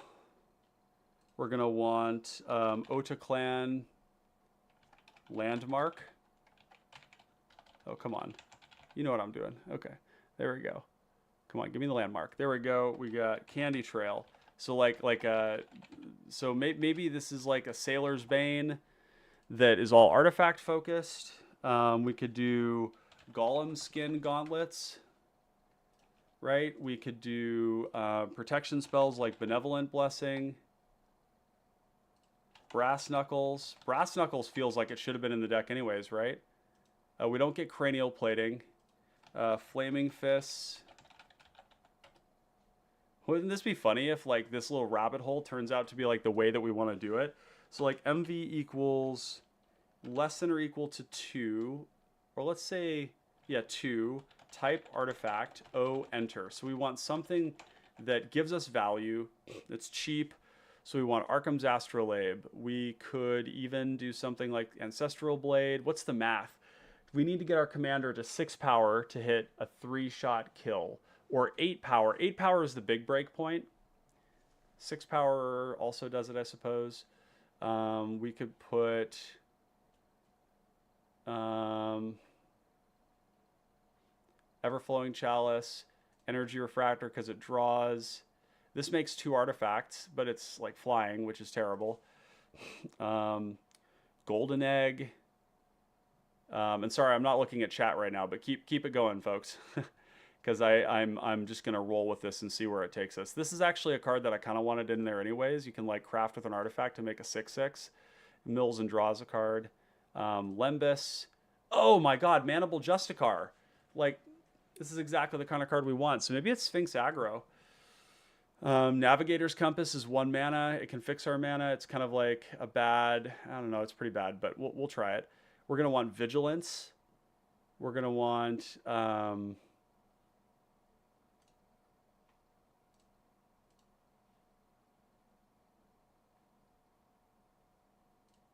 Silver Raven, maybe. We're not gonna. So basically, the idea here is that we're not gonna cascade that often. We're not even gonna want protection spells. We're just gonna want equipment that goes on our commander. Every time they kill it, we recast it, we re-equip it, and then when we recast it, we get another thing, right? So, Wedding Invitation, great. This is great. Okay, that's all the things that enter. We'll do our Alchemist Vial as well. Okay, and then we're gonna do, we're gonna want a lot of cheap cantrips, right? Salt and Popper, the only 2 cards that are banned in cPDH or in PDH are Rhystic Study and Mystic Remora. Phalanx Vanguard, yep. Or Argavian, no. Vanguard. Oh, I guess that does work. Let's do Artifact, whenever. And see what comes in. The Benthic Criminologist seems great. I love that. That's a really powerful draw engine. Ethereum Spinner is good on the aggro. Eye of Malkador. This becomes a 4/4. So this is actually kind of cool. Scry 2 at the beginning when it ETBs. And then whenever you play an artifact, it becomes a 4/4. I like it. Glass Dust Hulk is also really good. Golem Foundry is going to be good. Mobile Garrison is going to be like Vigilance. So we can like crew up this with something and then give it Vigilance. Mirror Smith is going to give us lots of bodies. God, Sky Swimmer Koi wasn't even in the last build. This card is fucking crazy. Every time you play an artifact, you loot. Get out of here. That's strong. And I'm not getting excited about what we're building. I'm just like, these are like cards that we didn't even have room for because of all the other shit we were trying to do. Filigree Attendant. Yep, that's a great, God, we weren't even playing Filigree Attendant. We weren't even playing this card. Ah! Okay, all right. Maybe this is already looking more promising. What if we played reanimation cards and cyclers? What if we played all the cyclers and we played the reanimation spells to get them back? Big cheap threats to put into play. So type. So let's put in the Ulamog's Crusher. Why not? Let's put in the Island. This is such a long stream. I'm having a hard time imagining that you all are still enjoying yourselves out there. But okay.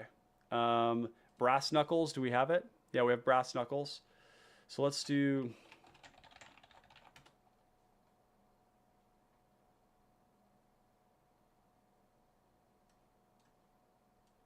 I don't even think we play Benevolent Blessing. Maybe we do.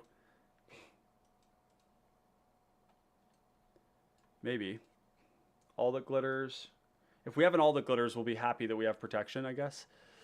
Golem Skin Gauntlets, Bone Splitter, Golden Egg is draw. Alchemist Vial is draw. Potion of Healing, draw. Navigator's Compass is pretty mopey, but like it's cheap. This is kind of like draw, but it's also like a creature. This is a creature. What other type vehicle? What do we have? Geez, there's some big ones. If we had like incidental creatures, oh, the Metalcraft. Yeah. So Ardent Elementalist and Auriok Sky something blah blah blah blah blah. God, I'd love to put Thundersteel Colossus. Let's fucking do it. Let's go. Renegade Freighter. This is completely unhinged. Completely unhinged. We are going well off the deep end, chat. Okay, like Brute Suit, if we have any 1/1, is just a 4/3 Vigilance, right? That's great. Anything that crews for 1 is kind of interesting. Flywheel Racer could be in that category. The Funeral Longboat, maybe? I don't know. We're like I said, unhinged. Sky Skiff. If we have like... Okay, yep. Okay, so Metalcraft. So we want Ardent Recruit, Auriok Sunchaser. We're going to want... that's about it. Affinity. So we'll probably go, Mirror Enforcer, Sojourner's Companion. We could even play something like the Tooth and the Scale. That would make our commander come out very quickly. Somber Hoverguard, 3/2 for flying for 1 mana. It's just a Delver. Tooth. Is this just like Zoo Affinity? Is that what we're doing? Okay, tons of stuff in chat. Okay, what do we got here? There's Warlord's Elite. Yep. There is Halo Forager, Halo Hopper, Convoke. That's not where we want to be. Sylvok Creatures. Lifestaff is a good card. We're playing that for sure. And now we definitely play Trinket Mage because we have like a lot of good things to search for. Bone Splitter being one of them.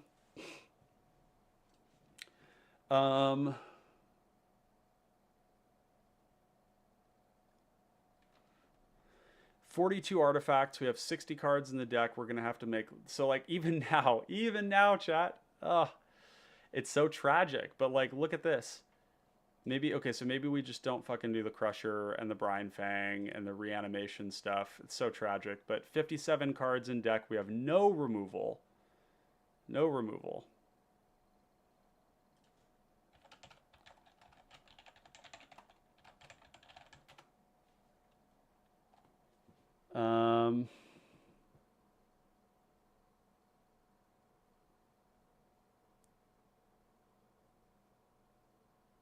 Oh, yeah.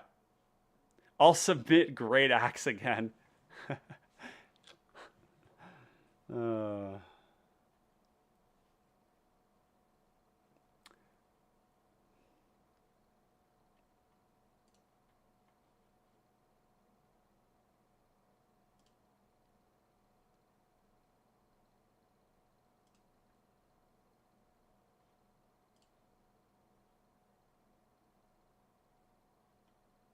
Now, like, Springleaf Drum and Moonsnare prototype are good.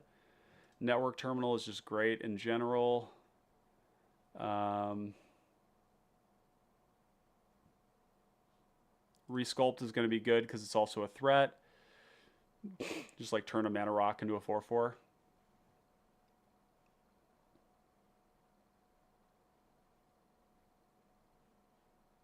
Okay. What other like pushed threats do we have that we could play? This is going to be under draw. Okay. And then we need... Okay. Ethereum Sculptor.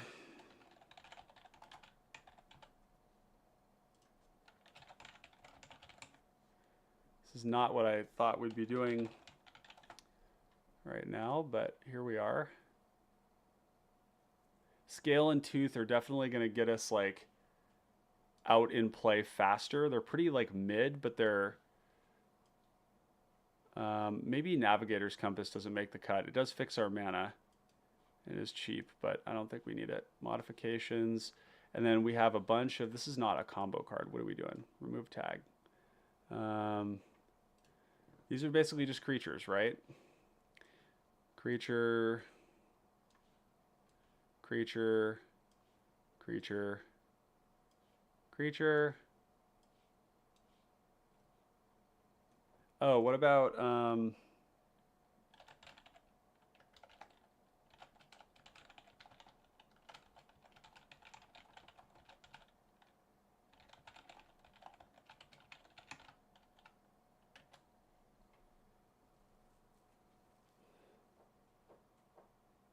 looking for stuff that gives us like velocity? Like we fucking play Keep Watch. Like why not?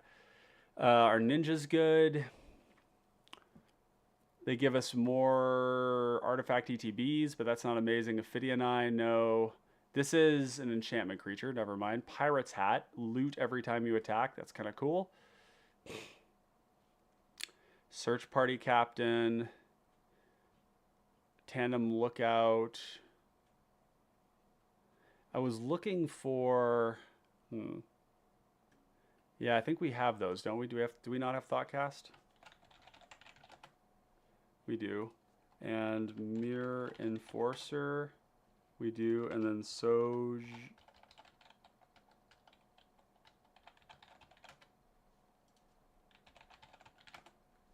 Yep, okay, we got those. Ninja our commander. Oh! Wouldn't that be ridiculous? Wouldn't that be ridiculous if this was actually another one of the fabled ninjutsu decks? That's fucking hilarious. It also does not sound bad. I don't think Trinket Mage is actually going to make the cut here, sideboard. There is going to be tension between like playing all these threats and all of our mana rocks. So maybe we got 47 mana rocks. Let's just throw 34 lands of some sort here. 34 islands. And just like do this so we can test. Okay, 106 cards. Let's just fucking send it, okay? Let's just do it. Yeah, this is sweet. This is like a lot of artifacts. So, turn 1, Golem Skin Gauntlets. Turn 2, Thoughtcast is sweet. We can't play either of those, and we have to do this. 1, 2, so 3 for Scale. And then untap, Steelfin Whale. Okay, there's some velocity here. I like it. We could go... I think it's probably... Well, if we want to be getting on the board early... Do we have 1, 2, 3... 1, 2, 3... So we could play Steelfin Whale and then Thoughtcast. 1, 2, 3... 1, 2, 3... No, it's 6 mana. And that's what we're casting now. So I think... What if we go... Let's go Foundry Inspector because we have all this artifact stuff we want to do. Okay. Let's go 1 mana Thoughtcast because we need to draw a land. That's not a land. Nice deck. Nice. 1, 2, 3. 1 mana Prism. Jesus. 1, 2, 3, 4, 5, 6. And 1 mana.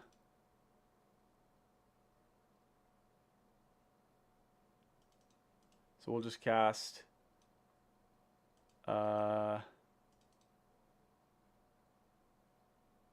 Oh, sick. We can cast Mirror Enforcer for free. 1, 2, 3, 4, 5, 6. Reduce cost for 1. And then 1 mana for Steelfin Whale. Okay, so like, let's be real, guys. Turn 4, this is a lot of power, right? Like, this is better. We're gonna like hit people now, right? We have mana to cast the commander. Commander is 1, 2, 3, 4, 5, 6, 7. Okay, so it's 2 mana. So we go 1, 2, Sphinx, Cascade into Energy Refractor. Not the hottest hit, but it does give us something else. We have 2 mana left to spend, and we could do free Candy Trail because of our thing. We don't want either of these. We just want action now. And we're going to go 2 mana Brute Suit, I suppose. 2 mana Brute Suit. Oh, what's up? How you doing, Dallas? Good to see you. Sorry, I'm lost in the sauce because we just did a huge stream. Figured out that Ethersworn Sphinx didn't work the way I wanted it to after a lot of hemming and hawing and clutching my pearls. And now we're actually experimenting with Ethersworn Sphinx aggro. I mean, yeah, doesn't this look like somewhere? Like it's turn 5 and we have 7, 10, 14, 18 power in play. That doesn't even include the Brass Knuckles Golem Skin Gauntlets. This shit right here, this hits hard. And we're gonna ninjutsu our commander and like recast it again. This is fucking sweet. Okay. All right.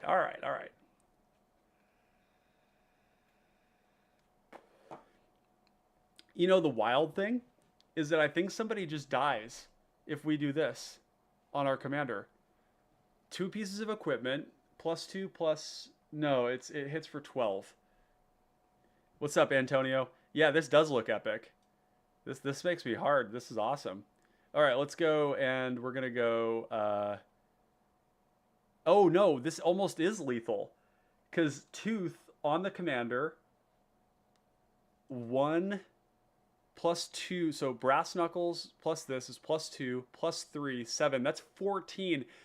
On turn 6, we can hit somebody for 14 Etherswings damage, and if they kill our commander on the stack, we just ninjutsu it. That is dirty. I don't think we have enough mana to play and equip and all that stuff. So this is like a finisher, you know?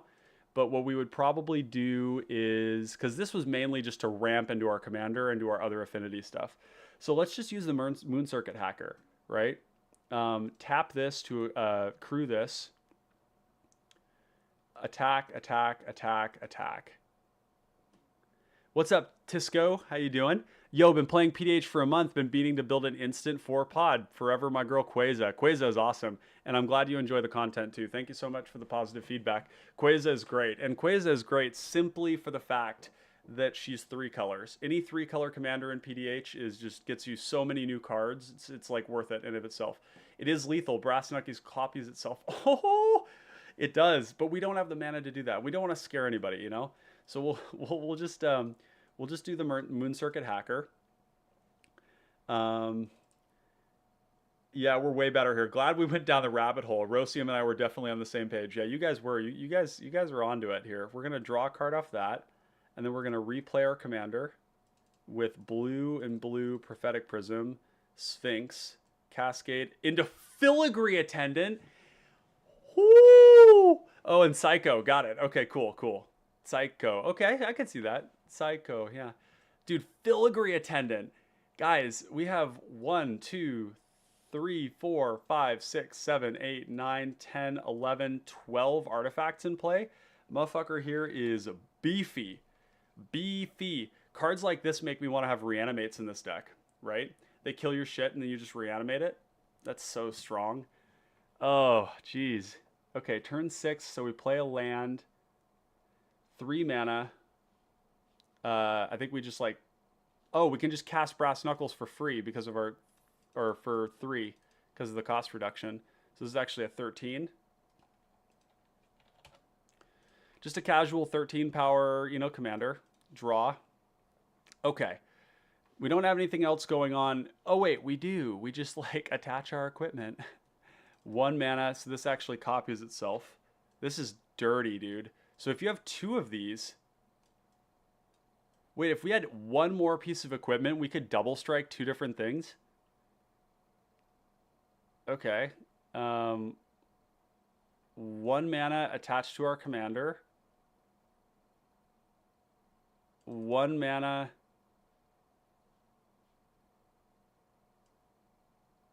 attached to our commander, or 2 mana, and then 1 mana attached to our commander. Yeah, Jared, we're still going at it. We got you just have to scroll back through because the we tried Midrange and it was clunky. The premise, the main point of contention is that when you play a ton of cheap stuff to enable the Sphinx, then your hits off of Sphinx aren't good, right? So you have to play a lot of cheap stuff to get to the Sphinx, but then your cascades are bad. So what if we didn't worry about cascade? What if we just like did Azorius, you know, aggro, you know, Metalcraft aggro is basically what we're trying now. It was like, okay, this is probably going to be bad, and it's not. It's not bad. It's good. What's up, Salon? Can an uncommon planeswalker be a commander? It cannot, unfortunately. I was a big advocate. I've always been a big advocate for it. The uncommon planeswalkers are all very fair. There's a number of them that are super bad. There's a couple of them that are really good, but they're not game breaking, right? Like some of them turn off, like, you know, Ashiok turns off tutoring, which is awesome. It's also graveyard hate, and it's in Dimir. You know, Saheeli is kind of like TPI. There's a lot of really cool stuff, but the rules committee isn't down with it, and it's just their loss, to be honest. I've always been really like opposed to that position of theirs because it's just adding new options to the format, right? And what they want it to see is they want the thing to say this planeswalker can be your commander. But I don't think WotC is ever going to make that card, so we're just not going to have them. But what I would say is if you want to play with them, nobody in your play group is ever going to stop you. So just fucking do it, right? Just fucking do it. Take the Frantic Salvage refill plan, buys Attendant 2 since it's an artifact and it gets you restack all your bombs. Yep. Not sure about Scale and Tooth. I like them both. Just need to build my last deck. Good Knight Commander, Gold Knight Commander. Pod design is Akiri, Tainted Observer, Nyx Weaver, and Gold Knight Commander. Awesome. That sounds like a lot of fun. Sounds like a couple of PDH decks for sure. Okay, so this right here is 1, 2, 3 pieces of equipment. So +3, +4. So now this is a this is 8/8 double strike. So we like crew this brute suit, attack, attack, attack, attack, attack. They kill our commander because they can't deal with it, right? They kill it and we laugh and we laugh and we cast it again. And we get a Benevolent Blessing, which we will put on our commander. Cool. So you can't kill our commander and it's going to kill you. Got it. And then we've got 1 mana. We don't have enough to activate this thing here, but we have a Lorien revealed. So now what we do is go 4 mana. 1, 2, 3, 4. Equip all these things to Sphinx. It's lethal. Go to combat. Kill somebody probably. You know, attack, attack, attack, attack. And then second main, we'll just pay 2, sack the Candy Trail, draw a card, play a land, pass the turn. This is turn 8, and we're definitely killing people. Like this is game over for some people. Cast Lorien revealed 1, 2, 3, Ethereum Spinner, like that, and then hold up. We could actually just hold up Moonsnare prototype, but either way, this is sweet. Okay, let's do this again. Okay, Ardent Recruit's cool.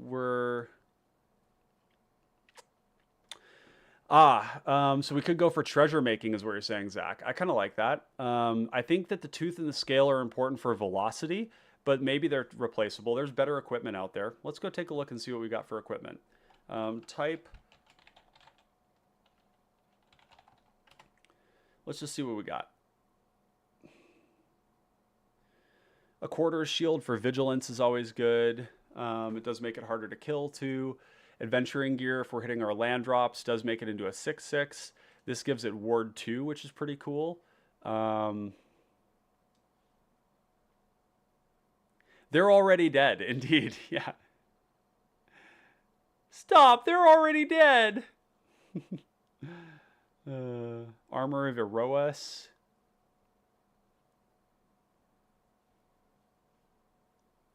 I would like to have some more short swords in here. This could be kind of like, is this like Azorius? Damn, this is kind of like Azorius Oxida Finisher. So like, what if we did play stuff like Cathar's Shield and like a Quarter Shield and Bonesaw? Now we're really unhinged. Yeah, now we're completely and utterly lost in the sauce. Haste doesn't really do us anything good. Gold Vein Pick is nice, but I don't know if mana is really our problem. Great Sword of Tyr is a great piece of equipment. Laubert's going to be stoked when he sees that one go in. Haunted Cloak is really good.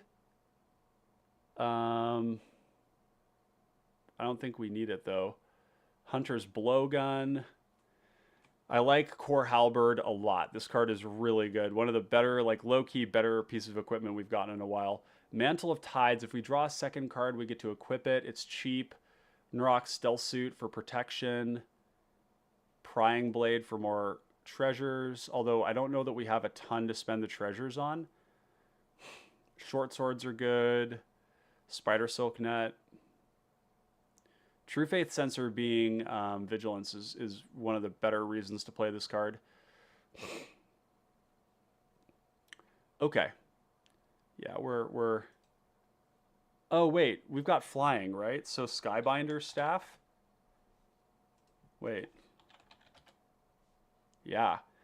Can't be blocked by creatures with flying. It's also like 4 mana, which I don't love about this card. Right? It's like a cool thing you can do. We'll just put it in the sideboard here. Yeah, Great Sword of Tyr is amazing. Okay, so now we have 117 cards and we need to cut some stuff. Let's organize things again. Sky Swimmer Koi is going to slap in this deck. Warlord's Elite's going to be great. Moonsnare Specialist is interesting. Maybe because we're not so focused on cascading, the removal that we'll play is... Maybe that we have to do that instead of Moonsnare Specialist. But Moonblade Shinobi is insane. Phalanx Vanguard, Ninja of the Deep Hours, Moon Circuit Hacker, Mandible Justicar, Auriok Sunchaser, Mistblade Shinobi is Gas, Ardent Recruit. Okay, now we're like a full-on zoo deck.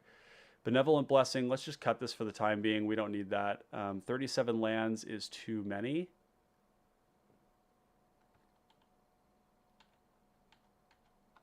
And now we need Ancient Den. And we need Seat of the Synod. And we need Darksteel Citadel. And we're just going to pretend like our mana is perfect. Let's do... This is going to be Eagles of the North now.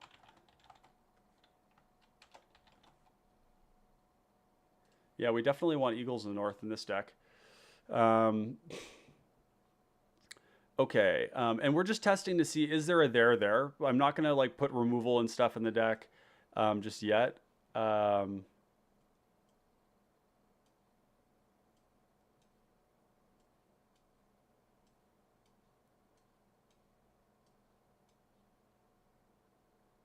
See, in this deck, we would actually want the Impetus cards.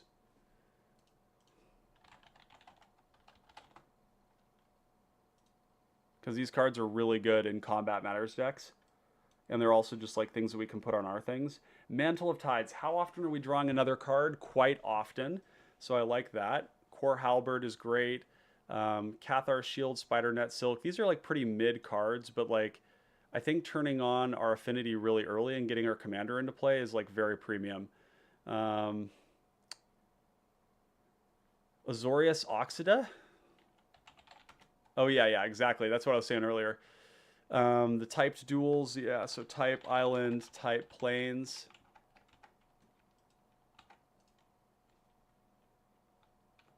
But we're not going to worry about the mana. Like we're basically going to assume that our mana is just like perfect. We're not going to worry about colors. That's kind of one of the ways you can do with like playtesting. We probably want Brainstorm. We might have to leave that out for now, actually. Let's put this in the sideboard for now. Let's put all of our removal in the sideboard. Because I just want to see if this is a there. Because if it's not, we can just like not do it. Thundersteel Colossus is probably too much mana, but it does slap. This card is big. And how much ramp do we have? Not that much. So let's cut that. We're up to 60 artifacts. That's crazy. That is a lot.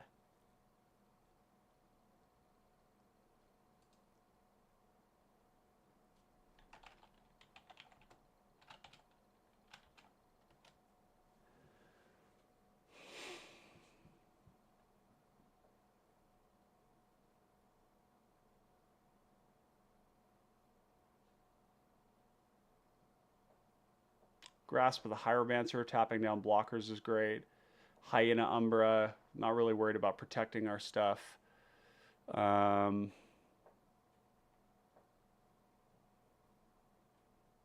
Sentinel's Eyes is really good. This is an equipment, right? It's an aura that comes back over and over again, is exactly what you want in a deck like this. Steel of the Godhead, Jesus Christ. +2/+2 lifelink and can't be blocked. Cool. And the great thing is you cast a card like this, they say, oh, nope, can't deal with that, and they kill it in response. We got 2 for 1, but then we're actually going to get our card back with Sphinx. All the glitters is in the deck, Psycho. We got that one. Oh, what a cool card. I didn't know this existed. +1/+3 and flying. We don't have like any major big draw spells. We have like Keep Watch is in here. What are our other draw spells that we're potentially missing here? Let's go into Considering and take a look. Oh my god, so many cards. Steelfin Whale is in the deck. You know, the cards like Shrieking Drake, and we probably want Thraben Inspector, and we want Novice Inspector because both of these are good. Glinthawk is aggressive. Core Skyfisher is also aggressive.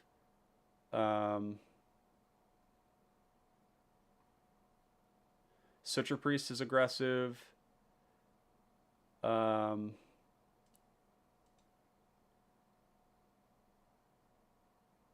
Yeah, Core Skyfisher. I really like the Shrieking Drake too. It's basically like another ninja. Tinker's Tote is also great for this deck. And in that case, we would probably want the Monarch in the Initiative.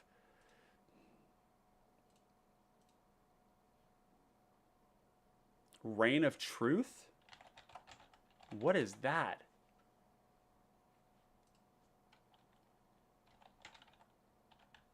I don't think that's a common. Yeah. Silver Raven is just an evasive creature. So let's just throw that in as well. But then we're going to have to come back and make some cuts here. Oh shit, you know, there's some other cards here too. It's not an artifact, but it's an aggressive blue creature. And that is... geez, do we want to ramp in this deck at all? Is that like not what we're doing? Like ramp always conflicts with a curve, right? So like we have 62 artifacts. Let's just cut. I'm just firing from the hip here. So we're going to cut Guardian Idol. Maybe we keep Chalice. We have a lot of pips now, so that's actually not going to stay.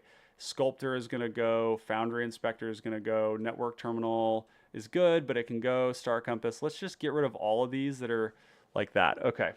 Because our artifacts are like, yeah, we're doing different stuff. This is going to go creatures, Sentinel's Eyes under modifications. And actually, these are a little bit awkward because both of them require that we tap our creatures.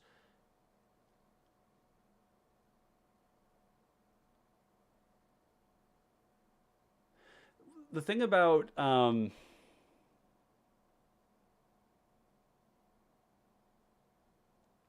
the ramp does help us get to our commander, but like look at our curve though too. Look at all the other stuff we want to be doing that also are artifacts, right?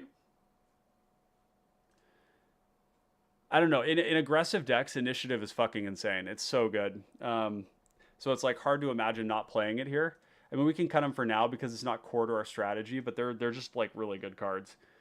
Let's just try this. We're a little bit low on lands, but we're just gonna try it. 1 mana, Bone Splitter. Next turn, land into Golem Skin into Prying Blade. Yeah, this is exactly like Azorius Oxida Finisher.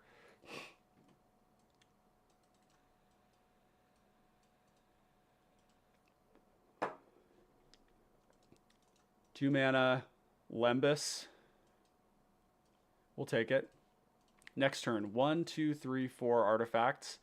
We can get to 5, 6 this turn. So no creatures in this one, which is interesting.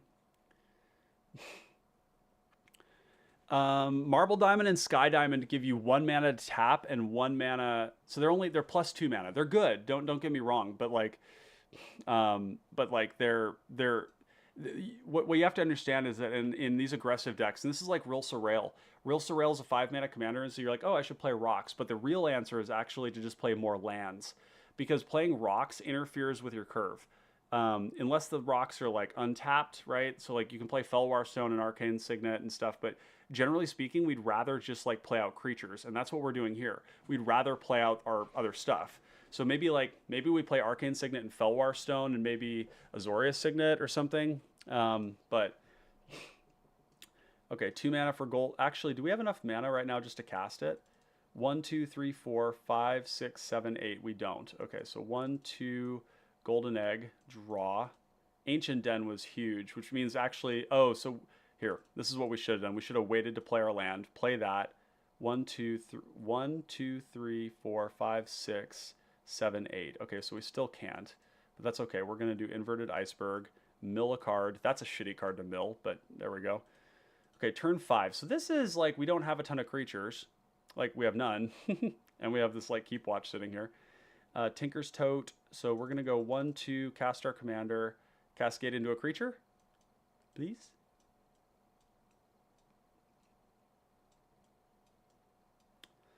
Oh my god, I'm starting to get ragged, folks. This is a long stream. Shrieking Drake. That's cool. Except that it just returns itself. Can it do that? Yep. So it returns itself. And then I guess we can go 1 for this. Return it. 1, 2, Drake. Or Sphinx. Whale. Okay. Like that. All right, there's a Filigree Attendant. Okay, so we can loop our commander with this once. We probably want to get the Attendant out right now. So what we'll do is go 1 mana, equip this, just to diversify our stuff. I'm a big fan of using equipment to like make irrelevant threats relevant. And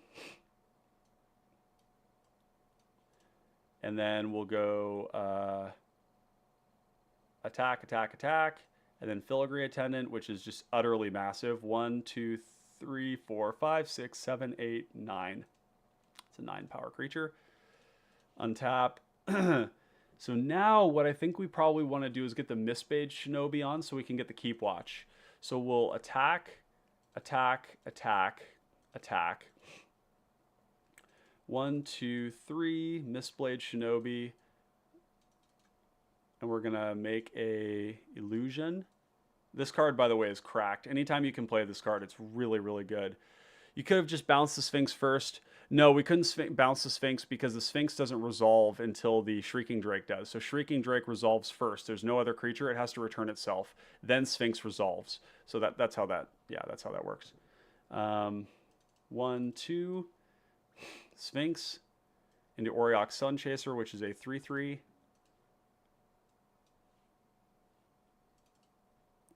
Okay, so now our Keep Watch is going to be busted.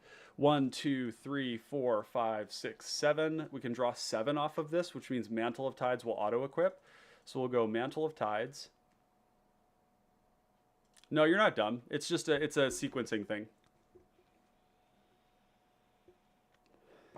Maybe we just want to run out all of our stuff. You know, do this, pay 1, equip this to like the Illusion. I kind of like that. Yeah, I like that. Yeah, Mistblade is one of my favorite. God, Mistblade is so good. I cannot tell you guys how many times Mistblade has carried me through fucking games. Making blockers, they're flying, they're great with the initiative. You know, you can suit them up with stuff. It's gross. In Real Surreal, it's like one of my favorite cards in the deck. And then let's just say we had the white mana for this, and we'll just go play this, equip this onto our commander. And look at how diversified our threats are right now.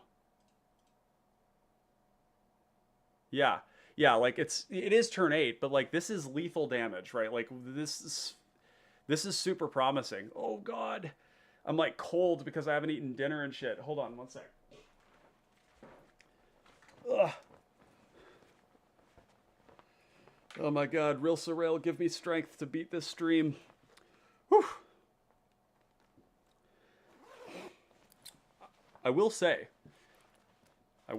if you guys are enjoying this right now, do make sure to leave a like, leave a comment for the algorithm, subscribe if you aren't already. If you're interested in joining the Patreon, you can go to the link below. You can sign up for as little as $2 a month to join the supporters only section of the Discord. I only say that because we're having so much fun right now. And if you want to make sure more of this stuff is happening, that's a great way to do it. Okay, so we attack. And actually, we're going to put this on the Mistblade Shinobi, because we want this thing to be able to connect every turn, right? And having vigilance, it's gonna, yeah, it's gonna be good. So we attack. Mirror Enforcer comes into play for free. We attack. We cast Keep Watch. We draw 1, 2, 3, 4, 5, 6, 7, 8, 9 cards.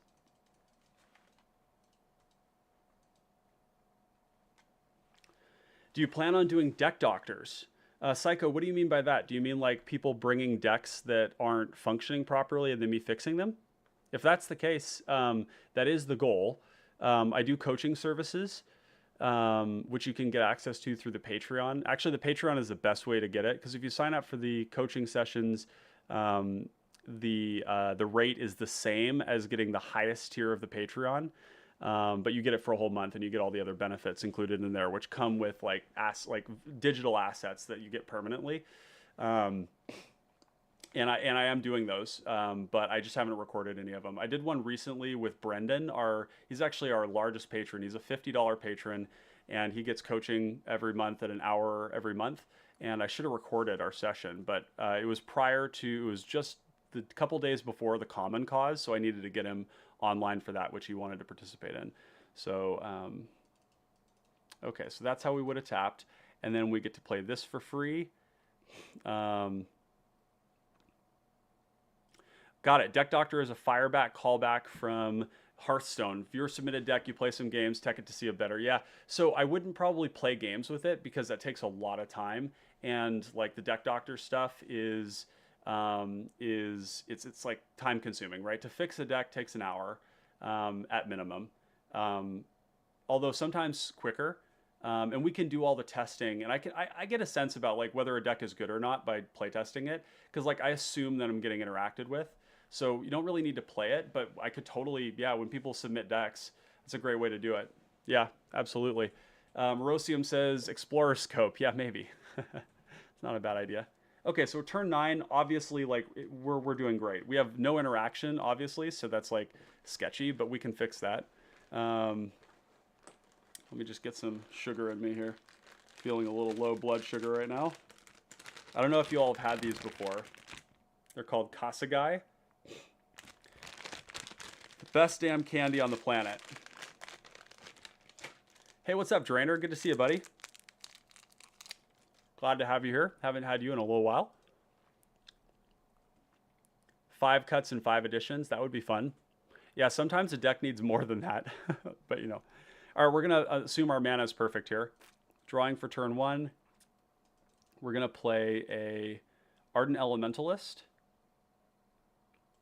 Turn 2, Island. This is probably not going to be good enough for the deck. It might be with the Sphinx. It's kind of like a second copy of that other one that we had. We can get Metalcraft online this turn? No.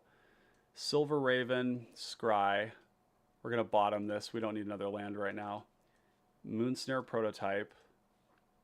pass, land, Prying Blade, or, yeah, Prying Blade, pay 2 to equip onto this.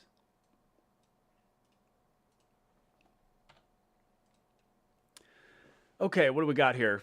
I think Firebat limited himself to staying true to the core concept of the deck. Yeah, and that's really important to do when you're coaching. And I've done a ton of coaching throughout my life. Like, yeah, it's just something that I do a lot of, and like with my friends, but also with some of the clients I've got. And with coaching, it's really important to stay core to the concept, unless the concept itself is broken. Like what we saw here, right? The deck that we built before was broken, didn't work, right? Or it had variance that was unpleasant. And so sometimes you do need to like rebuild it, right? You just start from scratch, and that does take like a minimum of an hour.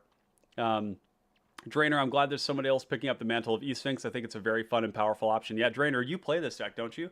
We're playing, so what we're exploring right now is that the deck did not work before, right? And that was like going mid-range Sphinx. The problem is you have to play all this cheap stuff that's like kind of irrelevant so that you can get Sphinx. But what you want to hit with Sphinx is not cheap irrelevant stuff, but because you have a lot of cheap irrelevant stuff, that's what you hit. That's the problem with the Sphinx we had before. So now this is like Oxida Finisher. If you're familiar with the card, it reduces the cost of the commander by 1 for every equipment you have. Well, why not just do it in this and it's all artifacts, right? And when they kill our commander, we get more cards, right? It just seems really synergistic. Psycho, honestly, is there an artifact-based interaction? Portable Hole and Glass Casket are both uncommon. Unfortunately, they are. Our interaction is going to be instants and sorceries, probably. Lobert says, my friends have asked me for that. I ended up just making my own version and comparing the differences. Much better IMO, but so time-consuming. The mid-range hashtag on the title may need to be updated. Well, I still think this is a proactive mid-range deck, is the way to look at it. It's not an aggro deck. It's not fast enough to be an aggro deck. I don't think. Like, yeah. But yeah, I mean, same. Proactive mid-range just means you have card advantage in interaction and that you're not like a psycho. Like, our aggro decks that don't play interaction, I do not like in this format. I think that they're really irresponsible. But, you know, whatever. Everybody's got their thing. So we attack, make a treasure.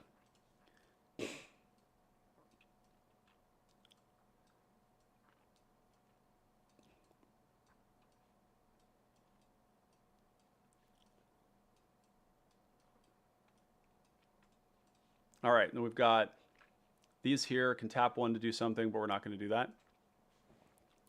Yeah, Universal Solvent's basically unplayable, but Relic's good. Moonsnare Prototype, of course, can be removal, but Spellbomb is good. Yeah, there's lots of stuff.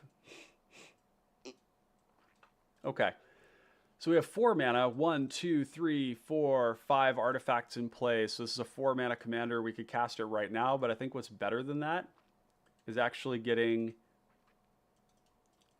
Can we do anything like this? 1, 2, 3, Ethereum Spinner, attack, make another treasure. 1, 2, 3, 4, 5, 6, 7. So we can tap this, cast this, announcing our cast, and sacrifice a treasure. To get it, we're going to get a Gold Vein pick, and we're going to get a Thopter off our commander, off of the this. And then we have 2 mana left, which unfortunately is not enough to cast the Warlord's Elite. But that's okay. Turn 4, 5, 6, 7, 8, 9, 12 power in play. Let's tap this to tap this to attach this to a Thopter.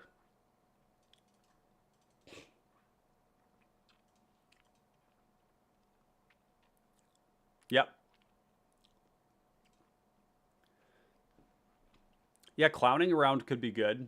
If Clowning Around hits 3 artifacts, it's amazingly efficient. So I think that's actually a good call. I like that. 1, 2, 3. Is there a world 1, 2? Yeah, we'll be able to make a treasure. So we're going to go Machinate for 1. Actually, we're going to want to Machinate with another artifact in play. So this one here. So we're going to Machinate for 1, 2, 3, 4, 5, 6, 7, 8, 9, 10. That's kind of busted.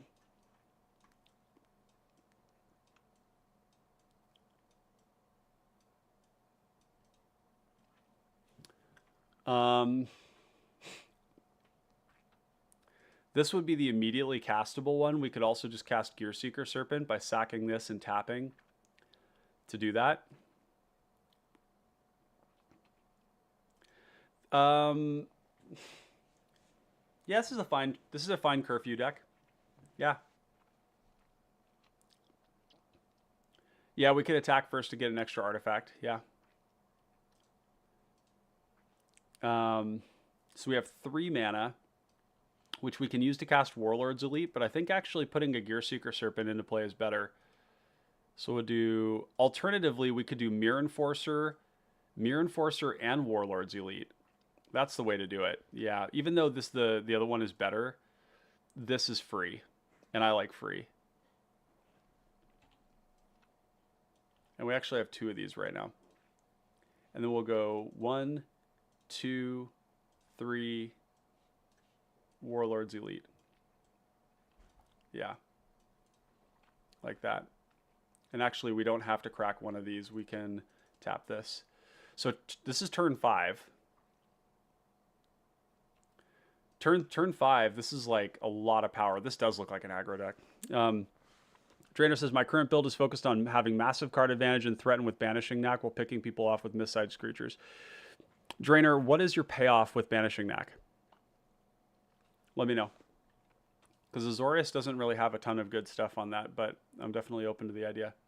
I think Banishing Knack generically is good in decks like this because because it's just a removal spell, but it's also a way to get your Sphinx back, and then if you have Steelfin Whale, then you can kind of like combo off a little bit. It's not an infinite combo, but it's a lot of value.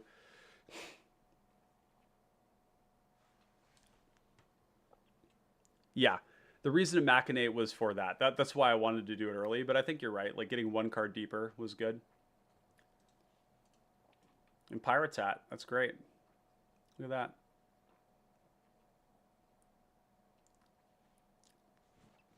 Right, Banishing Knack, but what's your payoff? Because if you have, there are infinite mana lines, right, where you have like Arcane Signet or Felwar Stone. Well, no, it'd be less. If you had like Foundry Inspector and Ethereum Sculptor and an Arcane Signet and a Banishing Knack, you make infinite mana, right? And right, but you go infinite, you can make infinite mana, but what then, right? What does it do? You can go infinite with Springleaf Drum with an Ethereum Sculptor, but you make infinite mana like and then cast your deck with your commander. Is that it? Because you bounce your commander. And then once you cast your deck, what do you do? I guess if you cast your deck, you might hit like a storm spell, like Temporal Fissure. Yeah. I suppose so. So it's not like a hard combo, but you kind of win the game the next turn. That seems good. Yeah, that makes sense. Okay, 1, 2. Play this. We don't really want to loot, but we're gonna attach it anyways. Put this on one of these things, like that. We got a treasure this last turn as well, and then we'll attack, make a treasure. Yeah, the Banishing Knack is appealing, right? I don't know. I think though that like what we're seeing here, this looks a lot more promising than anything I've ever done with eSphinx. And there's always the combo eSphinx with like Ghostly Flicker too. But I don't really want to combo with eSphinx. I think eSphinx does some cool stuff with comboing, but that's not our modus operandi here. We're gonna discard this to the this thing here. Mandible Justicar. That's pretty cool. Okay, let's try one more time. Land, Signet, bunch of cheap stuff. This is gross. Whew. Cathar's Shield. Let's just do Landmark. Scry 2. And I know the mana looks weird right now because I'm not focusing on colors. We're just playing our cards.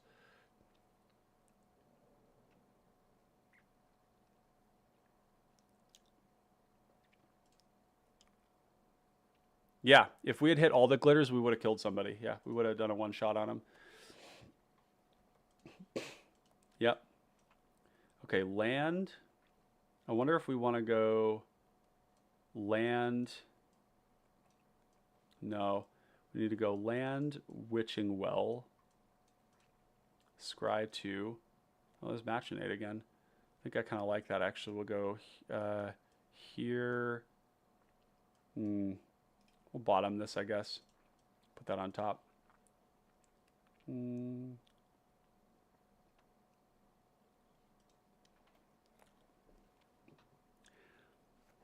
Yeah, the Flicker combo has a ton of redundancy to it. It's a super scary deck. The Flicker doesn't work specifically with the Commander, but the Commander works well with getting all the Flicker stuff. And all the untap stuff is really high tempo in terms of getting a lot of mana. Like Dramatic Reversal is a really good thing to be doing in that deck. It kind of like goes infinite on, with very little. I like Knack a lot. I think that a lot of the cards in Knack kind of suck, though. Like, Banishing Knack itself is good, but all the untappers, except for Steelfin Whale, are pretty bad. That's, like, one of the downsides. I guess you could play, like, the Zephyr or whatever that loots you through your deck, so if you wanted to get to something in particular. There's just so many reasons to be doing, like, this aggro shit, though. That's kind of one of the things I'm noticing. Let's just play this Razortide Bridge. So we got our Affinity up. Turn 3, land... 1, 2, 3, 4 artifacts. Let's go 1, 2, Steelfin Whale, 1 mana, Thoughtcast, 1, 2, draw. Land, Lifestaff. 1, 2, 3, 4, 5 artifacts. So now we can go 1, 2, 3, 4, 5. 6, 7, 8, 9. So we can cast our Commander. That's probably what we want to do. So we attack and then cast the Commander, untaps it, Cascade into Bonesaw. Not amazing, but it's also not terrible here. Land.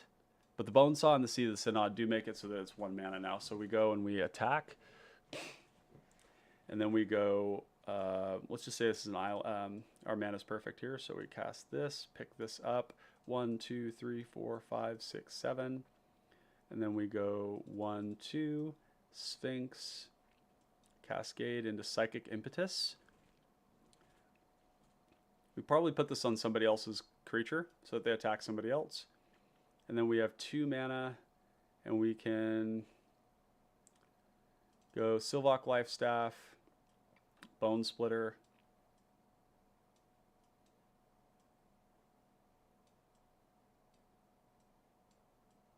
like that.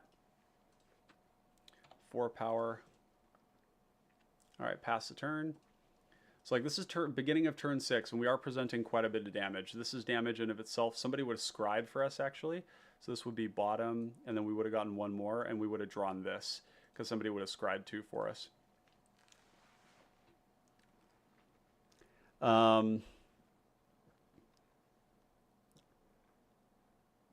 I wasn't super impressed with aggro at the time because it was too high variance, but notably there was no All That Glitters at the time. Yeah, All That Glitters is a big reason to be doing it, but I think the other part is that if you're not doing combo, I don't know, there's just so many like stretch points where you have to there's so many compromises you have to make when you play Sphinx. Yeah, and I don't like the idea of cascading into my combo cards. That seems dangerous. But I mean, Sphinx had a very high win rate, when before, like a year ago. So who am I to criticize? I think we want to go for a Machinate right now. 1, 2, 3 Machinate. And we're going to go 1, 2, 3, 4, 5, 6, 7. 1, 2, 3, 4, 5, 6, 7. That's a lot of good choices. I think we take the Brass Knuckles, though.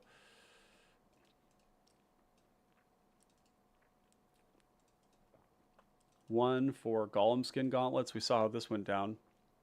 Yeah, a lot of there was Noyark, one of our current. He's still a patron, but he's been taking a break from Magic. Noyark was really big into Ethersworn Sphinx, and it was just like every time I played him, he just became like arch enemy so quick because his cascades were so damn good. It just felt like it was impossible to keep him down. I'd be really curious to go back and look at his list. Yeah, Brass Knuckles is another like really good card. Yeah, okay, so we got Brass Knuckles, we cast it. Can't really do anything else here, though. That's fine, though. We're still attacking for a ton of damage here.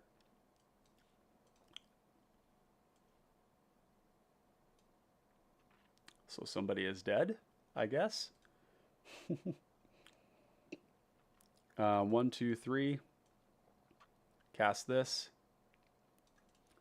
And then 1, 2. Probably just equip the Golem Skin Gauntlets to, like, could also just run this thing out. Yeah, run that thing out. And then attack. And actually, we probably wouldn't run that out at first. We just attack, and then somebody kills this because of the Flaming Fist, and then we cast it again. Right? 1, 2, 3, 4, 5, 6, 7. Ooh, but that's actually not enough artifacts, is it? So we would have to wait. So we would cast the Pirate's Hat, probably. And now it's 3 mana. So we go 1, 2, 3. No. 1, 2, 3. Is that how that works? 1, 2, 3, 4, 5, 6, 7, 8. Costs 2 extra cast. So it's going to cost 3. Cast it. Cascade. And actually, we would have scried this away with the Psychic Impetus. So we'll cascade into the Freighter, which is cool. Oh, 2 artifact lands. Oh, so I could have last turn. Oh, so we would have this in play right now. And oh, okay, so we actually didn't have to spend any mana this turn. Escape Routes feels very slow, but, you know, it is a powerful card. It's a powerful engine, but it's expensive. I don't know. Depends on what you're trying to do. I don't think it would fit in this build. It might. Like a repeat engine in an aggro deck where, like, I don't know. The engine of the deck, though, is you attack with Sphinx for 4, and eventually they have to kill it, and then you recast it again, right? Especially with Flaming Fists. This is fucking crazy. Like, this alone right here, we have some really gross stuff to do. 1, 2, 3, 4. Cast the Knuckles. Copy the Knuckles. And actually, the way that we want to do this is different. We want to go 1, 2 Mandible Justicar.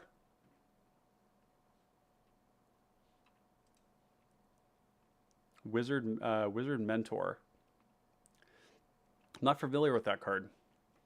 We're going to cast Mandible Justicar this turn instead because we want to get the double triggers off this on the Justicar. So we pay 1, 2, equip this to this creature here. 1, 2, 3, 4, 5. So this adds +3 power to it. 7.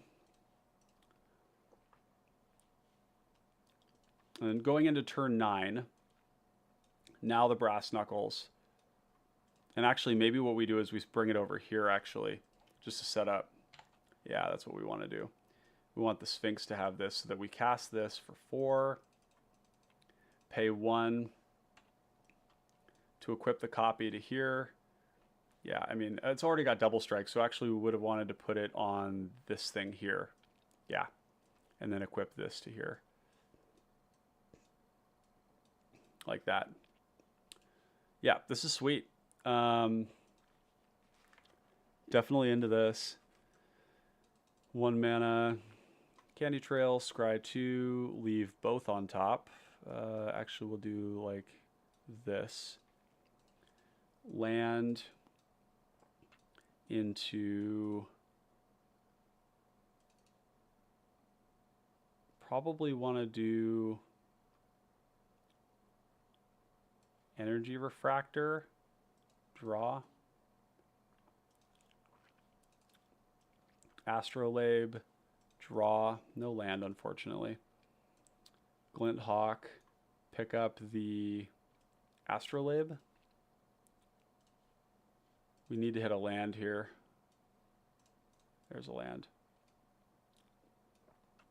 2 mana, 1, 2, 3 artifacts. 4 artifacts. Scry 2. I don't think we need the Potion of Healing. We can drop that. Put this on top. And then 1 mana for Mantle of Tides. Mirrorsmith looks like it might not be great. Wizard Mentor is a 3 mana wizard that you can tap to return itself and another creature you control to your owner's hand. It's tutorable off Step Through, which came up on occasion. It was better, but not crazy good. Got it. Azorius Synthesizer. Yeah, totally. You could have Witching Weld and Astrolabe to draw land there. Oh, yeah.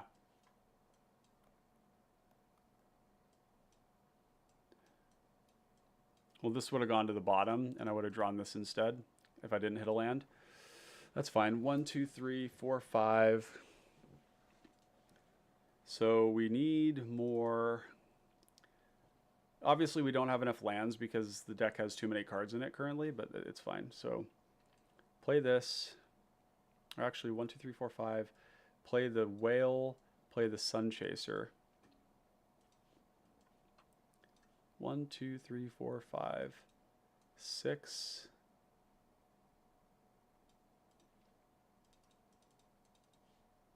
Sphinx.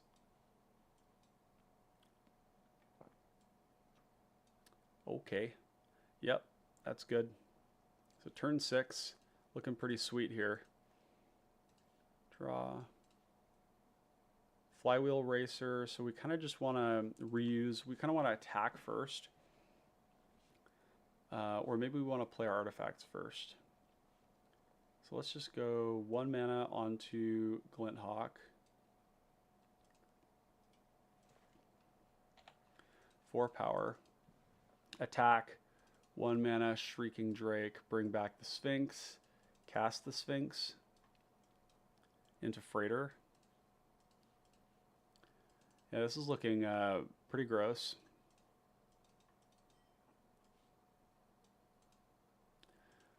Turn 8. It's a lot of power.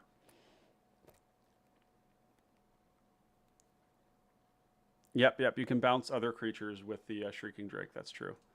All right, we're going to do one more run through here, and I think we're going to be wrapping it up after that because this is I'm exhausted. This is definitely an amazing stream, though. I'm glad that we kind of doubled back and to go and see whether there were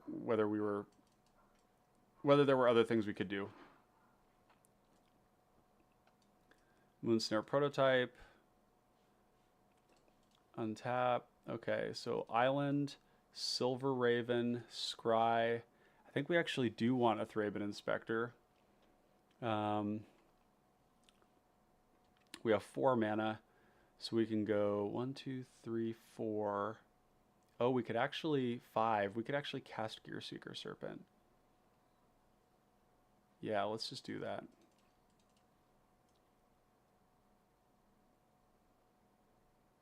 Yeah. Okay. Thraben Inspector. 1, 2, 3, 4. 5 with the clue. There's no clue token, so we're just going to use this and turn it over. That's a clue. 1, 2. Draw a card. We have 2 mana. Mirrorsmith. Draw, land, 1, 2, 3, 4, 5, 6. 1, 2, 3, 4. We're going to pay this time so that we can get the trigger off Mirrorsmith, cast it, cascade into the Vanguard, make a mirror. That's turn 5.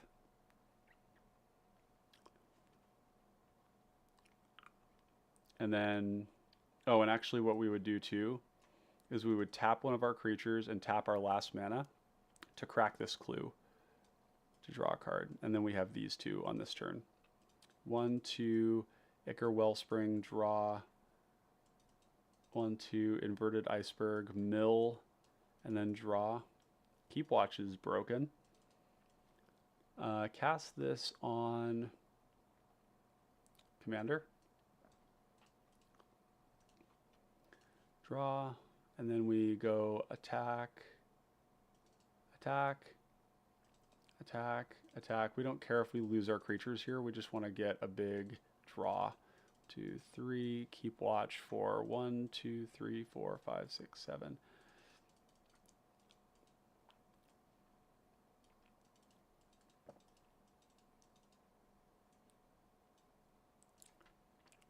Turn 7. A lot of damage. A lot of damage. It's definitely looking good. Oops. Let's see. Gotta get out of that Canva there. Holy shit. Okay. Yeah. I think we made some great progress here. So it is the worst Cascade hit, but Drainer, you got to keep in mind with this particular deck, we're not focusing on Cascade. We do have ninjas that are gonna like loop our commander, but we're not focusing on hitting stuff with the commander really religiously. I'm happy for this to be a bad hit occasionally, because it's gonna draw us a new hand, which is really good. So I think in normal versions of this you wouldn't want it, but in this one you do.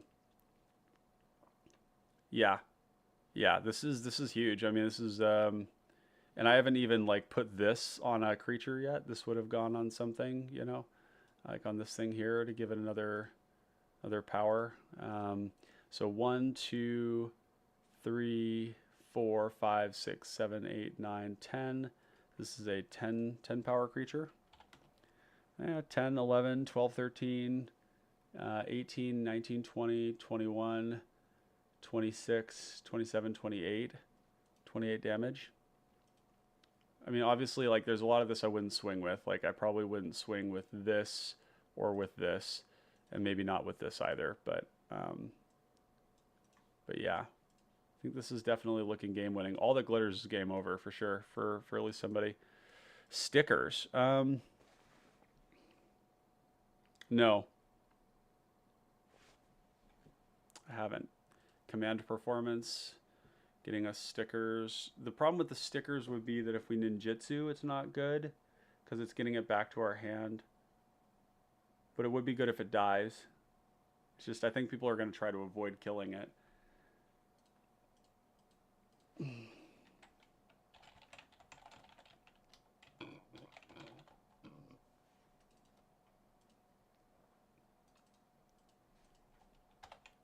Aggro Sphinx. There's 2 Glinthawks in the deck. We're cheating. Okay, cool. All right. Let's wrap things up here, folks. This was really wonderful. I really appreciate everybody's like super avid participation. Salt and Popper, Drainer, Erosium. Boy, we've had so many people in here. We had Psycho, we had Lobert, Salty and Sweet, or I think that's what their name was. We had Antonio, Zach, Lobert, of course. We had Dallas showing up here, Zach, all sorts of great folks. Thank you guys so much for joining me today. This was a really wild live stream, and of course, this is the kind of live stream that you all get to enjoy, but nobody will rewatch because it was so long. But you know that's fine. We learned a lot today. I think that the big takeaway was that when we were working on the previous build of Sphinx, what we were running into is that all of the cards that enable a early and cheap cast of the Sphinx, which is very important, they decrease the card quality in the deck. So to facilitate the Sphinx, you have to decrease your card quality, which makes it so that your hits off of Cascade aren't big. They're not like the kind of things you want to hit, right? Like the dream is to hit like an 8-cost spell off of the Sphinx. But when your deck is like mostly cheap cards to enable it, which is what you need to do, then your hits are traditionally not going to be very good. And I think that that's a big problem. So like this mid-range plan that we had here where we're like playing these big chonkers at the top, I don't think this is very viable. Like we're 7 cards over and we only have 13 card like removal spells. We can't cut any more ramp. like these creatures are the reason for the deck. The bouncing is the point of the thing. So I don't think this worked. This was not good. But we'll just put this in here. Didn't work.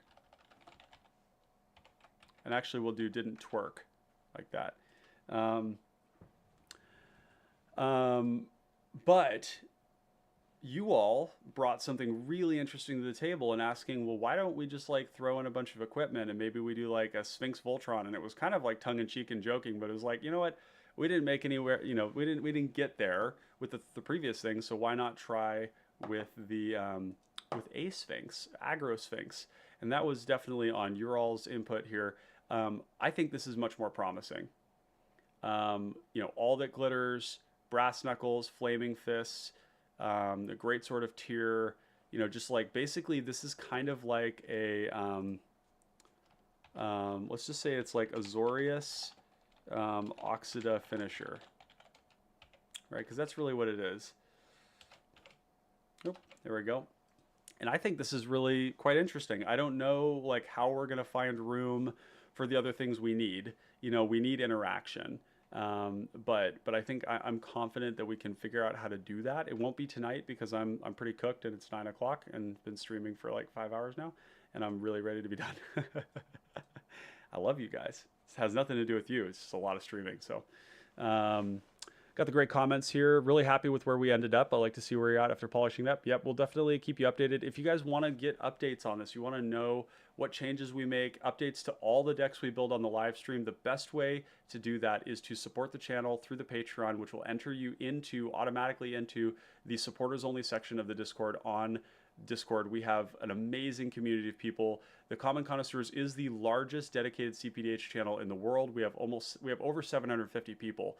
And if you want to join the exclusive part of the Discord where I post updates, where I'll tag everyone and say, these are the cards we added, these are the cards we took out, and this is why, you'll get to participate in those conversations. There's no other place where you can get like real-time updates on the decks that I build, the things that I'm innovating on, the things that we work on. And a great way for you to continue to contribute to that is to join the Discord through the supporters section, join the Patreon, and then you can participate in those conversations. You also get early access to the content. Today we asked the patrons, what do you guys want to see? We've got an open docket for the next couple of weeks here, and you all get to vote on that. We're also giving basically like assets, like digital assets, like for example, this Moxfield playtest window right here. If you go into playtest, this is what it looks like, right? And you can drop your cards in here and play this. This is something that I give you when you sign up for a certain level of the Patreon. So that's a really, really high value offering that I like to give to folks. Make sure that it's actually worth your time and money to support in that way. So if you feel like supporting, that's a great way to do it. If not, the best thing you can do aside from that is just to make sure you leave a like before you go, subscribe to the channel if you aren't already, leave a comment for the algorithm. That stuff really matters. Like when people engage with the video and leave stuff in the comments, I can see uptick in the number of people that get to my video who weren't ever marketed to by me, where YouTube shows them the video. And that's huge. That's really huge. You all have a lot of power to make that kind of thing happen. And you have that power to make that kind of a thing happen for all the content creators. We've got Lawbert here who makes great videos. You can go out and check out his channel on YouTube. Lawbert makes great, lengthier videos where he goes really in depth on certain categories of cards like protection or counterspells or interaction or removal. And he does a really good job. And that's another person that you can support by doing this. And any of the content creators, even as little as $1 or $2 a month, is a huge way to, if you imagine every single one of the 750 people in Discord donated $1 a month, which is like $12 a year to the Discord, that would be $750 a month that I would be able to use to hire an editor, to like pay mods, like pay for better bots, pay for a better green screen, better camera, better like replace my computer. Like all those things are super, super meaningful. So not to beg, this is just to say you have an opportunity to support. This is a great way to do it. And 5 hours in, we're still here at it. So with that, want to cover all the last of the comments here. Thank you, Erosium. Thank you, Salt and Popper. Thank you, Lawbert. Lawbert says, I think we need, I think other mid-range need to do what you did. Reevaluate their game plan and focus on how they're winning. Yep, absolutely. And mid-range does not mean competitive casual. Yeah, exactly. Mid-range is very, very good. You just called my videos lengthy at 5 hours. Yeah, that is pretty ironic, isn't it? This is a pretty long one. So, Salt and Popper says, I'm not a PDH channel, but I do love Popper. Yeah, you do. Absolutely. And of course, if you like Popper content as well, go check out Salt and Popper. He's got great gameplay. He does deck building. There's a whole bunch of stuff there too. So that's a great way to support the Popper community. And with that, we're going to do one last thing here. And that is, I want to shout out all the folks on Patreon and make sure they're getting a lot of love for the support they offer. So let me get in here and we're going to do a little thank you to all of them. We got Yo-Yo Man, we got Brendan Lewin, Joe Wong, HZ, Luke Snap, Max Margulis, sorry, Paul Walker, Neil Farwell, Alex Scott, Jared Bills, the PDH Pod, Eric Adkin, Zach, Scooby, Chris, William, Derek, Ian, and Noyark. So to all of you who support the channel financially, thank you so much for putting your money where your mouth is. I really, really appreciate it. And for all of you out there, for all of you connoisseurs of fine common cardboard, thank you so much for your avid participation today, for carrying us through to the end and building something really amazing. We alchemized something that wasn't working into something that was, and that's really awesome. So connoisseurs of fine common cardboard, thank you so much for being here today. Wherever you are in the multiverse, we'll catch you on the battlefield. Peace out, friends.